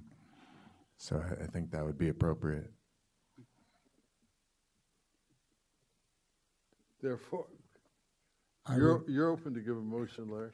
Thank you very much, Mr. Chair. I would move to direct staff to develop a memorandum of understanding with each refinery that allows for the tailoring of safety enhancements specific to each refinery's MHF alkylation unit, and to bring each MOU, once developed and drafted, back to the board within 90 days for final approval before execution by the executive officer.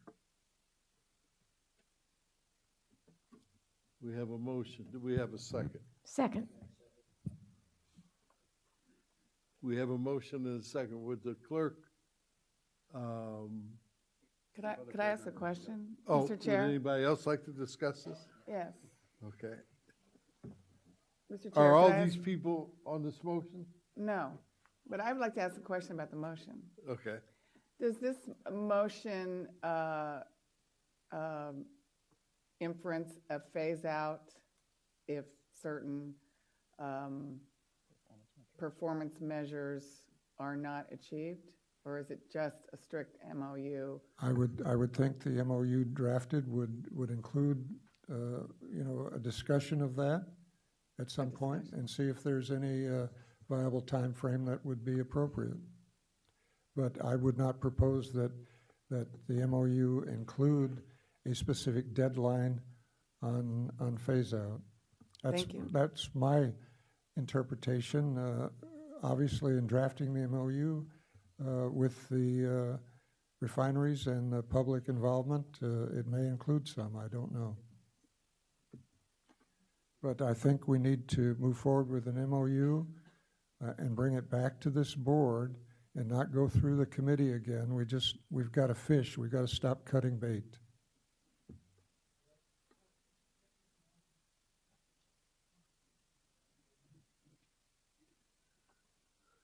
Is there any person who would like to speak on this motion? Yes? Well, I will oppose that motion. I'm a member of the refinery committee, and so is Mr. McCallan, and so is Dr. Liu. So we have had the opportunity to hear a lot of testimony and look at these issues multiple times.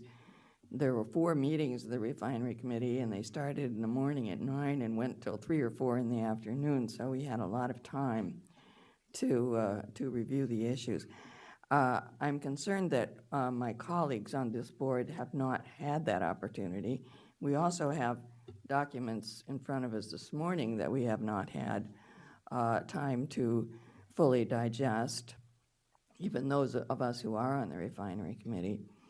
So while the board is to give direction to staff, I think a more appropriate approach would be to have our board members ask questions, issues that they want resolved from our staff, and then to come back here in 90 days or whatever and look at this issue again with our questions answered.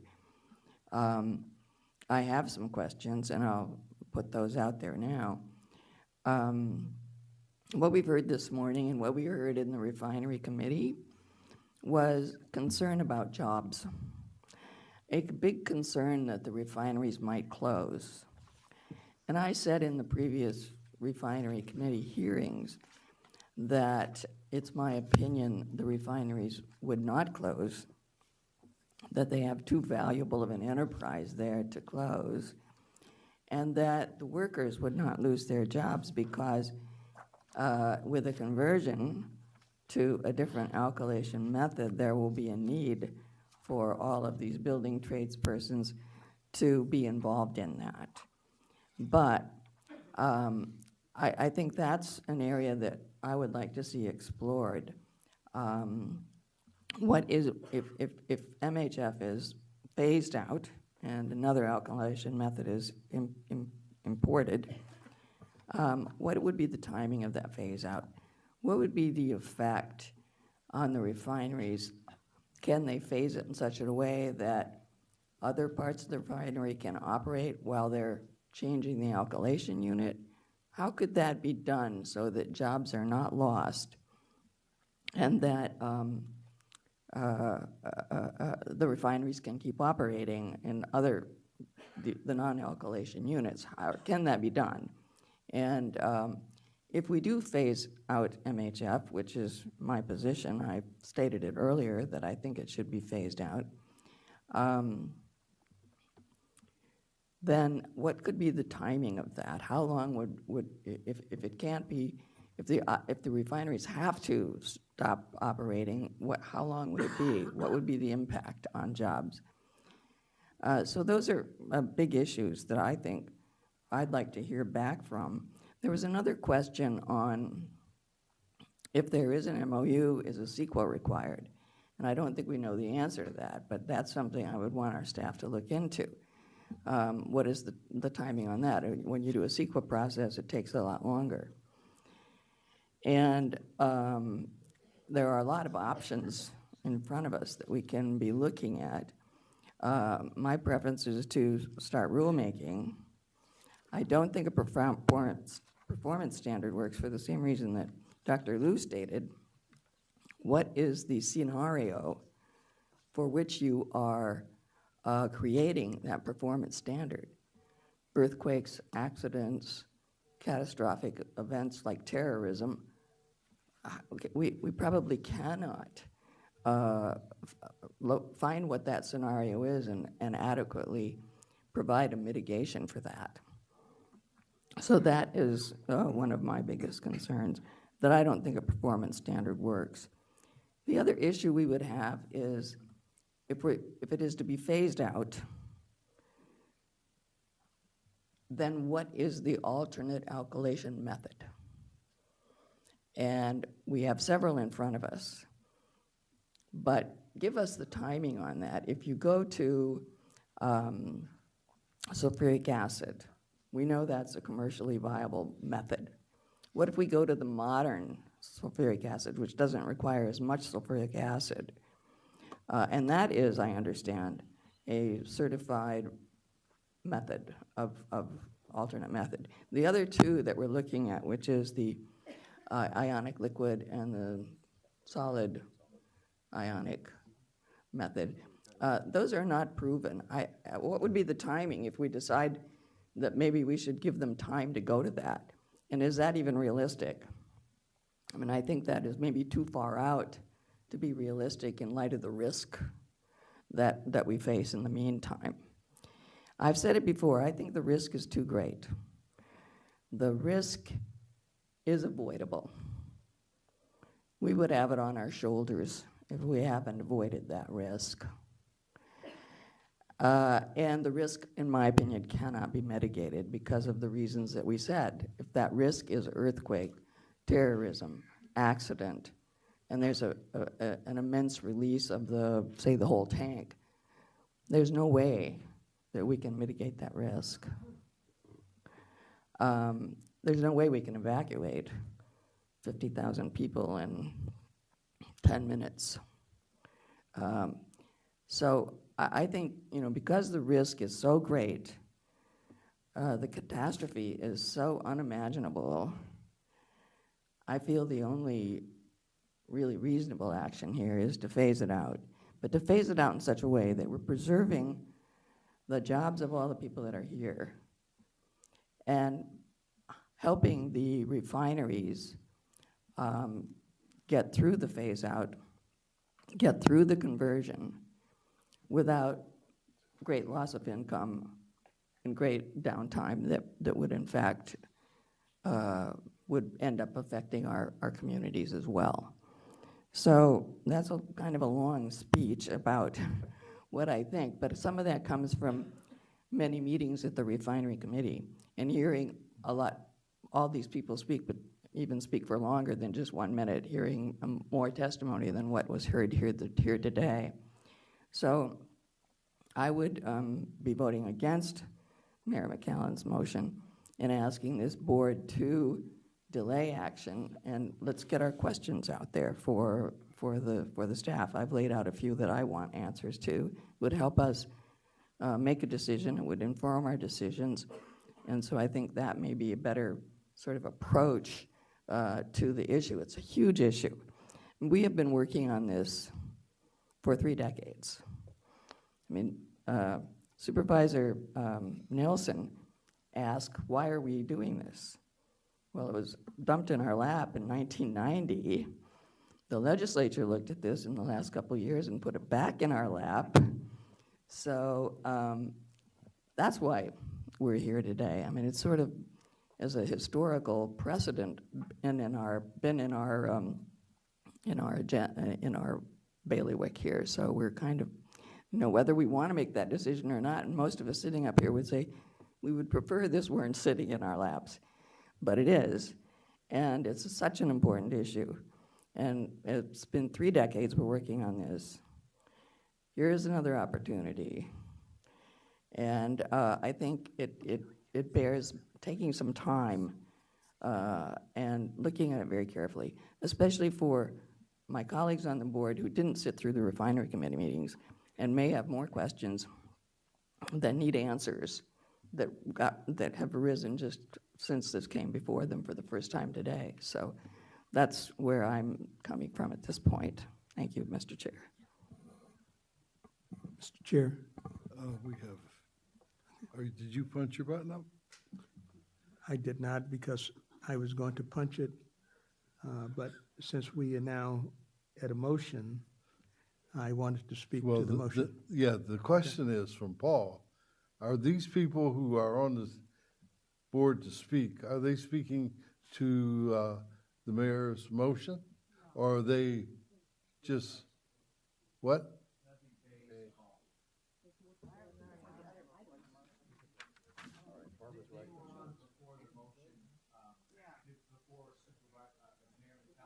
Would you clear the roll then? And I'd like everybody who would like to speak to this motion to punch up now, okay?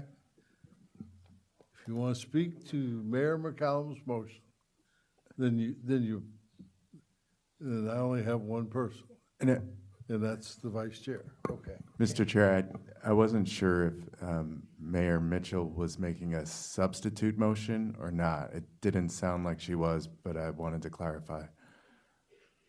Because I'm going to speak, and I'm going to make a substitute motion if there's no clarity. Okay. Well, I'll let the chair make the substitute motion since he's indicated he would do it.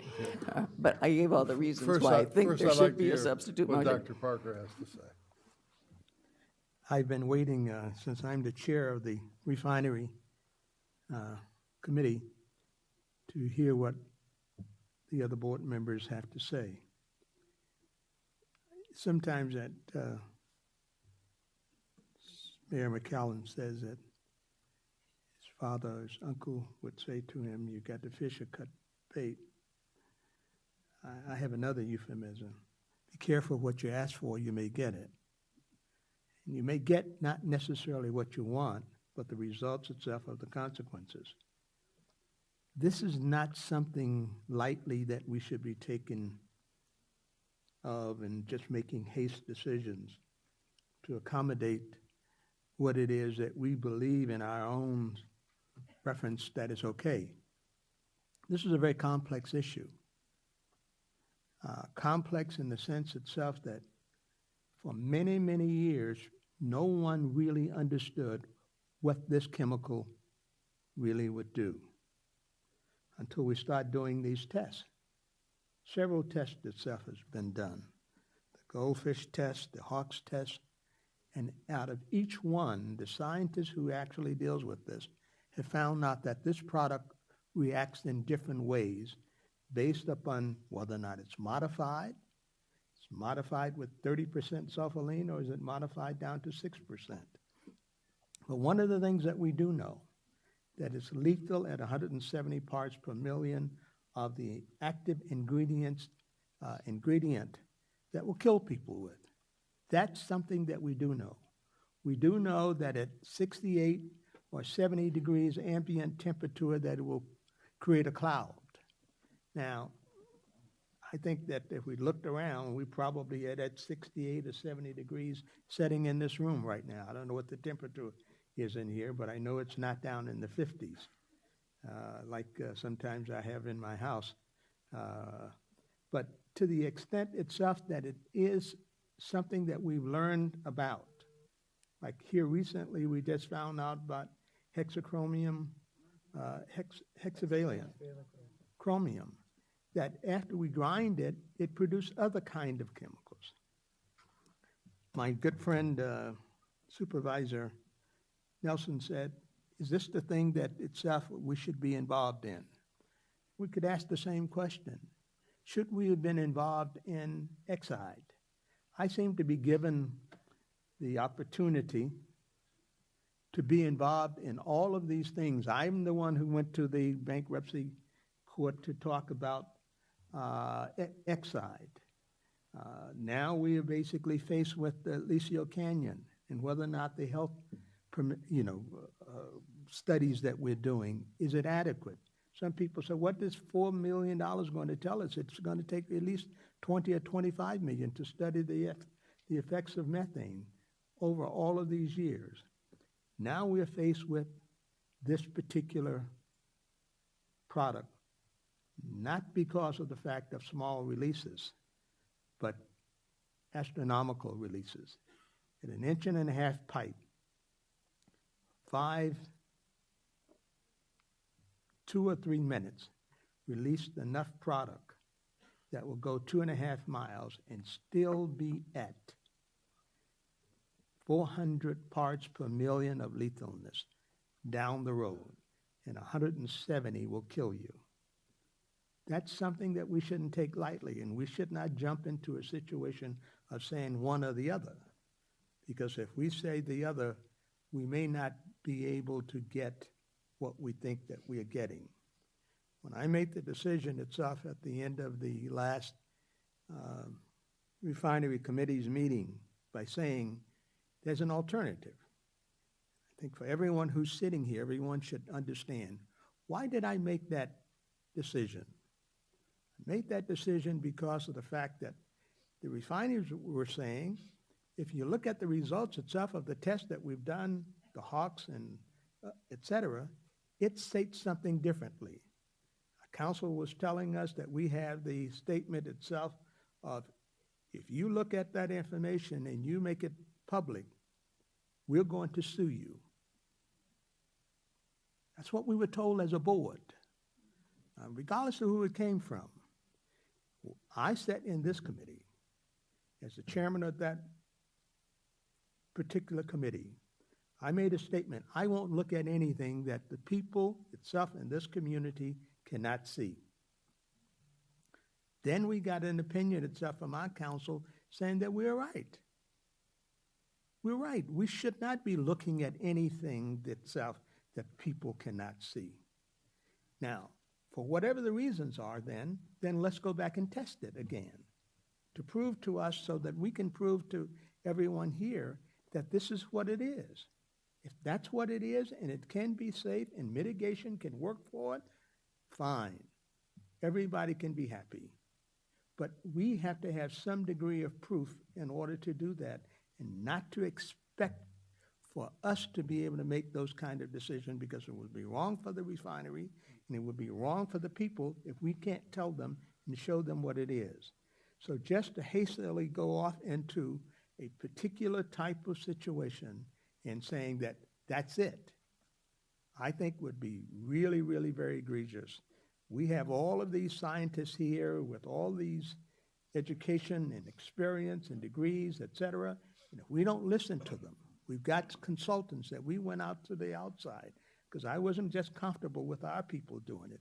Let's go to the outside. We brought in 4 specific consultants, and each one of them had enough degrees and experience to fill up this whole room, and said, and at the end of the day, they said, we still don't know 100%, other than the fact itself that even if we have a rain out, if we have a rain out from 1,400 parts per million down to 30%, that still leaves us with 800 parts per million, and it only takes 170 to kill someone. So what difference does it make if we have a rain out or not? It's still lethal. How far will it go? When I saw a picture saying that it will jump over walls, it will jump over walls and go over. If you have someone said today, maybe we can build a wall and surround it, or whatever it may be. But the pictures that I have seen says if you shoot it out and it goes and hits a wall, it'll just jump over it and go to the other side. Those are very serious kind of allegations. But the refineries will say, don't believe that. Don't believe that, because that's not the way it reacts. We says, okay, fine, then show us what it is. Or we can show you guys, but you can't show the public. Now we're at a dilemma. So to the extent itself of where we are, and asking our board now to basically do something in a vacuum of this nature, that many of us are not necessarily informed enough, I won't say qualified, informed enough. We should give due respect to the refineries. That's their business. That's what they've been doing for all of these years, and certainly they have people there who are very well, qualified. But they're not as qualified on this product. 1, they didn't make it. 2, they did not dilute it. And 3, the testing that they have of it, we are ignorant of, because we can't see it as the members of this 13 members sitting on this board.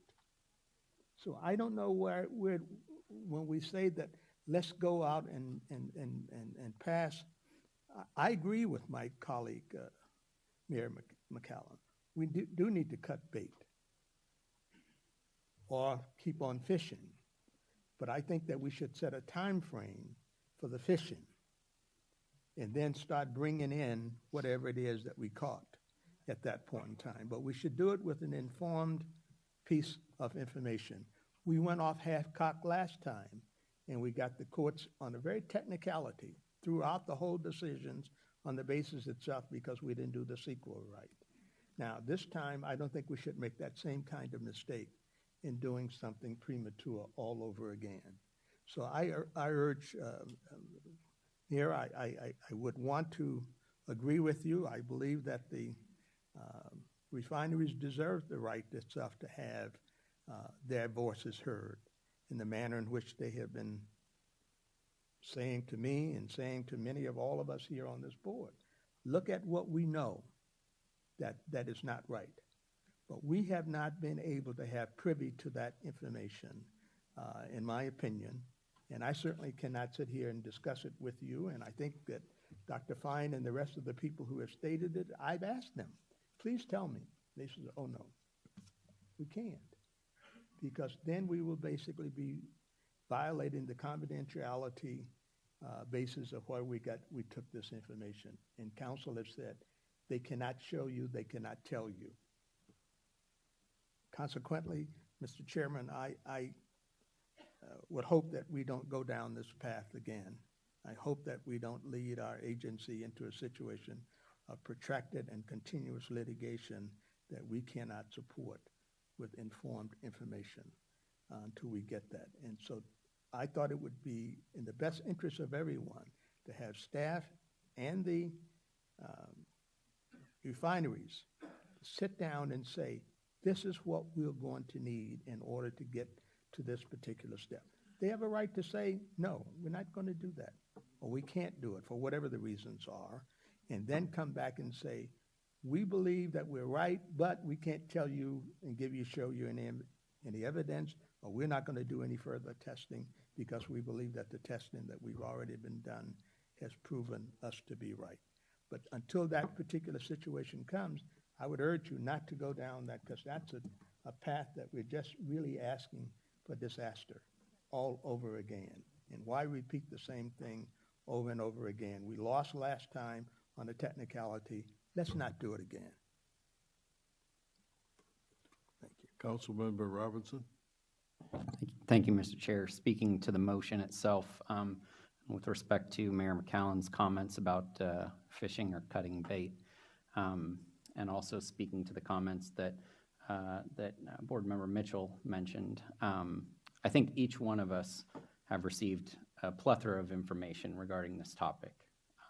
We've probably at times spent more on this issue than the vast majority of issues that have come before me in my 3 years here. And so I'm, for one, don't want to see us cut bait. I want to see us fish. I want to see us move forward with this.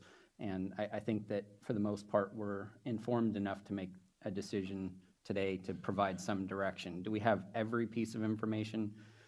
Probably not. Are there still some questions that need to be asked? Probably so. And can those be passed along to staff so that during the motion that Mayor McCallan made with respect to the 90 days, could we be communicating with staff during that time? I think we could. So speaking to the motion, I'm supportive of it from that perspective.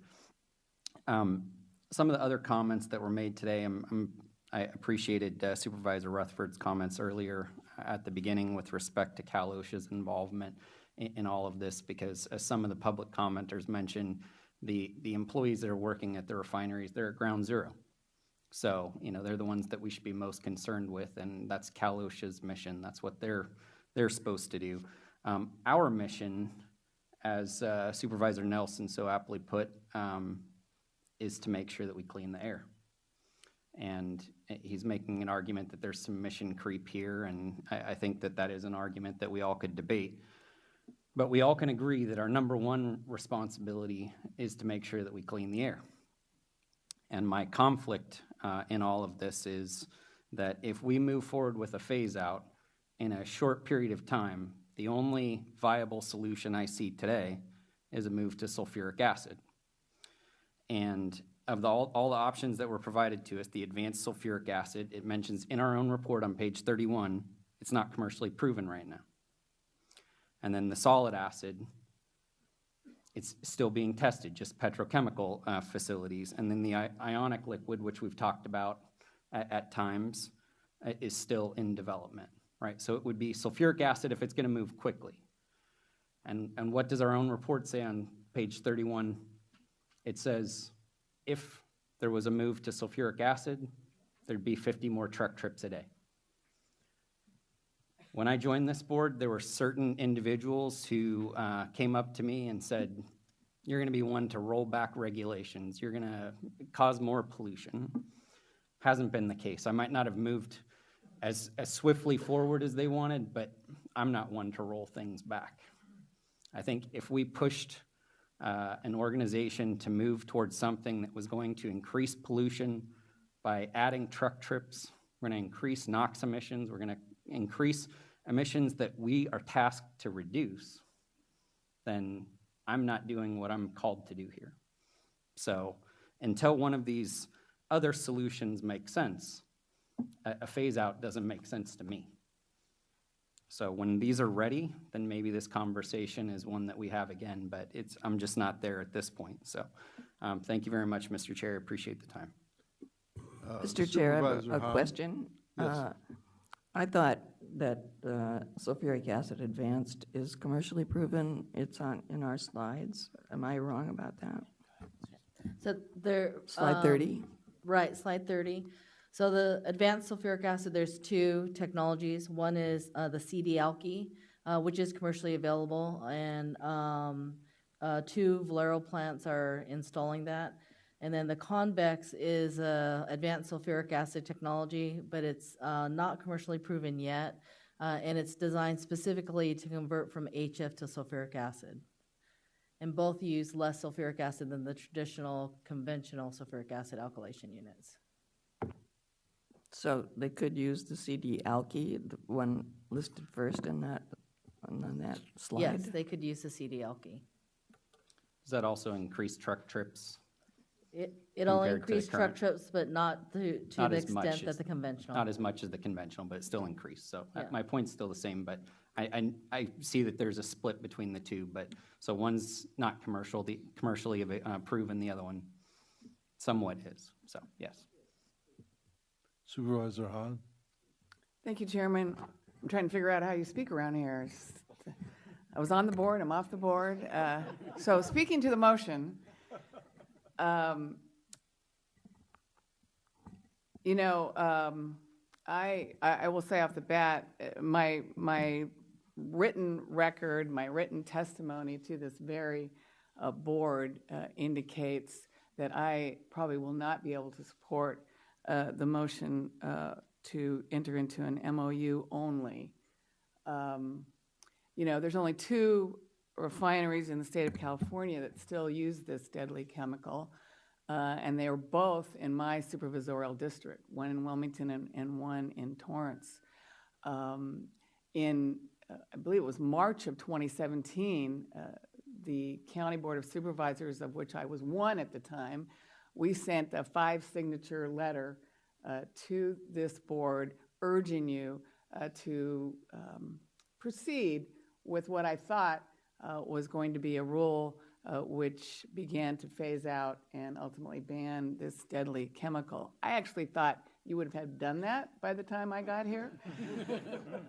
So now here I am, and I'm asked to give direction to the staff and vote on this motion.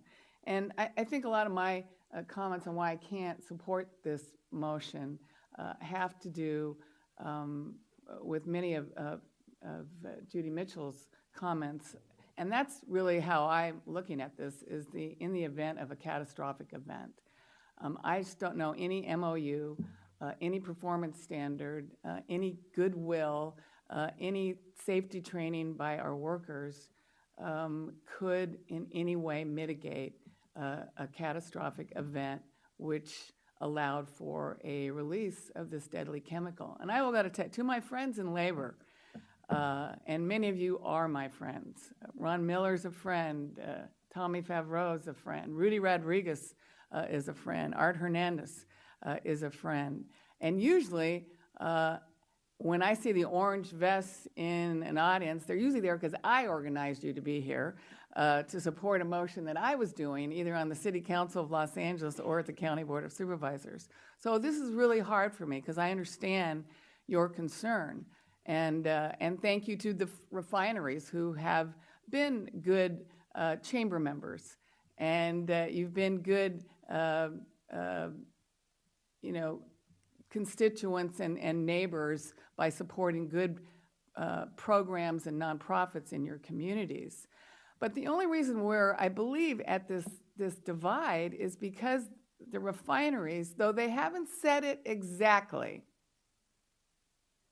both refineries have threatened to close if, in fact, this board decided to phase out this dangerous chemical. Because I don't think there's anybody in this room, I don't think there's any chamber member, I don't think there's any Boys and Girls member, I don't think there's any worker, if they were honest, would not rather have a safer alternative to a chemical that they work with every day that could potentially create a deadly, flesh-eating vapor cloud.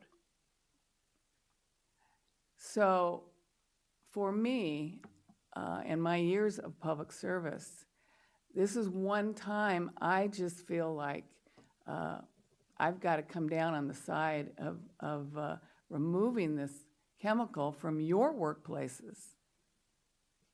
from your workplaces, as well as the communities with which these refineries operate.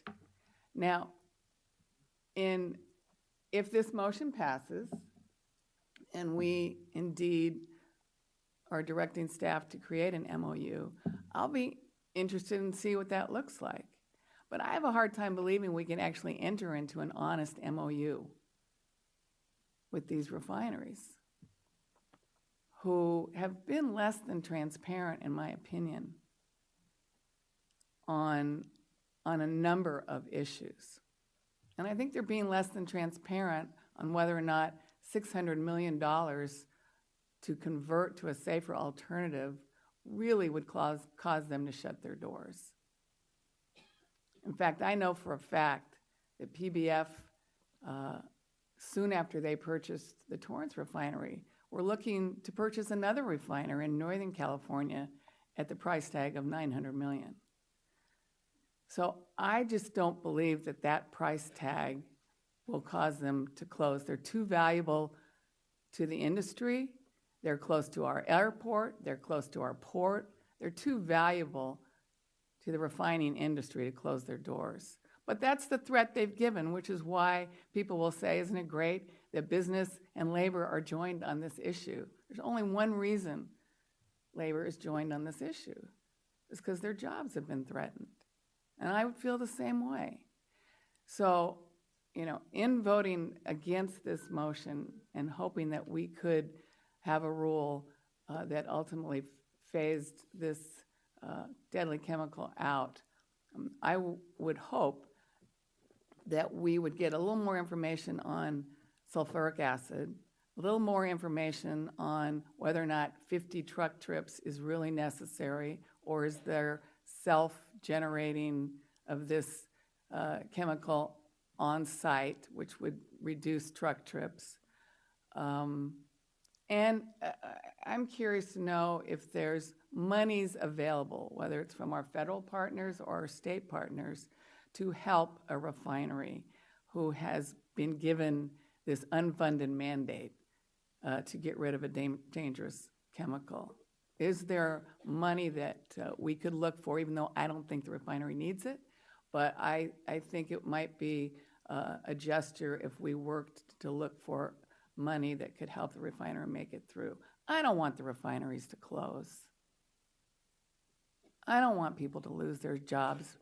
But colleagues, I've spent my entire political career hearing every time I proposed a clean air action plan at the port, every time I proposed zero-emission trucks on our freeways, every time I have fought to have project labor agreements in projects that I've insisted on, I've heard from the business community that I would be ending jobs, that I would be bringing civilization as we knew it to an end.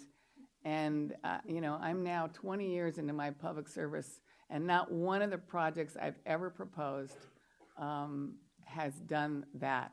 People are afraid that when we change things, when we take away what people have come to realize is normal, could upend their lives, they, of course, fight to keep it the way it is.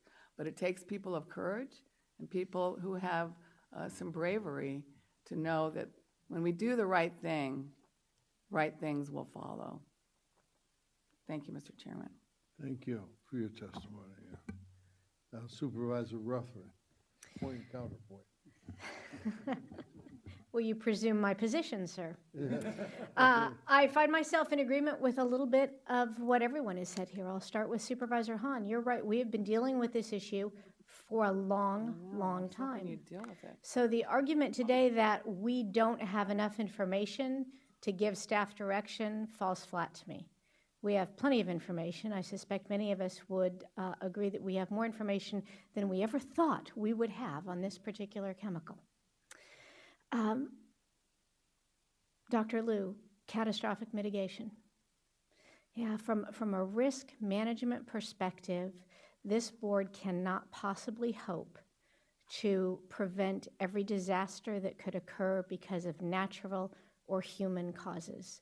We do not exist to combat evil in the world. It exists, and it can kill tens of thousands of people with or without the presence of this chemical, and with or without the presence of these refineries. We have to make rational decisions about risk management as much as the human hearts in us pull toward, let's keep everyone safe all the time. I'm a mom, I get it, I want everyone safe all the time. It's not humanly possible.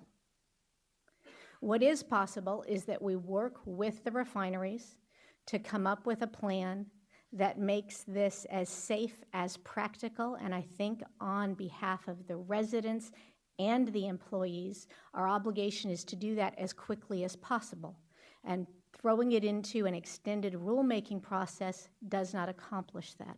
Getting our professional staff to sit down with the refineries, and instead of this dance we've all been doing for a couple of years now, we actually say 90 days, let's get the proposal on paper, and then let's bring it back for the board and the public, going to the process concerns that were raised, to discuss and debate so that we have some actual proposals, an actual plan with actual dates.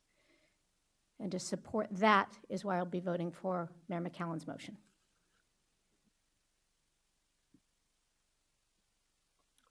Well, I'm kind of a fisherman. I think I hold the record on this board. I caught a 1,000-pound fish on rod and reel, which is on display on Sepulveda Boulevard in Culver City. So I think I'm a pretty good fisherman. And never in my business career did I ever foreclose the opportunity to have multiple areas to negotiate. So I don't understand why the reason I suggested this morning that we take both the rule and the MOU was not to foreclose any opportunity to this agency so that they may get the best situation for the public, because that's who we represent, is the public. So I'm going to introduce a motion to codify what I said this morning, that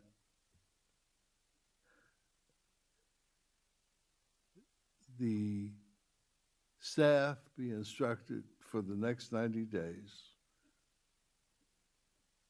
to work with both the community and the industry to come to some kind of resolution to be presented to the refinery committee,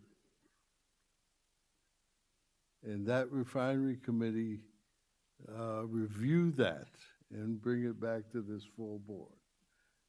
Now, the reason I believe that this is necessary is because we have, no question, Supervisor Rutherford's right, we got information. We got more information we ever thought we'd have. But the reason we have that information is that we discovered that through Dr. Parker and the refinery committee's work is that this chemical is more dangerous than we realized initially. New information continues to come to us every day. I've been meeting with the refineries as late as last Thursday. New information comes up every day. We need to keep looking for answers to this. This is a horrifically difficult question. So that's my motion, and if I can get a second. I'll second. We can vote on that. We have a motion, a substitute motion, and a second. Would the clerk open the roll on the substitute? We do the motion? substitute motion first. This is to take both avenues, MOU and rule, and see if we can move it forward.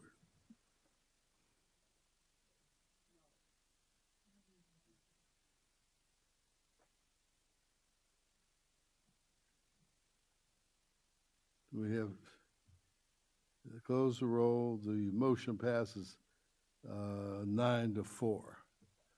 So the substitute motion is to give the staff direction to pursue both an MOU and a rule when they have completed that work in 90 days, present it to the refinery committee, who will then move forward on that information. Are there any other comments that my colleagues would like to make? Okay, then we will move on to... I'm not sure that we recognized and thanked all the people who came out here today and have been so patient to stay in the audience this whole time, but you deserve it. Thank you so much. No question. And I think that all your testimony made an impact. You know, a lot of information, but it all made an impact. Moving on to item 26. Dr. Mr. Burke? Chairman, this is a receive and file item that shows that our resource review program is equivalent to federal NSR program. We can waive the presentation. Okay, thank you very much. Item 27. Do you need a motion to continue this item? Oh, wait, on 27.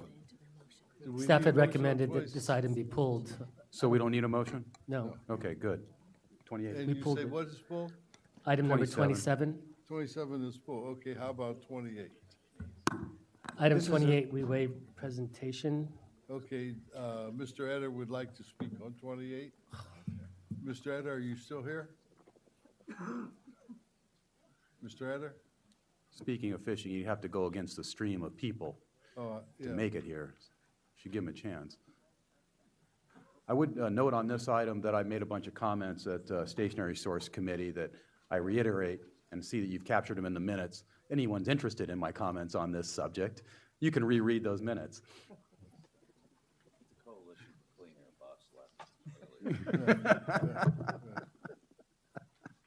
If it's appropriate, I'll move item 28.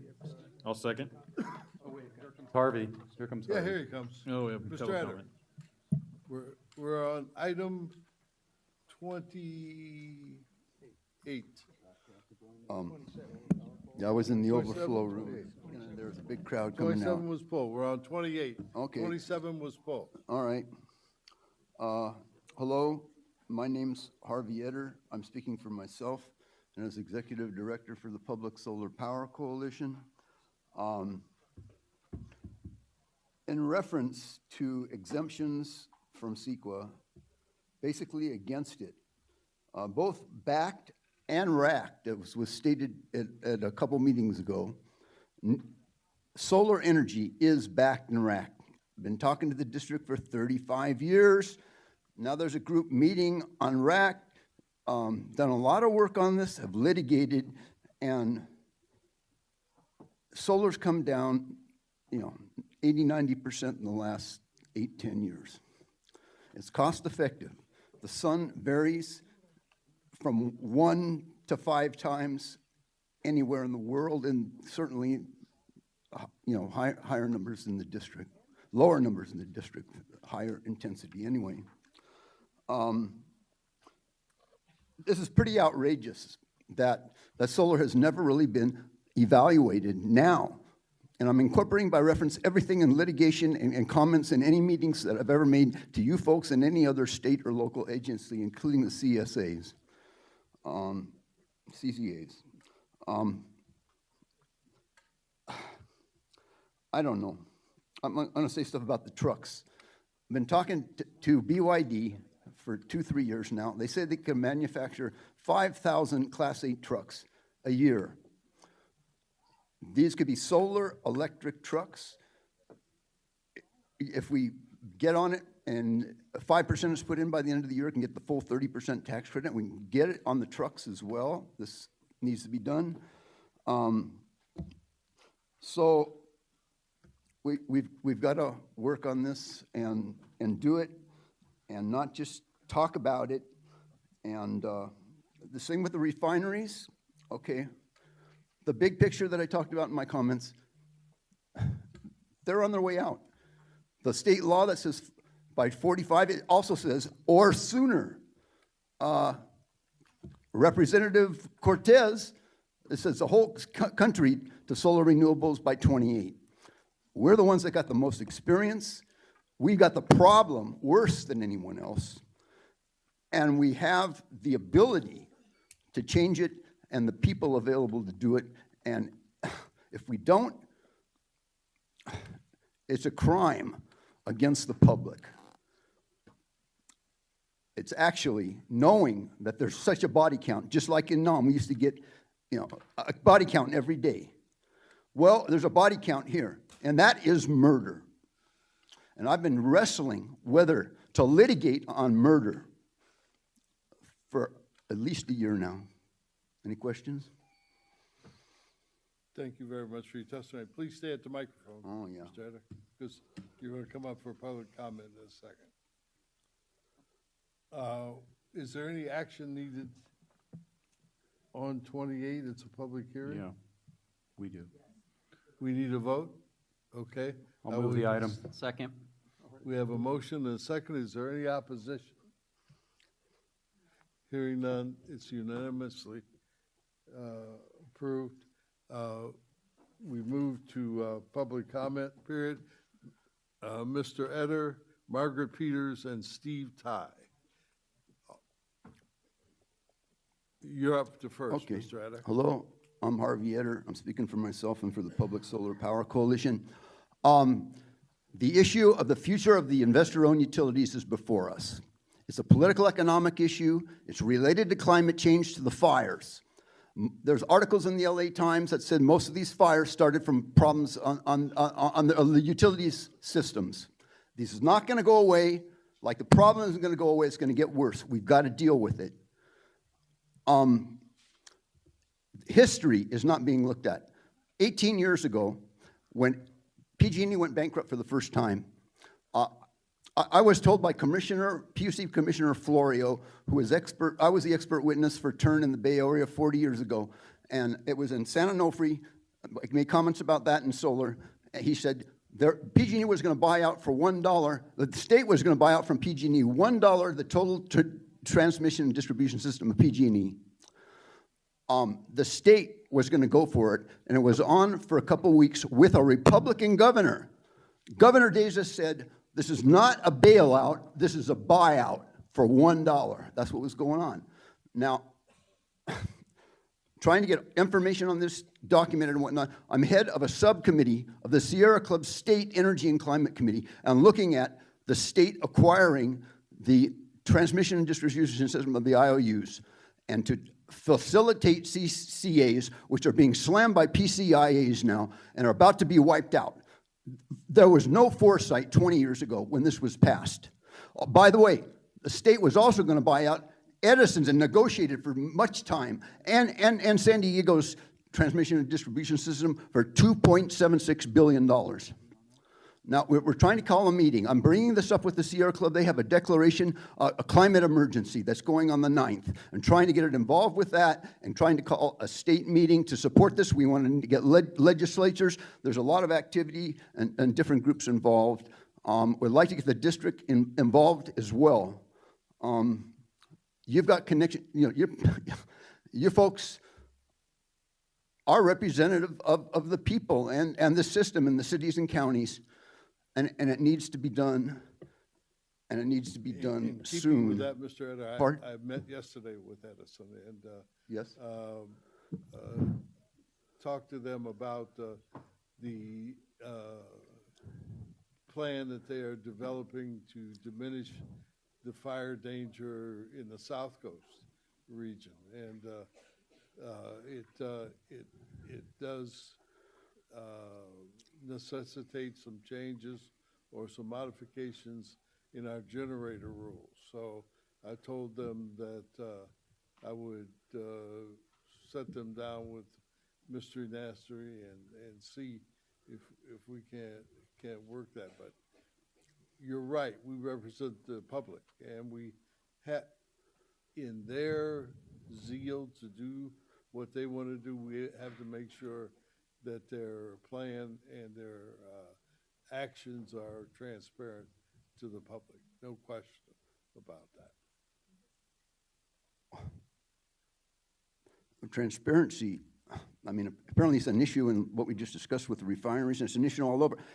40 years ago, in '77, Exxon, who owns one of the refineries, they thought climate was a problem, and they worked on it, and we had meetings for 10 years, and the UN got it in '87, and they went denial all the way.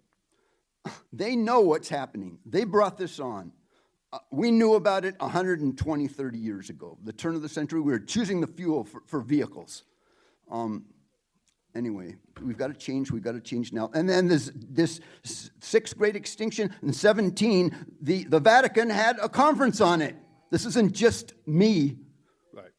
All right. I'd like to know what's going on with this, and I'd like to talk to you, and I'd like to get funding from you to support this effort. I'm more than happy to talk to you. All right, thank you, bye. Is Margaret Peters in the audience? Is Steve Ty in the audience? Are you Margaret Peters? Yes, I am. So happy to see you. Thank you. Good afternoon and greetings from South Los Angeles, specifically the West Park Terrace community of the Empowerment Congress Southwest Area Development Council.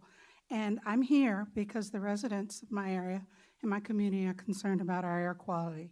We live directly under the major landing approach for the Los Angeles World Airports.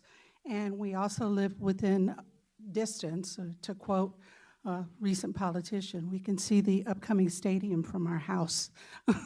We also have to deal with the traffic for the Forum events, and we're concerned that the soot that we see on our trees, in our gardens, on our homes, on our cars, that we're breathing that in. We're also concerned, again, for our health in terms of respiratory ailments, hypertension, diabetes, all of which can be either directly or indirectly attributed to our air quality. I'm here because we want basically to put South LA on your radar. We are requesting that we be part of either your current or future multiple air toxin exposure studies, the MATES 5 that's currently being done, or future MATES studies. We're requesting to be a part of that. We're also requesting more outreach from this board in terms of working with residents in my community to improve our air quality in our homes, our schools, our parks, our businesses. And we look forward to being in partnership with you to ensuring our environmental equity in South LA. When you're through testifying, I'd like for you to sit down with Fabian Wesson over there of our staff, who is one of my favorite people, and she will fill you in on what we're doing, and you can fill her in on what we need to be doing. And Mr. Chair, if I may? Sure. I've spent a lot of time working on LAX issues. I live nearby in Hawthorne, and I'd be happy to talk to you about it and introduce you to the folks and show you the studies that have been done. We've actually done some good studies on the issue, and not that the results will make you any happier, but I'd love to sit down and talk to you about it. I'll make sure I'll give you a card, okay? The community, in terms of community council, our block hubs, we've already been working very closely with the legislative team of our councilman, Marquise Harris Dawson. We've asked that the city lobby in terms of, I think there's a resolution currently in the House, HR 598, for the airplane impact mitigation, to have Los Angeles included in the study as well. So we're just, reaching out to the state and local levels to try to get someone, anyone to come and make sure that our community is included. We're Inglewood adjacent, we're county adjacent, but being that portion of South LA, we don't often get a lot of attention. So it's my job and others to go out and make sure that we're putting ourselves on the radar. Thank you. If I can, Dr. Burke, thank you so much for your testimony and raising these concerns. I, too, am committed to working with you and the residents in South Los Angeles as chairman of the Trade, Travel, and Tourism Committee that oversees the airport operations, and working with Marquise to address your concerns. And if we can just exchange our information with you, Jacob is here, and we can set some path forward. All right, thank you for your presence. All right. Thank you so much. Thank you, Councilman Buscaino. Steve Ty, are you here? He left, okay? Then we will move to closed session. Before we do that, And, Mr. Carney, if I could see you Mr. after we Chair, close? if I can, I just, Oh, sorry. on behalf of our, the city of Los Angeles, Fabian, who's here, Fabian Wesson, one of our team members, recently as a new grandmother. To baby Wesson and to Justin and Alexis, congratulations. And this is number 7? No, sorry. 4. 4, my bad. It's 4. 4. Yeah, right. It's number 4. Congratulations to the Wesson family. Yeah, Sorry, right. Faye. They got the corner on grandbabies. One. One. That's all I can afford. It is necessary for the board to recess to closed session pursuant to Government Code Sections 54956.9 Sub A and 54956.9 Sub D Sub 1 to confer with its counsel regarding pending litigation which has been initiated formally and to which the SCAQMD is a party. The actions are in the matter of SCAQMD v. Aerocraft Heat Treating, Inc. and Anaplex Corp., SCAQMD Hearing Board, case number 6066-1, order for abatement, SCAQMD v. Anaplex, Los Angeles Superior Court, case number BC 608322, Paramount Hexavalent Chromium. People of the State of California, ex-rel SCAQMD v. Exide Technologies, Los Angeles Superior Court, case number BC 533528, INRI Exide Technologies, U.S. Bankruptcy Court, District of Delaware, case number 13-11482, KGC bankruptcy case. People of the State of California, ex-rel South Coast Air Quality Management District v. the Sherman-Williams Company and Ohio Corporation and Does 1 through 50 inclusive, Los Angeles Superior Court, case number PSCV 00136. Also, it is necessary for the board to recess to closed session pursuant to Government Code Section 54956.9 to confer with its counsel because there is significant exposure to litigation against the SCAQMD. One case, letter from Stephen J. Olson, O'Melveny and Myers LLP on behalf of ExxonMobil Corporation dated August 22nd, 2018.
A report of any reportable actions taken in closed sections will be provided to the clerk of the board. The meeting is adjourned.